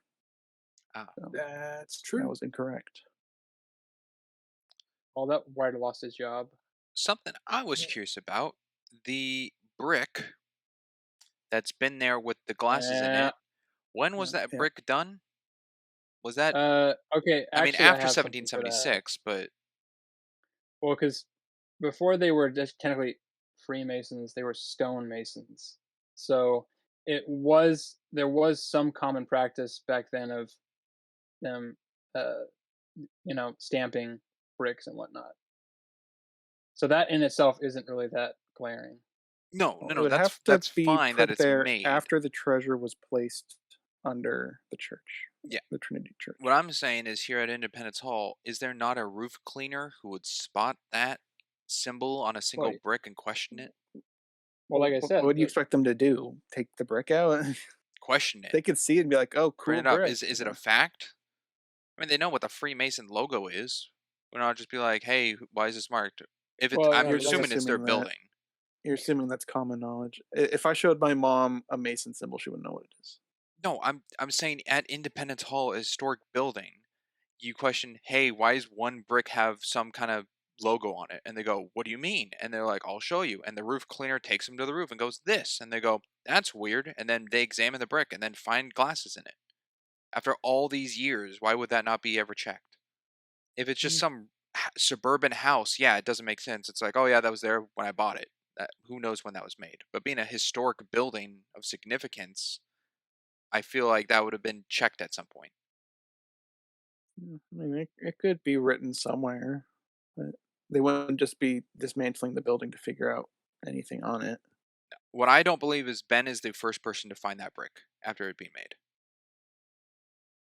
well, He's certainly the first one to pull it out. no. Yeah, to get the glasses. But it's like it's not. It's never been examined. We don't know that.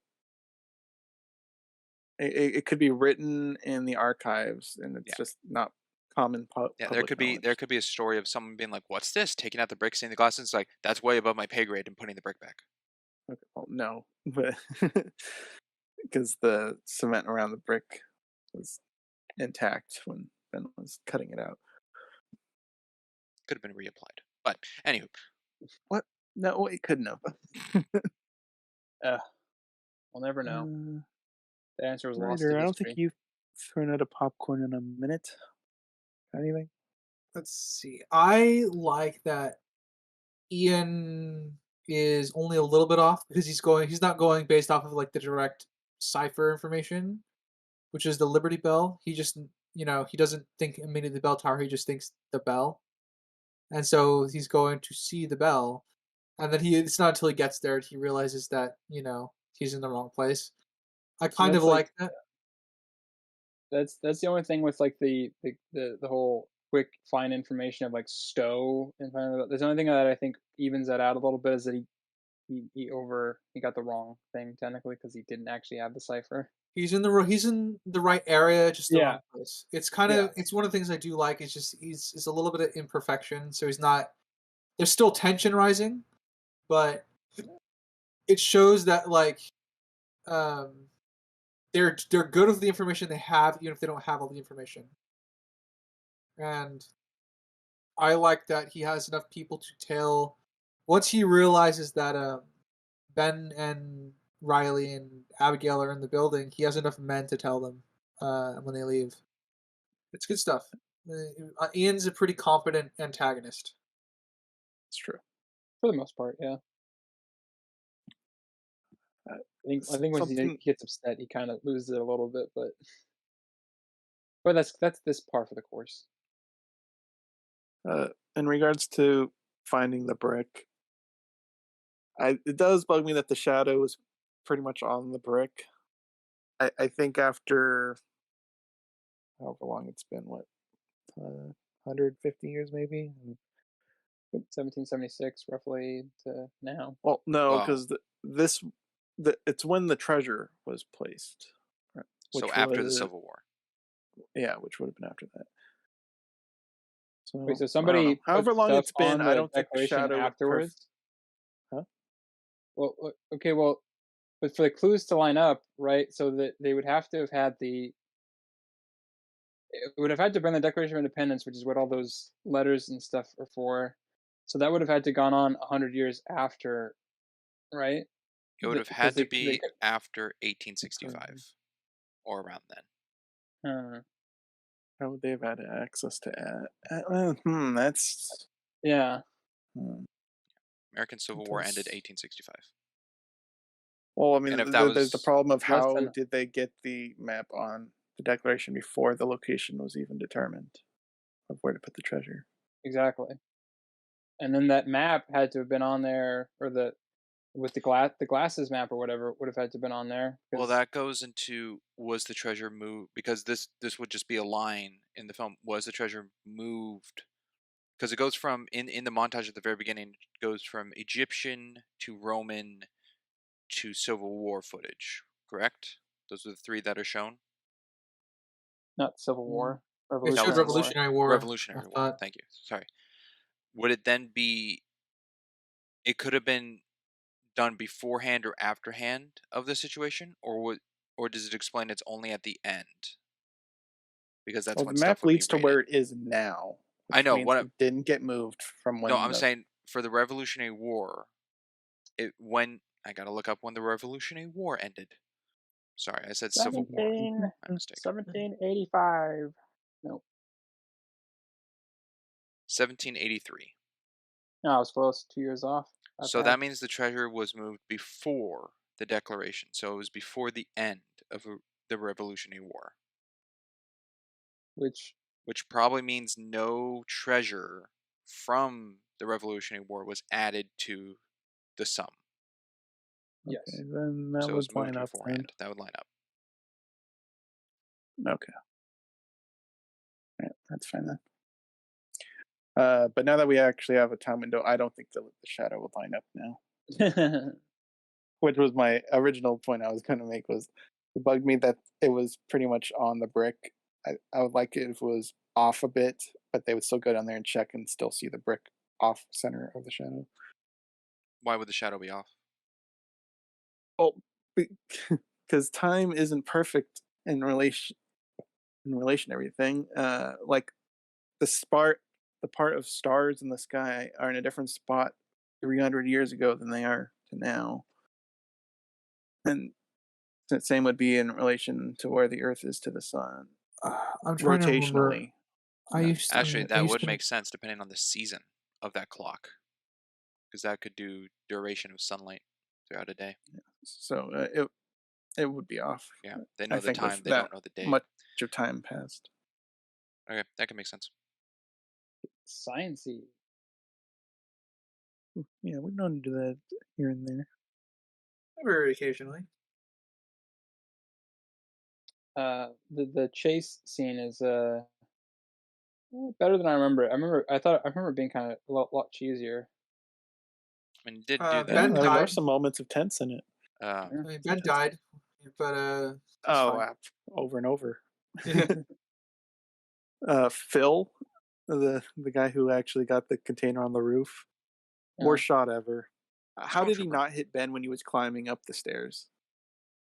How did he not hit Ben when he was lying still in the graveyard? Too many Part. how Oh, did the other tombstones. guy, the driver from earlier. Yeah. Yeah, same with him. Yeah,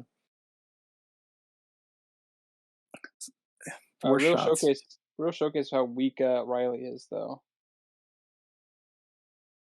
Doing what? He can't even push through like 2 or 3 people. He has to. Oh yeah, He gets. Oh, Oh yeah, that was very Yeah. weird. gives it a he's a slow light mo. guy. He's a tech guy. He's got no muscles. But you're right. I do think I will the. say. Go Go ahead.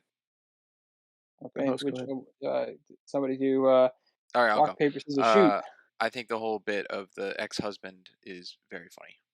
That is pretty good. I see why Shut you up! left him. Shut up! Yeah, I agree. That was pretty funny.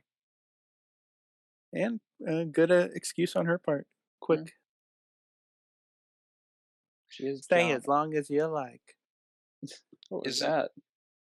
Kind of emulating how she said it. I don't think tropes. Stay long you like. I don't think tropes the word I'm looking for, but uh, when something like happens. Cliche. Yeah, I get that's the right word. Cliche. The cliche of when a bus goes by, the person books it, which happened with Ben. He was just walking across the street, and as soon Yeah, as a that's car went cliche. by, he just started booking it. But this one's a little different because usually that the person disappears from that. Yeah, They don't just I start prefer the running. book it. I prefer the book it. It's a little more Yeah. funny. Plays off the trope. Also, freaking Ian's wearing like moccasins, always like running after people. Well, Ian doesn't do much running around. No. He In kind this scene, of he just picks up does. at the finish line. Ian stands in the middle of a road, just looks evil at them, How like he's not watching for how traffic. how well do you think that would go down if the Declaration of Independence got run over by a semi truck or something? How what do you think the national Well, it would have response some would new folds in it. They would go to jail for a very long time. they I would mean, door yeah. number 4, execution. Um, Does every country keep like their like stuff like that forever, or are we kind of like on our own in that regard of I'm sure they all Oh, try to keep their documents it's all yeah. I don't know, it just seems weird that we places with them. I mean, what the Lou's got tons of artwork, historic well artwork, and that's artwork, but it's something like that. It's like a actually, declaration. It's a legal yeah. document. Sinister That's not even to legal answer that, anymore. I think you'll find your answer in the second movie. Mm.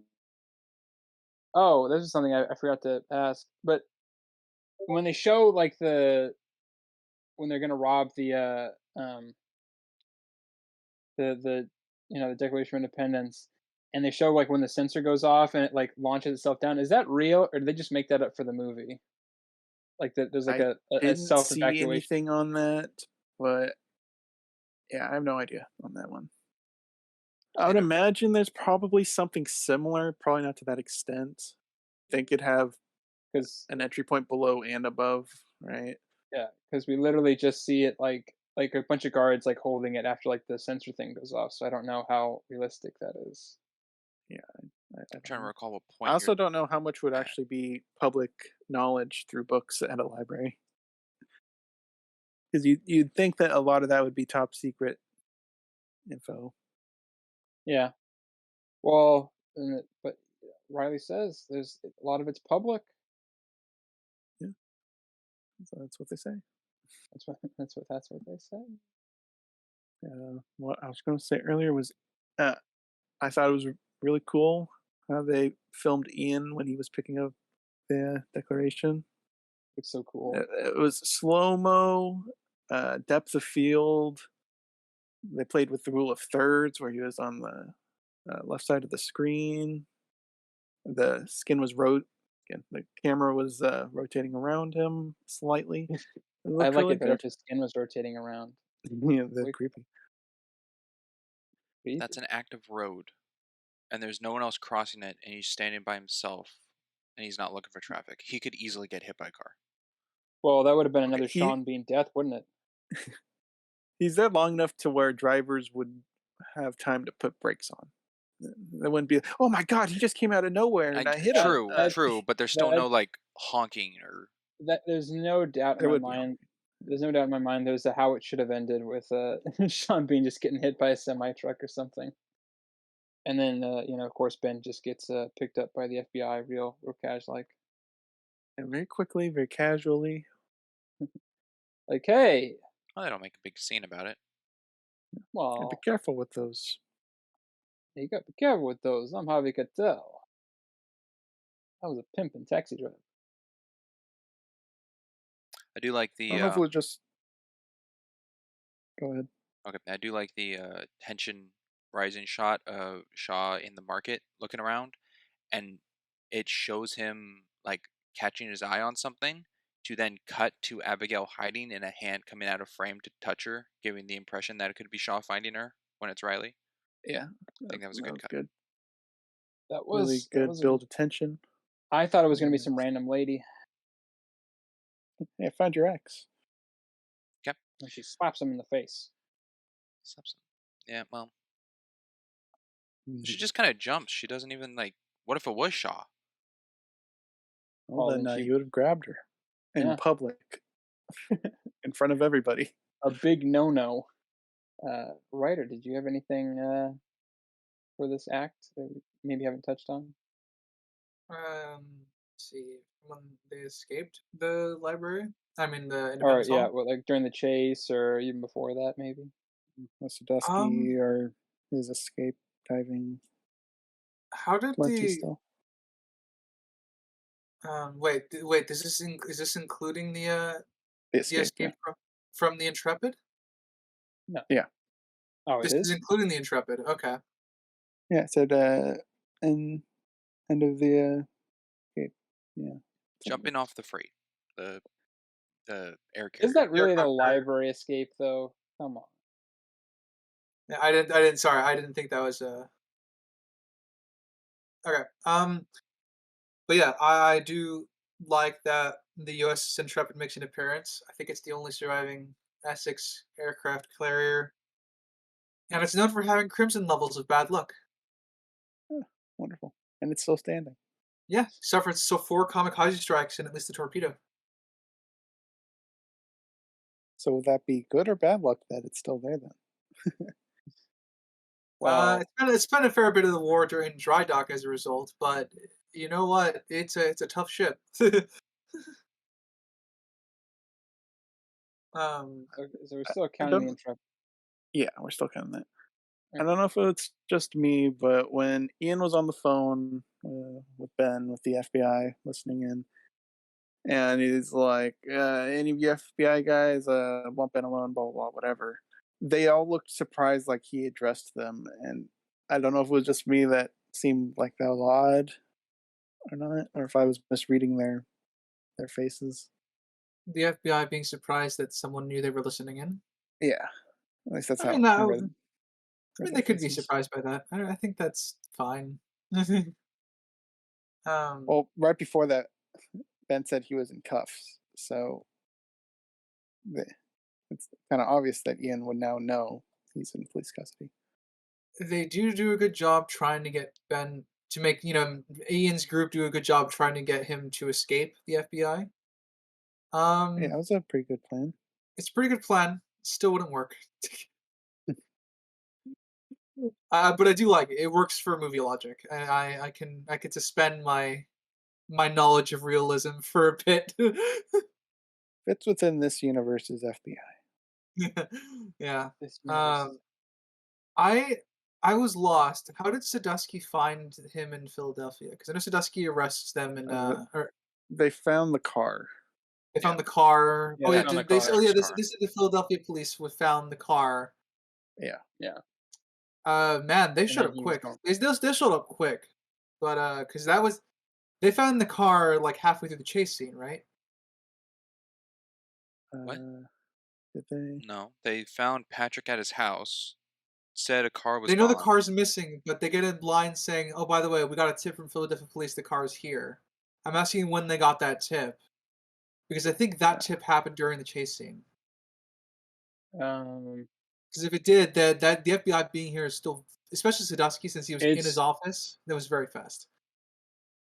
so they're going. They went to the Benjamin Franklin Museum and were questioning them because that would be like kind of an obvious place to, because Patrick probably told them that they were looking for the letters, and that's where the letters would be. Oh, they were at the Franklin Institute. Okay, that Yeah, makes sense. Yeah. That makes and more then they sense. got a call while they were there that the Philadelphia police found the car. That makes more sense. I thought they were back in their offices. No, So no, no. if they're in the Franklin Institute, I don't have a problem. That's much closer. It is strange that like the head of the FBI is there personally to Uh, to, uh, well, Yeah, he's got his motives. yeah. is he Obviously. the head of the FBI? I thought it was just like He's high up if he isn't yeah. the head, but He's he's captain, right? Captain Sadusky? yeah, but they wouldn't go out in the field. Probably not. I just realized my notes for the Intrepid was kind of funny. A public place for the Air and Space Museum in New York for the exchange. Love the locale, but like this is the FBI. I can fix this problem with a few good snipers. Then again, so long as it's not on the top deck of the oh for fuck's sake. Those are my notes exactly. Yeah. As I was going through the motions, like, you know what, it's a good place for the exchange, as long as it's not on the top deck, and then I see him going to the top and I just went, now for fuck's sake. Oh, that's where his That- escape route was. yeah, and that's when I knew the movie logic was gonna kick in. Do you think that Sadusky was purposely trying to show him the glasses thing, or do you think that was just accidental? I think that was accidental. Yeah, Oh, I I don't think it's know how he would know about the That was just him glasses. fidgeting with them. I think it could be interpreted both. With the reveal at the end, they were supposed to interpret that he's a member of sorts or like a rebrand of the Masons or the Templars. It could be interpreted as both. It could be him cluing it in because at this point he has all of Benjamin's motivations and knows he's a good person. Or it could also just be accidental. You could definitely interpret both ways with Does him it? fiddling Yeah, with glasses. I guess it would have been a line, but the only way because Ben didn't even know what the glasses were, right? He just knew they were probably designed by Benjamin Franklin, but didn't know their He, purpose. he knew they were a way to read the map. But that was after finding them. That was it. He didn't know anything about them beforehand, right? That we know of. Yeah, it didn't seem anyone knew knowledge they existed beforehand. The only thing I could think of for Sadusky playing with them intention to show Ben, hey, there's more than one thing, is if Sadusky's family or something knows about their existence. It It's just possible. It's it's just the the way they implication. Sorry, go on. yeah, it's He's a just the way that Mason, right? they well yeah, he's a Mason, but we don't know that till like after.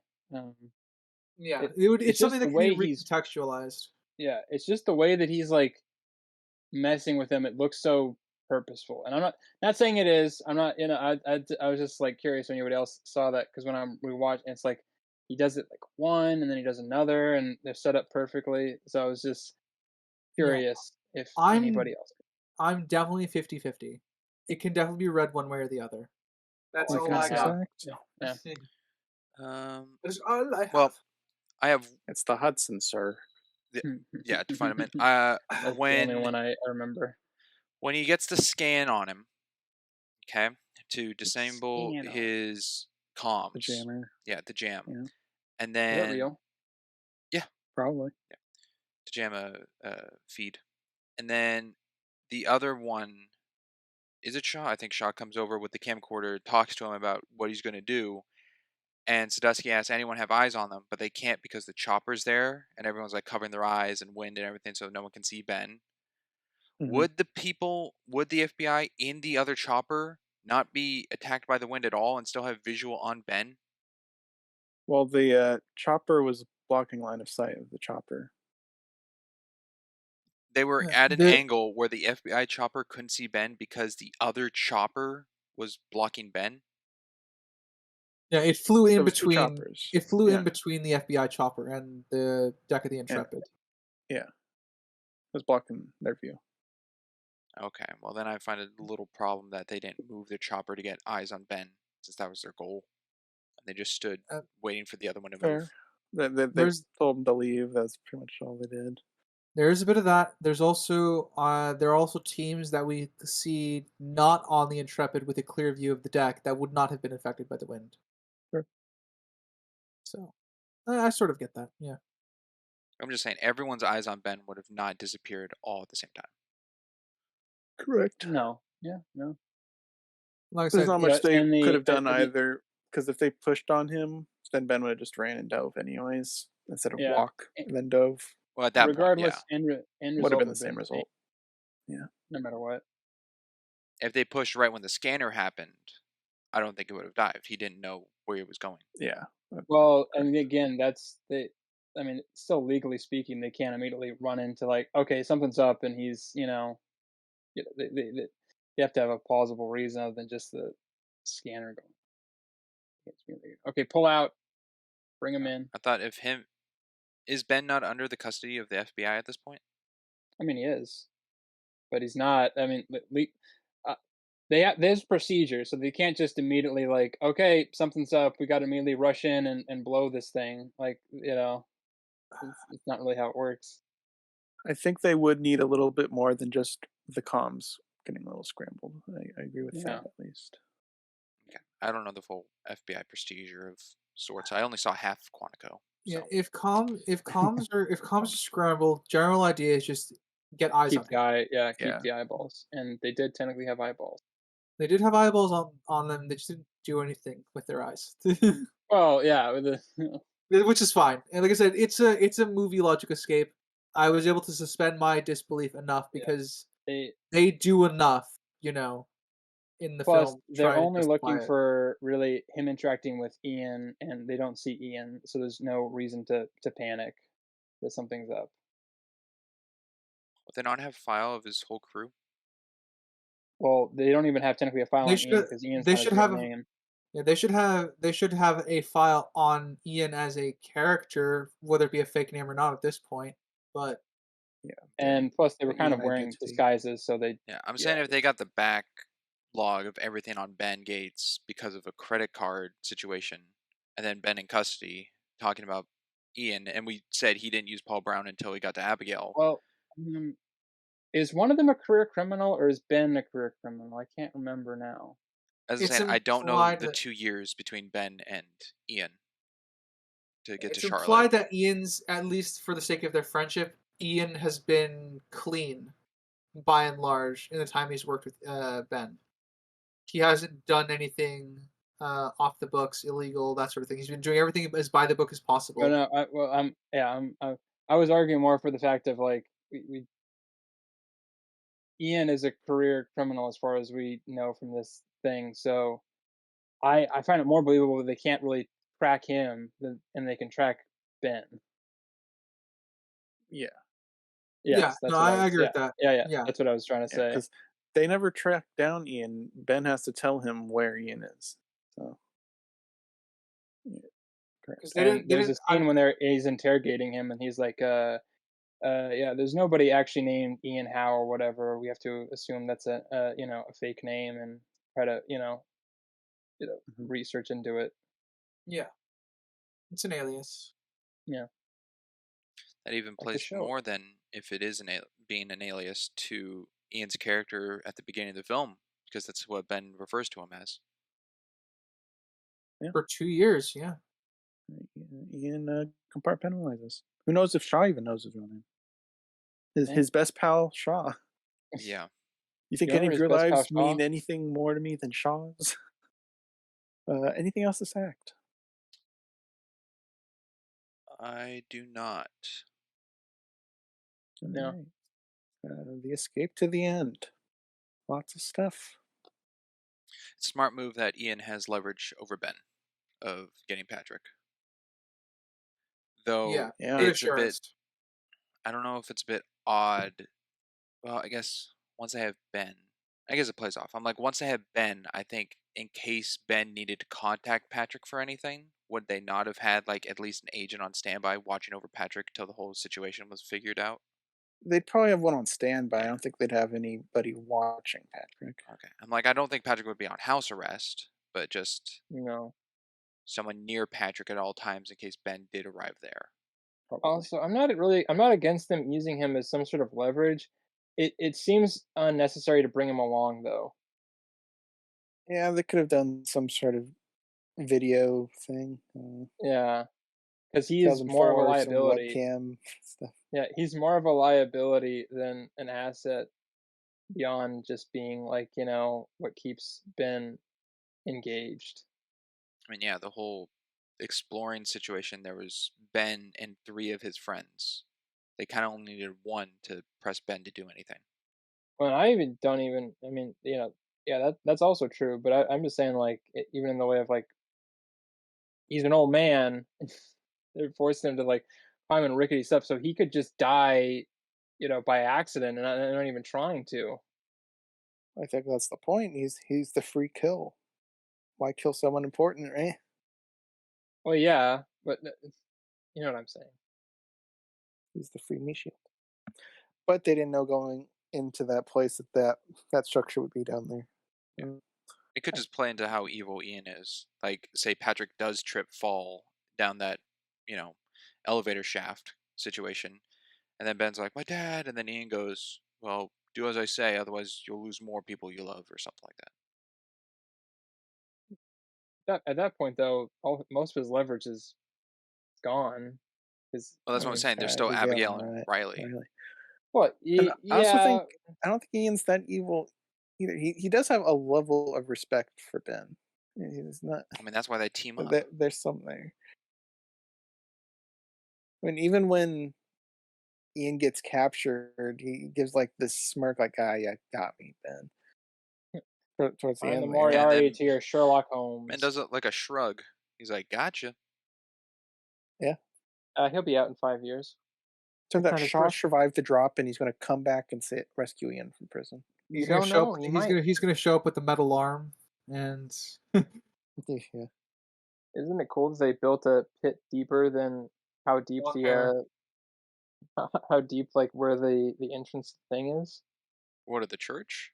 Or Yeah, to the church, obviously. I gotta say, with how much the subway is shaking that place ain't that place ain't that place would have already collapsed many years ago. Oh God, yeah. it's a similar thing that I brought up in Apple Dumpling Gang with the mine. That's fair. oh, Quake City being earthquakes all the time. Yeah, and the mine would have collapsed already. Same with the situation. The subway definitely would have collapsed this place. The subway is way more frequent too, which doesn't help. Yeah. What do you think of the glasses cipher with the multiple layers? A bit magic-y for me. Yeah. Um, Yeah, more mystical than hard like historical cipher thing, but it works. It's The way I they I always just portray it, I think, yeah. is more magical looking than actual functioning. I think it could have worked if it was functioning. And it's like certain colors only showed up certain things, which is basically what happened in the combination of colors. But I think it would have had more bleed through rather than just not being a present. Well, I was just thinking like it's even necessarily like layered. Like why have like different? Because obviously you have them all collected on the thing. So why would like why would you just like do all of them at once and then only get like half the message? Then? Obviously there'd be some. Like I said, this seems unnecessarily I think it's complicated for just how. another Yeah, potential hurdle for people not to find it. Because if you it seems you'd have hard to for do that the late. correct combination of colors to figure out the riddle, right? Yeah. Because initially Ben just thought he solved it, but then he finds out later there's more to it. So I Mhm. guess it could just potentially be a hurdle, but I agree it's kind of weak. Do you Weak think point. there's I just any I'm not against it. It's just like, yeah, it's like kind of the weakest one where it's like if you had to find other pieces of it, maybe that would be, but like it's all there already, so you could, it's seems easy enough where it doesn't.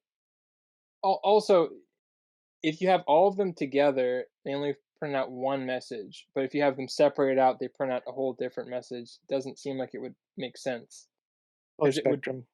Yeah, no, whatever. I don't know if how the you glasses work. no, if you took all the colored lenses, so there's four, And mix them with colored all the lenses other and the colors. standard one the focals or whatever. If you lifted all of them and just looked through the glasses, would anything appear? Yeah, you have a really good vision because you probably need glasses. You'd have No, a I'm piece of 2020 paper. vision. okay. What I'm trying to get at here is there anything in just the lenses themselves without the colors? Don't know. Like, is the glasses Probably specifically not. made for the map here? I do not know. I don't think we ever see what the glasses are by themselves, right? The effect of them is. Well, I'm saying Riley looks at it at Riley's looking at the delegation all the time with glasses. He doesn't see anything different. So I think it's Oh, specifically to those glasses made by Benjamin. it's obviously some sort of special glass. Okay, I'm just saying I don't think we ever see an answer without color. You're right. We Uh, don't. Do we need to? Maybe that's why I'm asking if it's specifically only in colors or if it's actually the glasses themselves that are different. Like, is it it's one of a kind made So, are you Benjamin Franklin thinking like if you glasses? took the old 3D glasses to the decoration, it would show on the back? Is that what you're No, implying no, with no, the no. color thing? I'm not just saying looking through colors. I'm asking if you removed because there's two colors on each side of the glasses. If you removed both of them, like lifted all four of them upwards to just be the glasses, would everything shine through? Because the glasses themselves are something to look through. We Do you don't want know. an answer? Do you want an answer? I'd prefer an answer, but there I, is no answer. Then okay, there we go. Wow, that's the easiest one out. we don't know. That's the But yeah, end of the day we there. do not know, unfortunately. I would like an answer. No, they're actually magical, and once you put them on, you can actually see better than if you had regular glasses on. That's a possibility. We never really see anyone with bad eyesight, I guess, go like, "Hey, what's that over there with the glasses on?" The other idea is that it was invented by a man who had to wear glasses, so he would obviously have to have regular glasses on to see through the lenses. Yeah, made in his image of already knowledge to help. It wasn't like opera glasses, like on the stick. Yeah, yeah. So he couldn't see through the without the lenses, right? Benjamin Franklin? Yeah, he wore glasses, so obviously he wouldn't be able to see through the colored lenses without having glasses lenses, right? I No, don't not know. clearly. Like if there's no glass in the lenses themselves. I'm giving you an answer here. If you don't want it, I won't give it to you. But I was trying to give you a reason for Oh, it.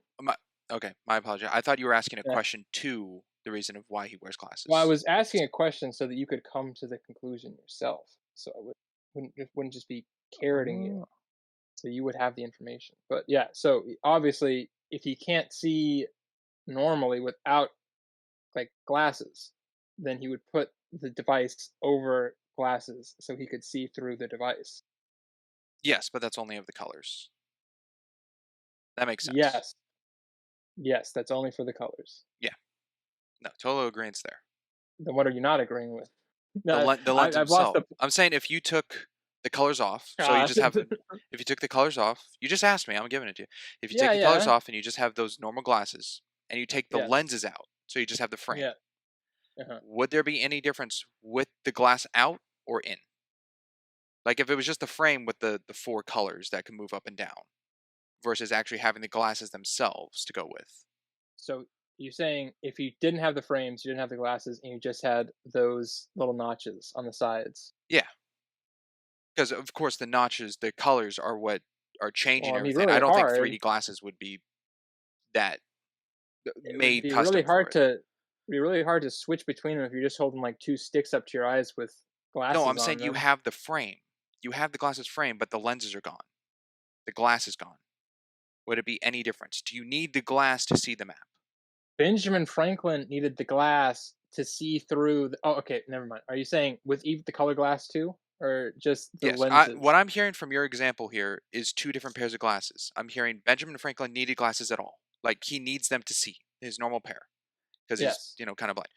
Now the glasses he made here, he used glass because he would have just taken off his to put on that pair because he needed to look through them anyway.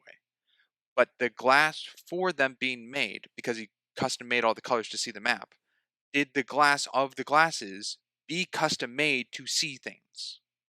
So if you took the glass out, so it's just the frame with the four colors, would there be any difference? No. Okay, so in your example, the only difference is Benjamin Franklin can't see anything because the glass isn't there for him to actually see through because he needs glasses. Yes. Okay. And Crimson Rider, are you thinking either side, 50-50? We don't see them without the colored glass, so I don't know how impactful the normal glass would be, so I don't know is my answer. There's not enough for me to go either way, so I also don't know. It's just they could be normal glasses, they could be special. We have nothing to go off of with the plain spectacles. So Okay. All I know is that Benjamin Franklin had a patent for bifocals. Oh, Yeah, a patent for a special made one, like of himself, or or both the ones we see here, not the color, just that type of. yeah. It would be the lenses would pop up for different distances because one would be for like reading and then one would be for further vision. So that's what these were. And then he also came up with the more modern bifocals where you got half the glass is for reading and then the upper half is for distance. Okay. He was a genius He was a genius. Very smart man. for the time, anyways. Probably today, probably smarter than a lot of people today as well. I think some things about discovery and science have changed enough where he probably would be maybe about average, but for the time, very, very, very. Let's see what else. And we got the fake clue. Sprinks brought up fake clues. We got a fake clue in this for Ian. Yeah, fake clues Like, given, not fake clues made. did it sound realistic to you guys? reasonable enough. Realistic if Fooling you you? Well, don't understand history. I feel like that was a well enough known thing. That was a risky lie. I 'Cause think there's a chance Ian could have known about that. the risky thing of it was lying about coming by land because they came by sea, right, with two lanterns, but only one lantern was shown. He should have gone with the story of one lantern, go where the one lantern was, not say two lanterns because there wasn't two lanterns present. I think of like Ian goes, they came by sea. That's two lanterns. Why are you lying to me? Why didn't they just go with that lie to begin with Well, if they knew it wasn't? Maybe it could be a more subtle thing. The fact that Ian is not American, I was gonna. That's what my point was gonna be. so we as Americans are very, very well versed in that because we're taught that specific fact from a very early age. Because, like it or not, we're pretty patriotic about the Revolutionary War, and we're still patriotic beyond with the Civil War. It's just differently patriotic depending on what state you're in on that one. It's just it might be that Ian's not American, so he didn't fully. It's still a risk, but it's less of a risk than I think than it might actually be. Okay. And again, I've only toured British schools. I never took history there. I mean, I know I'm as sure they have meathead it. goons would just be like, yeah, whatever, boss. Like they wouldn't correct, Well, they're but all British too, aren't they? I don't think any of them are. Those guys are American. the guy who goes, why doesn't that happen to me? I don't think he's British. He's like What Scottish or doesn't that something. happen to me? Yeah, I don't know if that's It British, shouldn't but happen to me. um, I Yeah. made one mistake. but when they get up there to look up the lamps, like the first instance of a computer for internet, they'd get their answer right there of like, oh, it actually came by sea with two lanterns. Well, there was only one down below. They could either be like, well, I guess at that point they're like, well, let's go check it out anyway, rather than go down and kill them. I don't know if they'd even fact check first. Because Ian prides himself on being able to read Ben and his I lies. think, well, I And he think they didn't would, call Ben out as lying right well, there. not Ben, but Patrick. Because Patrick Yeah, goes, but what if we It's lied? Patrick's Ben lie. jumped on Yeah. board and fed it a little bit. Get it. But would they believe Patrick's word then? I mean, Well, I mean, even what they said was, "What if I lied? Did you lie? No. Well, then we'll Yeah. just come back for you." I mean, Yeah, I Yeah. feel yeah, like that instance right there would be a fact check. mm, It's like, what if he is lying and we're going to waste our time going all the way there? It's like, okay, let's look it up right Well, yeah, now. but well, I mean, they'd go upstairs. They don't have smartphones, but they'd pull up a computer once they're upstairs, and they'd have to go all the way back down. So they'd have time, but Yeah. That's what I'm saying. they I also don't are. think they would go back down. I think they would look it up and be like, oh, it was actually by sea with two lanterns versus the Well, one of the lie. well, and also they don't know that there's a possible escape through the treasure room because they haven't really kept up with that. They're just assuming they go back up the way you come. by Obviously. the way, Springs, the reason I implied they go back up is because they need the signal for the laptop connect to Wi-Fi, which I'm assuming they don't have down there. No, I know that. They go up. I'm Yeah. saying they go topside, could be in the church or outside or whatever. Look it up. I don't think they would have the effort to go all the way back down because they already think they're trapped down there. They're like, oh, let's go check it out first, probably. See if that leads to another clue and everything, and then forget them. Because they said, we'll come back if we need your help. I don't think they'd be like, they lied to us. Shoot, let's go all the way back down and go kill them. well, I mean, they'd be like, "Shoot, they lied to us. Let's go back down there and get the actual clue." Mm. No, I think the lie that they would figure out is it came, as I just said, they came by sea, which is two lanterns, when his lie was it was one lantern because one lantern was down there. That's what they would have Yeah, researched and checked on. Because they're like, they came by yeah. sea, or they did come by sea, and I think Ben even points it out when Riley's like, "Oh, we're doomed, we're dead." And it's like, "Don't worry, good lie, Dad. Whatever. They came by sea. They're idiots, and they didn't believe us or whatever." It's like I think that would be the fact check, and they'd be like, "Okay, let's go here." That's the lie catch, not the lie catch of like none of this makes sense. We got to go talk to him again Well, the thing is, if they catch them in a lie once, why would they trust the whole thing?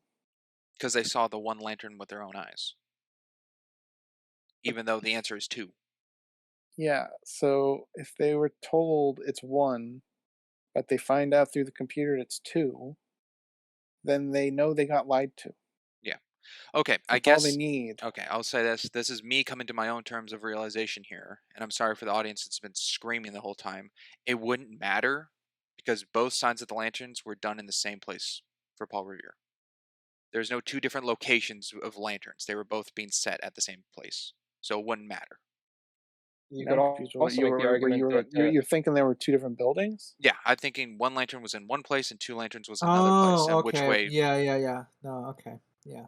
it wouldn't matter. well, Both the were other done at the evidence same location. the other evidence for them to still go would be well, because if the British were coming, one lantern would signify that, and then they would have to know, okay, the British are coming. We have to, da da da da, and protect this. You know what really bothered me about this lie scene? It wasn't the lie. It was the fact that they waited like less than 10 seconds, 5 seconds of them getting up Yep. the elevator to immediately start acting relieved and like, oh yeah, okay, we got him to go away. I'm like, could you not like wait 10 seconds and just beg and plead and slowly trail off as they You, Yeah. you disappear? think your voice could echo in this giant tunnel that they're going up in? Yeah, What'd you say about only being two lanterns? What? I was expecting Ian just to drop back in. I'm sorry, what you guys say? Huh? I also find it a Did you little say you want me weird. to shoot your dad? What? I find it weird. Why'd they stop the elevator here? They weren't at the bottom. Well, there's a platform there. Yeah, Like, so there's obviously a room. Okay, but what if that was there's a another 7 platform. platforms below them? I guess they'd go down that way. I have no idea. I'm like, they All we didn't go see all the is way a to the black bottom and back abyss. up. Yeah. Oh. Shaw's down there. They're not gonna go down to Yeah, Shaw. Shaw's down there. Some wood's down there. I'm just thinking if they dug all the like, wouldn't you go the deepest possible because it was dug that I deep? I already touched on this.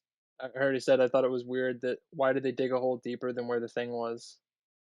Well, that's what I'm thinking. What if there's more down below that's just never shown? You're right. There could be more down below that's never shown. It's weird. I guess it's convenient that the first, I guess, yeah, I would say first because they probably didn't skip one. The first little alcove room is the one that connects to the treasure. Where do the stairs end? That's what I was thinking. I, The do spiral they one go or the one in past the the treasure room? room?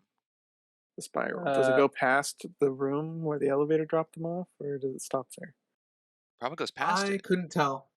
speedy time station. I would guess it would go past it. I would figure the staircase goes all the way to the Why bottom. would it go? I don't know Why why would it it would go stop at past one it? point and the elevators can continue. Well, those elevators also have a limit because they can only go as low as the top platform can go high because it's counterbalanced weight. Mhm. Yeah. So they're at the roof where pretty much the so they can only go down so low. Are there more than two Yeah, that's elevators?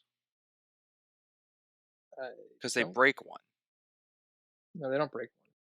There's the elevator that Patrick's in that they jump and he kind of like breaks the backing that they use, and then there's one that Ben's on that breaks and he has to like grab the declaration and drop Abigail. That was the counterweight, I thought, or one of the Yeah, counterweights. I'm saying how close those two are next to each other that high up. It wasn't like one's really high up at the ceiling, like Sinister's saying, and one's really far down. That's why I'm asking, like, how many elevators were there?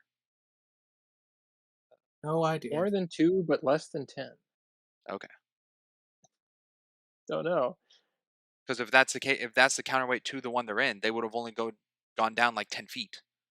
definitely something wrong here. I need to actually see the scene to determine exactly what Yeah, is wrong. if Yeah, it's I agree. multiple, There's then it's also like, something wrong there, but I have no idea to the extent the damage. I mean, they don't really show. We just kind of jump in, and then they're going down still. So we have no idea how long. I really like when Patrick is the one to kind of boost Ben's spirit, since he's been the denier for majority of the film. This room is real, Ben. which means the treasure's real, which plays off very nicely. Even though Ben immediately thinks this is the treasure room, which could have been Yeah, a it's It is safe treasure bet. room. weird. It is weird that technically not the treasure. I mean, It's the entrance to More the treasure. I security. mean, for all we know, it could be a treasure room. They didn't need the pipe to get to this room. It was just a button press. So this could have already been looted. I don't really believe that because the Patrick, whatever guy would have had to have been broken out at some point. Parkington Lane. Yeah, Parkington Lane, and don't really have any signs of that. I guess that's true. Yeah, both would have had to be broken either or if you're coming in through the entrance or exit. And at that point, if it had been broken, they would have been like, "Hey, there's a whole thing down here," and everybody would have known about it. Yeah. Unless it was covered Plus, up at the time of anywhere between the 1800s to 1900s. I'm guessing this is present 2004, right? Is a year ever yeah. given of when this is occurring? Okay. Yeah, So 2000. as we said, after revolutionary or before Constitution, before the signing of the Declaration of Independence, so 1770 somewhere in there is when all the clues were made. So anytime before then to here, it could have already been found at a point by just raiders. Could have just been raiders. I don't know when the church was made. Raiders of the Lost Ark, No. Does anyone remember what church they're in? Trinity Church They're or on Wall something. Trinity Street and Church. Trinity Church. Okay, I'm gonna Yeah. look up Yeah. when Trinity Church was made Because Alright. obviously that's going to because that be would leave. historically accurate for the movie. I'm just saying that would leave a cover of where Parkington Lane would have been in Well, it that was building that's also, not present. they said it was under the cemetery, and the cemetery could have been there before the church. Yeah, but then there would have been a different entrance route to get there, Could be. which I'm saying raiders could have gone down that path to loot it before this time. Trinity Church was 1906. So anywhere between the 100 years of the 1800s could have been looted in some form of this first possible treasure room. Ugh. So over 100 years. I don't know. With having the whole, I guess, a real treasure room and the fake one is, what would be the point of filling the fake one up with real stuff if you don't have to? because the pipe is not needed. The pipe was put in Charlotte way beforehand, so if they got any more treasure afterwards to stow in here, because they Well, said after everything they actually, would put in more treasure. there's a lot of dust covering a bunch of stuff in there, which obviously probably wouldn't have been there when the graders came in. So they would have been able to see a bunch of stuff that could have been used, and then they couldn't have. So, but then all you have to do is blast them open because it's not like a super cool, fail-safe proof thing. Yeah, I unfortunately that would probably fall into how long does it take to accumulate dust to that level, so it looks like nothing's untouched. Because if it's like 20 years, then totally fine. But if it's like, oh, it takes 85 years or something, then yeah, that wouldn't be possible. They'd find little divots and holes and like something I was mean, here that's not here. even in like Egyptian times with like tomb robbers and stuff, they found lots and lots of stuff just by digging around. So it would be a little unbelievable if they only went in so far and didn't really look any further. Yeah, they didn't take not sledgehammers at the time, but break down all the walls. It's like, hey, there's a whole tunnel going down this way. It's not really standard to do that. Your examples of the grave robbers, they typically entered through entrances. They just had to find the entrances. Yeah. Yeah, There are a couple parts on the pyramids where they removed some blocks, but they just hit walls because most of the pyramid is solid. And the Valley of the Kings, they just had to dig until they found a tomb, or they were fresh enough because a lot of the grave robbing was way back in time, not super recent. With the Valley of the Kings, where it would be commonplace to know where they're buried. That's Also, it'd getting be very into something else. it also would be very interesting as to why they closed the door after they robbed the place. Yeah, yeah. There's just a whole untold story. I Oh mean, well, more. I think it's just a fake setup room. I don't think it ever Yeah, got raided.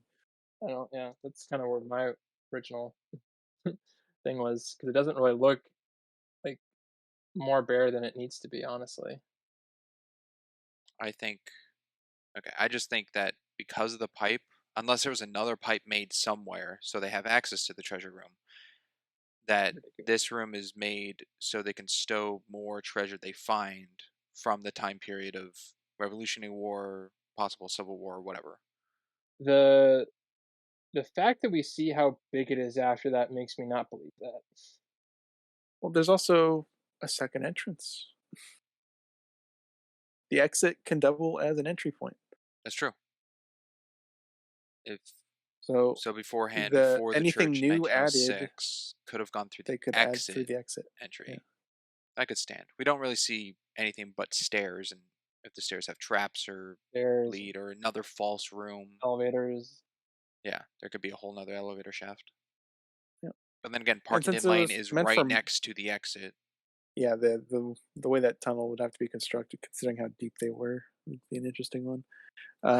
Breathing would definitely become an issue with the secondary tunnel. Mm. Especially with all the fire that burns up the oxygen they Yeah, create. that'd be a problem. He's an experienced diver. He knows how to hold his breath. Now, Springs, you brought up how likely the gunpowder would blow up. The oil, I think, is my question. I don't know how flammable that is after a couple hundred I years, don't know what kind of or not. oil it is.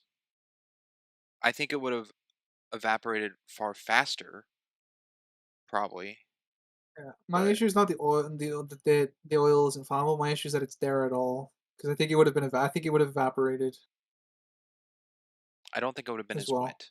I think it could have been sludge that can still ignite, but it wouldn't be like liquid. Like it kind of shows when the fire's traveling down it. You can see the gleam that it's still liquefied. I just don't know enough about oil. I Yeah. don't know how fast it I also evaporates. don't know All about right, we need an Uh, oil expert. yeah. I don't think it would ignite and explode. Well, No. obviously, no.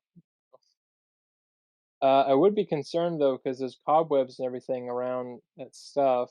I'd be concerned if it flew on there and then they burst into flames. Oh, That like a would be a sawdust tornado? Just like one spark and yeah, it all flames up? yeah.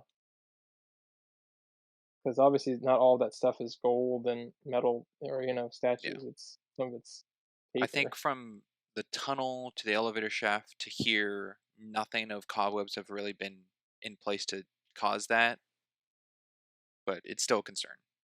Yeah, I wouldn't really. My first reaction wouldn't be to immediately ignite this trail of stuff.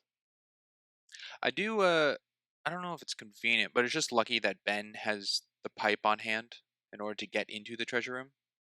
What was whatever we thought Oh, was Ian useful. just gave it to him. Yeah.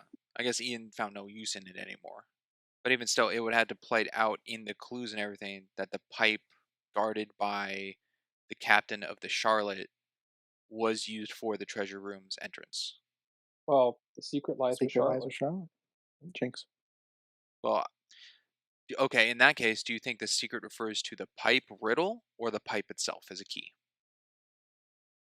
Why can't it be both? Because two things can't exist. They could both I be guess it could. secrets. Yeah, I guess it could be both. The secret lies with Yeah, Charlotte. the secret. It's singular, not plural.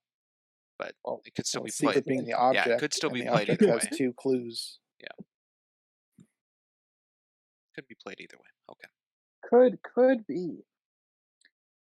So Ben gives it an estimated $10 billion value to the treasure, I mean, I think and really it's like beyond money, honestly.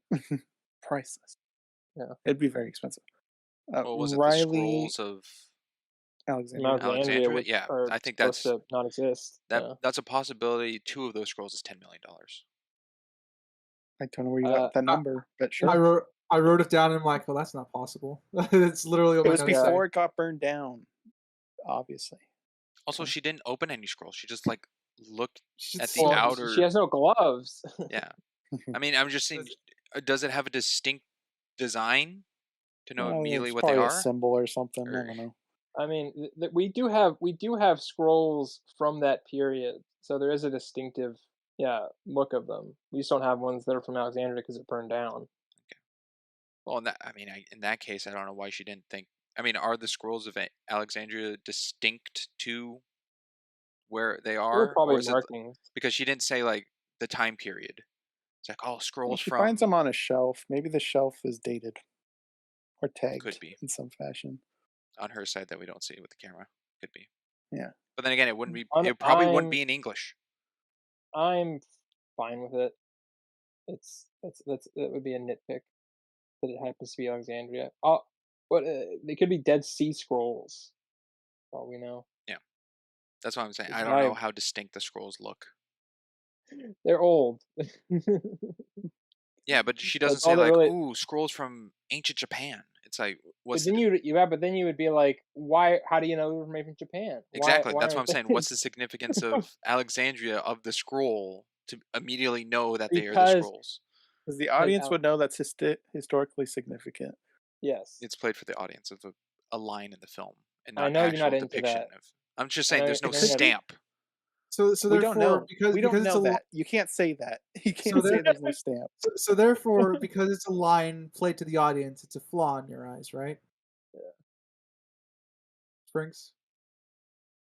He's been hoisted on his own Thinking petard. I'm holding to his standard that he set in Blade Runner now. Because it would have its place here regardless. it's a bit of a flaw on Abigail. Oh, I can't believe this.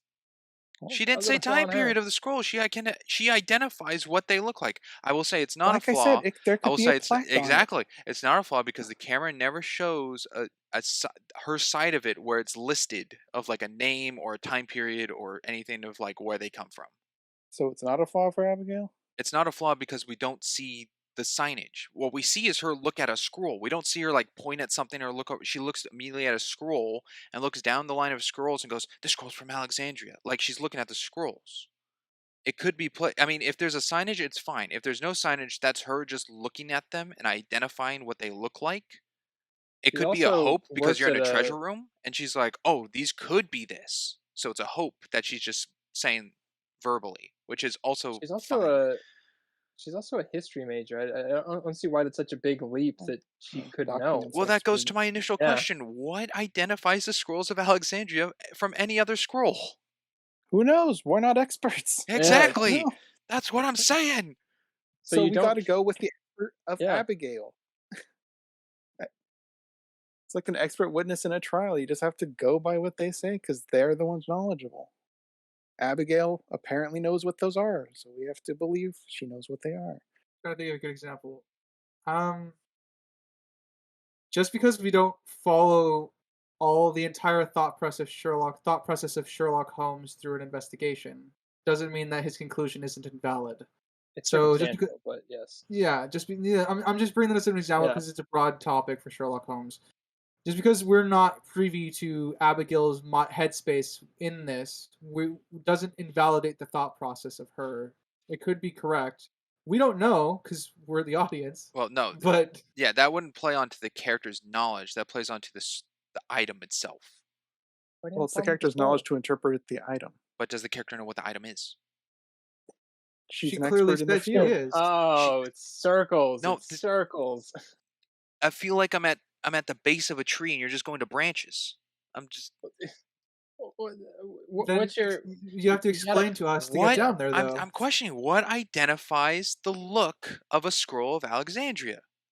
And I said, could there You, be a stamp? And Crimson goes, you don't know that. That you who knows? I'm like, is there because you something don't. No, I no, don't? no. You said That's what there was no stamp, and I said you what can't if say there that. is no stamp? We don't know. That's what I'm saying. What? None of us What? are Yeah. experts about the scrolls of So we have to Alexandria. go with the expert. Abigail's the expert. We Abigail aren't the could be experts. an expert That's her job. to know the She's a scrolls of documents Alexandria. expert. Those are the documents. She studies documents. That's her job. Okay. They know. They know when this treasure started. It started around the pharaohs and then moved and moved and moved. So Alexandria was in Egypt. So these scrolls have to be connected to Egypt somehow. Ergo, the most likely assumption would be these are Alexandrian scrolls. Could be. Okay, well, Lovely. you know I what? agree. Could be. All right. There we go. That's as My close as we're gonna initial get. point that somehow got to this was the $10 billion price tag. I was gonna say I did the math with Riley's car at the end because he said he's sitting on 0.5%. Going if Ben's estimate is correctly of $10 billion, he's Riley's claiming that the car is $50 million. I doubt that's a $50 million car. That's Mm, actually kind of funny. Is Riley hinting that the only thing he got with his 1% or his percentage is the Ferrari? That's it. I well, there's don't also know. probably taxes, right?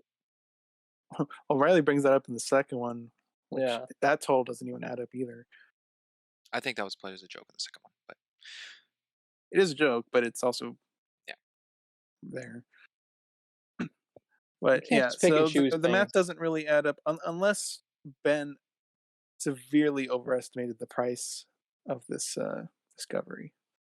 Could be. I mean, obviously, he also didn't want to go to jail, so maybe he probably. I mean, he donated most of it, but they gave whoever handed out the money, the finder's fee, gave a percentage of what the value of the treasure was. Yeah. So Riley said he got the car as 0.5% of it, Why did he get which a would half be a percent 50 when he million. was he was technically supposed to get 10%? Well, Ben was offered 10% but turned it down. And Riley just got a percent of a percent. Oh, Ben probably He got decided what they chose. whatever Yeah. Ben nailed down. Yeah. Hmm. And probably same Yeah, with the Abigail. percentage stuff doesn't really add up too much. Now, did it only go to the Uh, four of them? So did well, Patrick also get a percentage? See, I don't know because if each of them got 10%, then that Yeah. doesn't. I'm like, would There's it no just way go they to would the do that. Gates name? So I think it's just a broad discovery percentage. So anyone involved with this discovery gets this percentage, and then divide it between them. So whatever they agreed on, it's under 10%. Riley's car is 0.5% of the grand total. Okay. Unless Riley's 0.5% is a 0.5% of percent they all collectively took. Possibility. That I would saw it more fix as a that number. I saw it more of as a complaint joke of Riley being like, "Oh, could have had way more," and Ferrari's just an aspect to what he got out of it. It's not the entirety of what he spent. Seeing as how strapped for money was in the second one, I be hard for me to wager how much he spent overall on, immediately. But like we said, don't really know. Yeah, I mean, we don't know what the finalized price is. We don't even know if those scrolls are from Alexandria. So We how can we know about don't. the uh Let's I like Nicolas Cage's shadow reveal to Ian. It was So unnecessarily funny. smirky. Both of them just smirking at each other. Like, ah, you He was got like, this me. I house. got you. he was like, look, I have I one got. condition. I have to pop out of the shadows when you arrest Yeah. him. He's like, hey, I got the Federal Bureau of Investigation. Gotcha. Make sure when you're arresting him, have him face this door. I'll be standing here. Yeah. It's very important. It's very important for the ending of this movie. What movie? Exactly. Yes. I like the idea that there's someone like waiting to cue him, just Yeah. somewhere off to the side. It's like, okay, Yeah. go do your thing now. All Now. right, Right. we're Right. arresting him. Go, go, go. Um, All right, we're going in now. No, wait. The shadow's not in the right area. Give me another hour. Ben, come on. did you just add another gate to make it take longer? And then Ben Gates gets a house. Well, does Ben Gates get a house or does Abigail get a house? Uh, As of right now, Ben. As of next movie, Abigail. Well, I mean, it sounds like they jointly got it, and then they just, Well, he split. didn't get the yeah, he didn't get that 10%, so he probably had to, you know, go in it jointly. Which big leap if they went from like, robbing a treasure to, you know, living together. Domestication. Sinister, Yeah. I'm Yeah. glad you brought that up because I know how Crimson feels about story told romance. Crimson, do you find it believable? Hmm, Still a better love story than Twilight. it is. Having Once not again, seen not a high Twilight. bar. I think it's good. The kiss is a little weird, but not ridiculous. I mean, the kiss can be I'll just I'll, I'll interpreted as say adrenaline. I'll say it's The, acceptable, but the kisses is just adrenaline. I'm fine with that. But I think on your scale, Crimson, this is too fast even for you. it could be. I could be blinded by nostalgia. Well, for they never say I love you. It's true. Correct.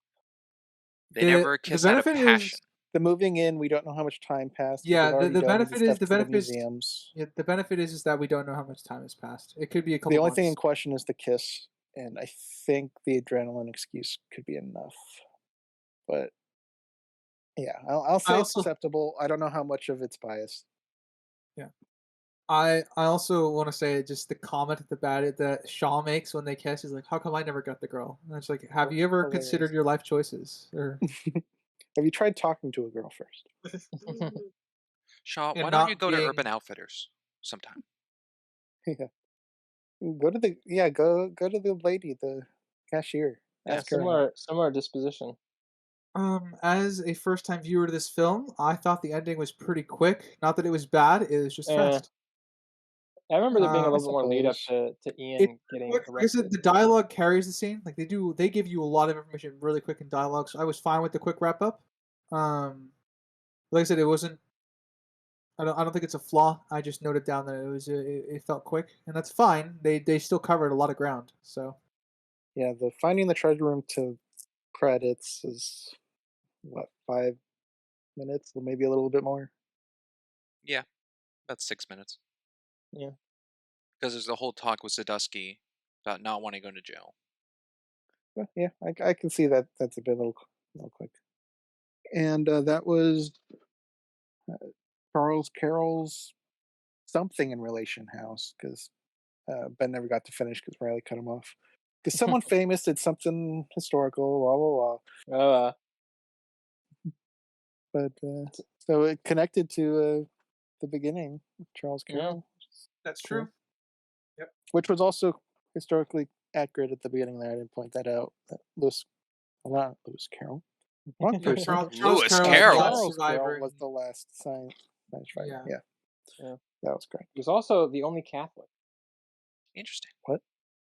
He was the only Catholic signer of the Oh, Declaration of okay. Independence.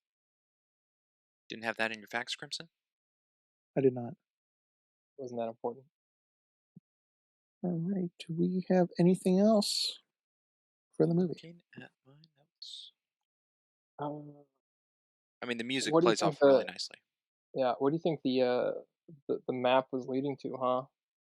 Mm, The kitchen. The map, yeah, yeah. Oh, at the end, the bedroom.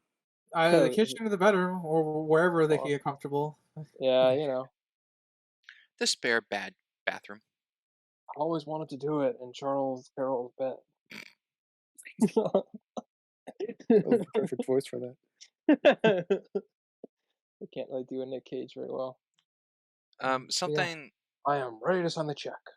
I'll actually touch on the music a little that still gets a little pet peeve with me is don't I can't fight it because it's written in stone and it's how it is. It's just my own interpretation. But I think the main theme should not be called the main theme because I think the soundtrack choice of Ben's like theme is the main theme of the movie. I think when you hear the Ben theme, people identify the movie. When you play the actual theme song, not a lot of people connect it. What is the dun dun dun dun dun dun dun dun? Is that Ben or the main That's the theme? main theme. The whole chase sequence is the main theme. Like the adrenaline thing, Okay, I don't think that's too the bad. slower one, which I don't recall if it's the credits, is Ben's theme, and I think that's more connected. Like when they find the treasure, that's Ben's theme. No, That's I think they're Ben's thing. appropriately titled. I think the dun dun dun dun more often than I'm the Ben sorry. one. Dun, dun, I dun, can't- dun, That's dun, dun, isn't that the ba-na-na, Yeehaw theme song? Da-da-da-da-da, da-da, da-da-da-da-da, dun, da-da. dun. No, it's Woody Woodpecker. It's Woody That's Woodpecker not what theme I was song. doing. Yeah, the first part was the Dun da-da-da-da-da, dun dun dun dun dun dun dun dun. dun dun. Sorry, audience, we dun. can't play the music. It's copyright. We can only interpret I it. mean, I did it so close that we might get struck anyways. If we Very do, I close. will Yeah, bring it up in the recap. it was pitch effing perfect. But I have no other notes. The only Nope. note I I have guess. is think about a D, maybe a G. Oh, gotcha. Music. Yeah, yeah. Scott Um, Pilgrim D note. Yeah. Dun dun yeah, dun dun dun dun. he doesn't actually play a D note in that scene. It's really annoying. I guess my last note. I was questioning whether or not Ian, after seeing the staircase going down or the elevator shaft, I suppose, whether or not he would have actually done that or prepped and got gear to climb down. Because he Having seen seems like the someone skilled yeah enough that would plan for that and not just yeah approach it like that. having seen the rickety state that was in, Ian would absolutely have left and Rickety. come back with actual spelunking gear for caves and shit. Spelunking. That would be my last bit. Ryder, you got anything else? Um, let's see. I think we kind of already talked a lot about Sadusky's conversation with Ben, like how he's supposed to be a Templar potentially. Mhm. Well, Mason The is. other facet of that scene I really like is I like that Ben is just a forthright and good person. You know, get Tadeusz calls him out on it. He's being a bad negotiator by the fact he's just offering everything, without exemption. I guess Mhm. obviously he has exemptions for everyone else, and including himself. Like he doesn't want to go to prison. He wants Abigail's name or reputation to be restored and stuff like that. But I quite like that he just gives the Declaration of Independence back without any reservation, and like he's not holding on to it as a bargaining chip. It's very indicative of who he is as a character. And it's one of the things I have to praise about the film quite a lot is the characters are they're all quite wonderful and they have their character traits and they stick to them. Agreed. On the topic of characters, I was going to ask this, might as well now. Ryder, was guessing in my head who your favorite character would be, but I would like to hear your answer to that. I guess we can ask everybody their favorite characters. All right. Well, I'll guess I'll go first since it's technically directed at me. Yeah. Um, I think my favorite character is probably Sadusky. Oh, Second's probably gonna be Ben. okay. Yeah, I thought it would have been Ben or Abigail for you. Yeah, yeah. It's Sadusky, Ben, Abigail. So you're not wrong. They're in my top three. They're up there. Yep. Sprinks, your favorite? Riley. Not surprised. Nope. It's pretty easy. Sinister? Come on, you really gotta ask. The audience needs to know. Nicolas Cage, all the way, baby. Yeah, mine would probably be Ben as well. So if everyone's done, we'll get into our summary ratings. What about a Starting least favorite? with least favorite, Shaw. Yeah, Shaw. Shocker. A shocker. Shocker. Least favorite. I'm gonna go with the museum kid. I'm gonna go with Phil. Phil. Phil wasn't great. He didn't have much screen Phil's time. worse than Shaw. That's true. That's true. Phil missed so many easy shots. Or Steve, that guy who was supposedly hitting on Abigail behind our backs or whatever. Oh, Oh, at the movie. gala? Yeah. Never shows up again. Yeah, never shows up again. Alright, summary rating starting with Ryder. All right. My subjective is going to be heavily skewed. I watched this under stomach flu conditions, so it wasn't great. And a fever. Other than that, though, despite that, it was a fun romp. I don't know if I have the nostalgia or obsession to rewatch this often, but I could definitely see myself tuning in and I guess watching it like as background noise or things like that because it's got a nice feel to the movie. I definitely vibe with it. Um, so I think my subjective is gonna be a 7. Um, yeah. Objectively, um, it's gone down a bit since we started. Um, I the history is obviously mostly accurate, so I'll get that out. The history is mostly accurate, taking liberties with certain aspects, but it doesn't really shit on history, which I think is a huge plus. Because usually my biggest fear when going into movies that play with history is those movies tend to like to not necessarily sugarcoat it, but just like change aspects of it entirely. To the Embellish it. point embellish it, change aspects of it entirely. This does it in a respectful enough manner that even the changes that they make to it being fictitious, I don't find as grotesque to my more historian hobby eye. So I quite enjoyed. It helps. It helped me on the subjective end as well, and also I think that goes into a little bit of the objective end too, considering they're having to construct, um, believable riddles and believable clues that are sprung up from that history. Um, Alright. The plot is very MacGuffin based. That's not necessarily a bad thing. It's just going from one clue to the next clue to the next clue. It's just one thing to the next. It makes the structure of the plot easy to write around. But it is a tool that's used effectively well. Um, and again, the history aspect will tie into the world building. I think I praised the world building at the beginning. There are obviously a few things they get wrong, but in a movie like this, getting a majority right and compared to the few they got wrong, I think that just outweighs it. Because world building essentially then is just it's in our world, and we're getting into the minds of our characters and what their places are in society and how things function. The FBI is entirely incompetent. As I said, I can suspend my realism aspect enough because the movie put the work in when it's clearly like a movie excuse. I'm gonna just cite the intrepid carrier escape. Um, and then I think we kind of went over the heist for the Declaration of Independence a lot at the beginning. Um, I stand by with what I said. I really like the sequence. But there are very apparent flaws. Um, and I guess from there I'll kind of transition into characters. Uh, Patrick, kind of mentioned it was sinister. He's not really utilized in this movie a lot. He feels more like a long-staying cameo. That's not necessarily a bad thing. He's still a character. He just didn't really get time to, or the writing to like make the role his own.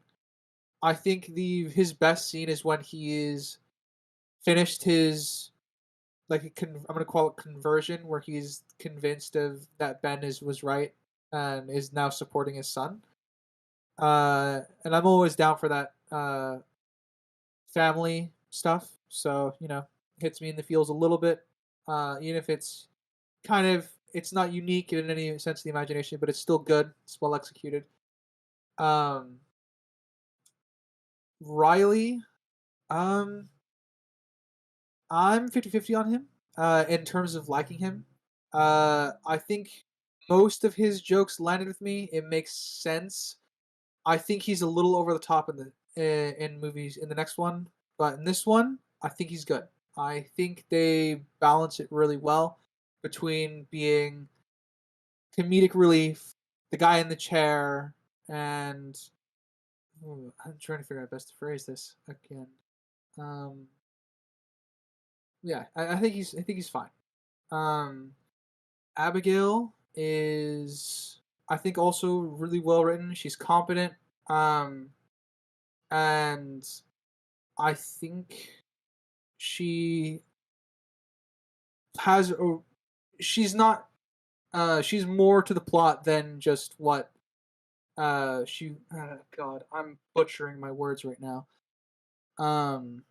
Yeah. I'm just gonna say Abigail, good character, thumbs up. Just gonna leave it at that. Ian is an antagonist. I feel like we're definitely coming in like on the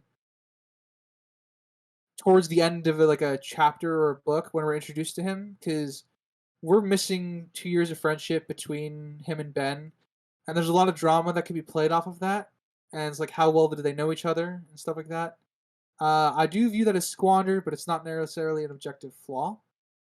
Um, I think Ian serves good roles, decent roles as an antagonist. There are a few ninks that come into him, but it's mostly has to do with plot armor in relation to the characters getting shot at and stuff like that, and decisions he makes occasionally. But most of the part he's pretty smart about it, um, and he does a good job at being an antagonist.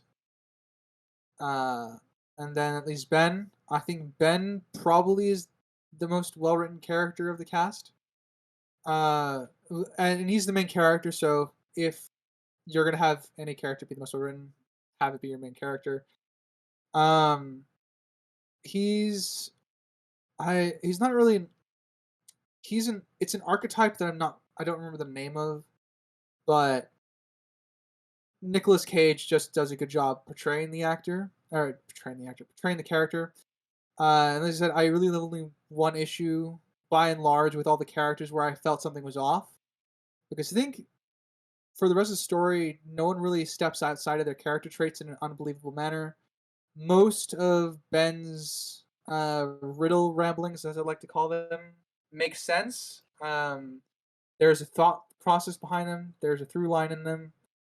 Um, and time will tell whether those will hold up. Uh, I think, all in all, given the flaws that we have discussed, it moved down a bit. I think my objective is also at a 7 now. What was it at originally? It was at a 7.5. I think the in-depth discussion over the heist really converted that a little bit, and I think I knew there was plot armor. I just didn't realize to the extent. that was involved as well. So I think both of those together kind of brought that down for me a bit. All right. We'll do the Sprinks next. Alrighty. Where to begin? Where to begin? Let's start with objective. Objective, I think the acting's good. I think the cinematography's good. It plays well in the slow, serious parts of conversation and in the action parts. I think the chase sequence after Independence Hall is a little bit shaky cammed on the street following Ben. A little too much, not at the point of J.J. Abrams level, but it is a little much, I would say. Everything else plays really good. I think the cinematography work in well with editing and director of choice really flowed with transitional shots of like Ben raising his head as a kid to adult worked well. The transitional shot of the whole heist just going back and forth between Ian's crew and Ben's crew and how that plays off with the tension rising and kind of like a little bit edge of your seat. Is it going to pay off? Is it working? Just worked really well, and that's good collaboration. I like to see across screen that pays well. Um, let's see, the writing I think was pretty darn good. Ian didn't exactly, I think, have it wasn't cliche, but he didn't really have much of a villainous dialogue.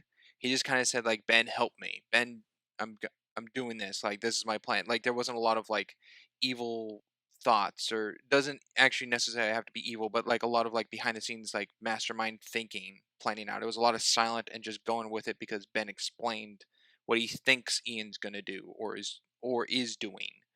Um, so I wish there was a little more of Ian's thought process on how he's going about things and like if he wishes for Ben's demise because he kind of expected Ben to die. But we talked about how Ryder brought up when he paused at the doorway, like he felt a little bad and sorry, but then he was surprised to see Ben later on when he has the declaration and Shaw. I know we've said like Shaw. I feel like we've called every single goon Shaw accidentally. There's like four goons total, so my mistake on that. But the one that opens fire on Ben wasn't Ian's call to do, but it was still the goons' call to do. And just like this relationship, and I do wish we had a little more story of the 2 years they've had together, which could probably cement a little more emotional feeling of the two and how they interact, but we didn't. So that's the only writing I wish there was a little more on of Ian's character a bit. I think the comedy plays off really well with Riley being comedic relief. One of my favorite things is just him complaining about Patrick's car and how it smells funny and he's hungry and he's tired and all that. I think that's funny. The action is pretty good. The mystery itself and the puzzles and riddles play off pretty well. I do like the verbal thought process of Ben because he wants to share his knowledge with others of history, of how he processes things, which is like what the first riddle was. Sinister thought it was a little too lengthy. Was it Sinister? Yeah. A little too lengthy in explanation. I think as the first verbal puzzle being shown, I think it's okay because it plays to his character, but I am kind of in agreement that he kind of rambles a little longer. Um, I don't think it's just for him to look smart in front of everyone else, but just to kind of play a little more into audience. This is how he works as a treasure hunter. What have I not touched on? Lighting, a lot of natural lighting. That's fine. Costume design. I think the only thing I really picked up was Ian was the only one in like a white winter jacket at the beginning. I didn't really pick up on anything else afterwards. There's a whole clothing part at Urban Outfitters. I didn't catch any of their clothing decisions made in that. If it was to be in anything, I don't know. I like the little twists here and there of like he bought two.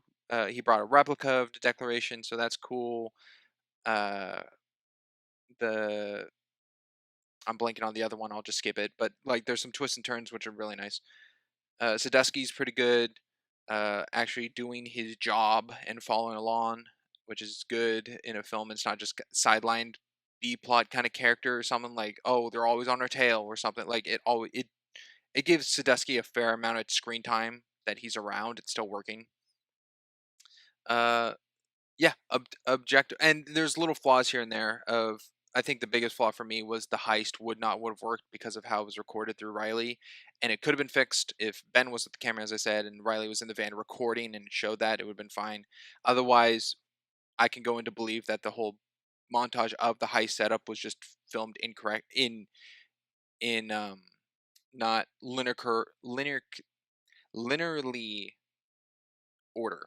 Linear order, I guess, is the word I'm looking for. Which is still fine. Fine if it is that purpose of way. Not fine if it's not. But yeah, I give it a 7.5 objective.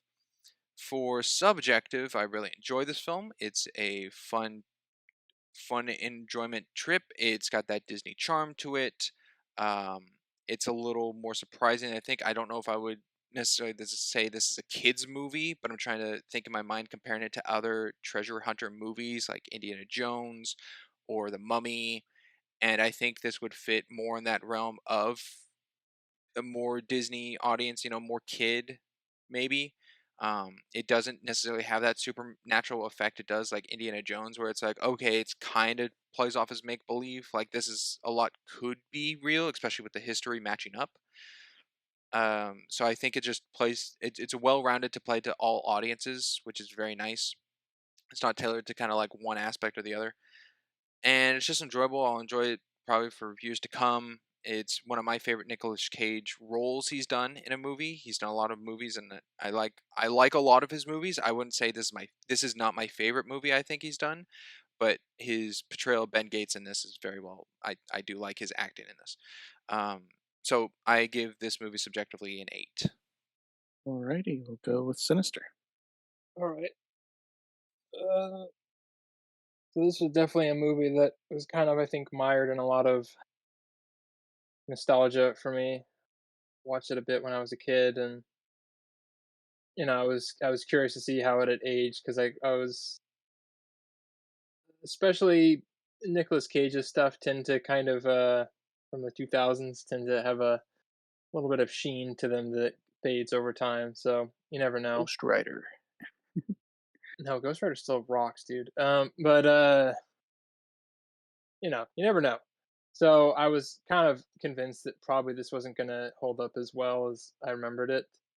Uh, Pleasantly surprised there wasn't too much. I think obviously we poked some holes, myself and others, of leaps of logic and leaps of scientific or technological usages.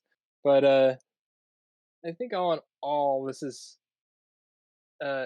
it's funny because I watched this in the second one, and I think objectively this is better, but the second one subjectively was better for me. So interesting how that was flipped. Um, but yeah, all the cast pretty much do a good job. I kind of beat up a little bit on John Voight unnecessarily. I think more so that's a character problem than a actor problem. So I think overall he did a good job, but it was definitely underutilized. Uh, Sean Bean played a very convincing and logical villain for this. More more Hans Gruber than Boromir, so kind of a nice range there.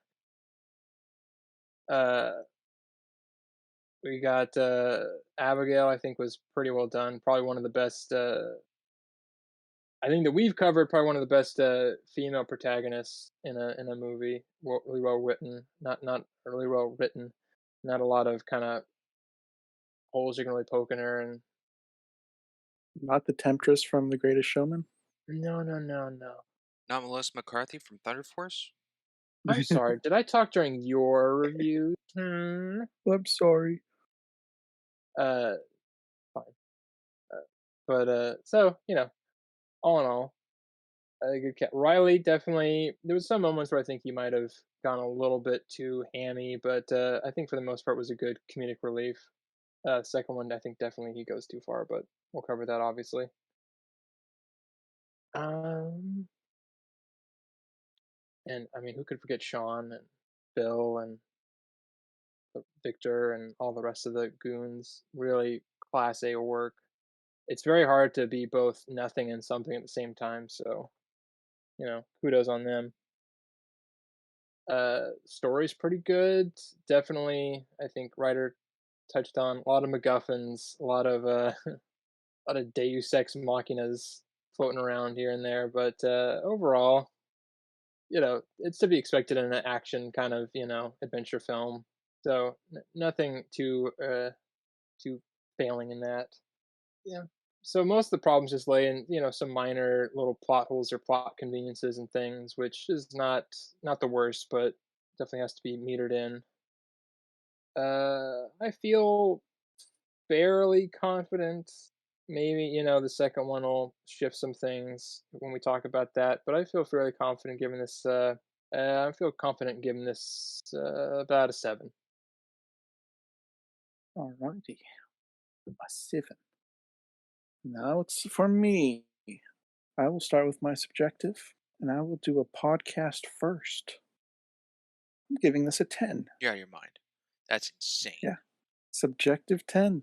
Do we have a name for this? I'm sorry to cut you in, but do we have a name for a subjective 10 or a 10? No, it's just a 10. It's It's just just a 10. historic Okay. event. A perfect. Perfect. A perf. All right. Yeah. We have a perf. We have a We perf have a here. perf. I gotta look up, make sure that's not a slang for something. If it is, it's an urban We're using dictionary. a That's P. probably not real. So my letterbox, I've watched over 800 movies. I only have 8 that are 5 out of 5 stars, so 10 out of 10. This is one of those. So I was excited to cover this on the podcast. Perhaps my passion didn't show all the way through. I was trying to hold it back a little bit. I love this film. Awesome. I love all the characters. I love history, so it filled that in. Who knows? Maybe it's the cause of me liking history, because I did watch this pretty young. Just wonderful film. I think the humor hits. Uh, Usually Riley's type of character can be annoying to me, but I think Riley was a good balance of his humor and his effectiveness. Usually the humorous characters are kind of useless. I think Riley was a good balance there. Well, I'll jump into my objective. I was bounced between 2 points here, being a 6.5 and a 7. Couldn't really decide. Having finished with the podcast, I'm going to stick with the 7. Stick with the group there on that one, unfortunately. But we pointed out a lot of problems with the heist itself. The heist is very enjoyable. The way they put it together is fun. So there's a little bit of balancing for movie entertainment and what can work, but obviously for an objective scale, it doesn't work. Both heists that happened here, Ben's heist had some problems, and Ian's heist had some problems. We covered pretty thoroughly. I don't think any of the characters broke character. Writer thought Ben and Riley had a little hiccup in the van with Abigail. I don't know if I agree with that assessment, so I'll leave that at that. But I think everyone else was pretty spot on. Ian is. I really like how competent he is, and he's not just full on evil. He's just a greedy guy. He wants his treasure. I like the level of respect he has for Ben. The goons, which is probably the biggest flaw in this film, because they are the cause of a lot of the plot armor around the team here. So many shots fired. I wish going into this I would have just written down, tallied up every shot taken at Ben, and see how many shots missed. It's pretty ridiculous, especially with some of the easy layups, like the cemetery where Ben just laying there could have easily been hit. Ben climbing the stairs to the roof of Independence Hall. Very easy stuff that they miss. History overall, very accurate. I like put effort into that. I like the locations they went to. They tried to get real locations, and when they couldn't do that, they got sets.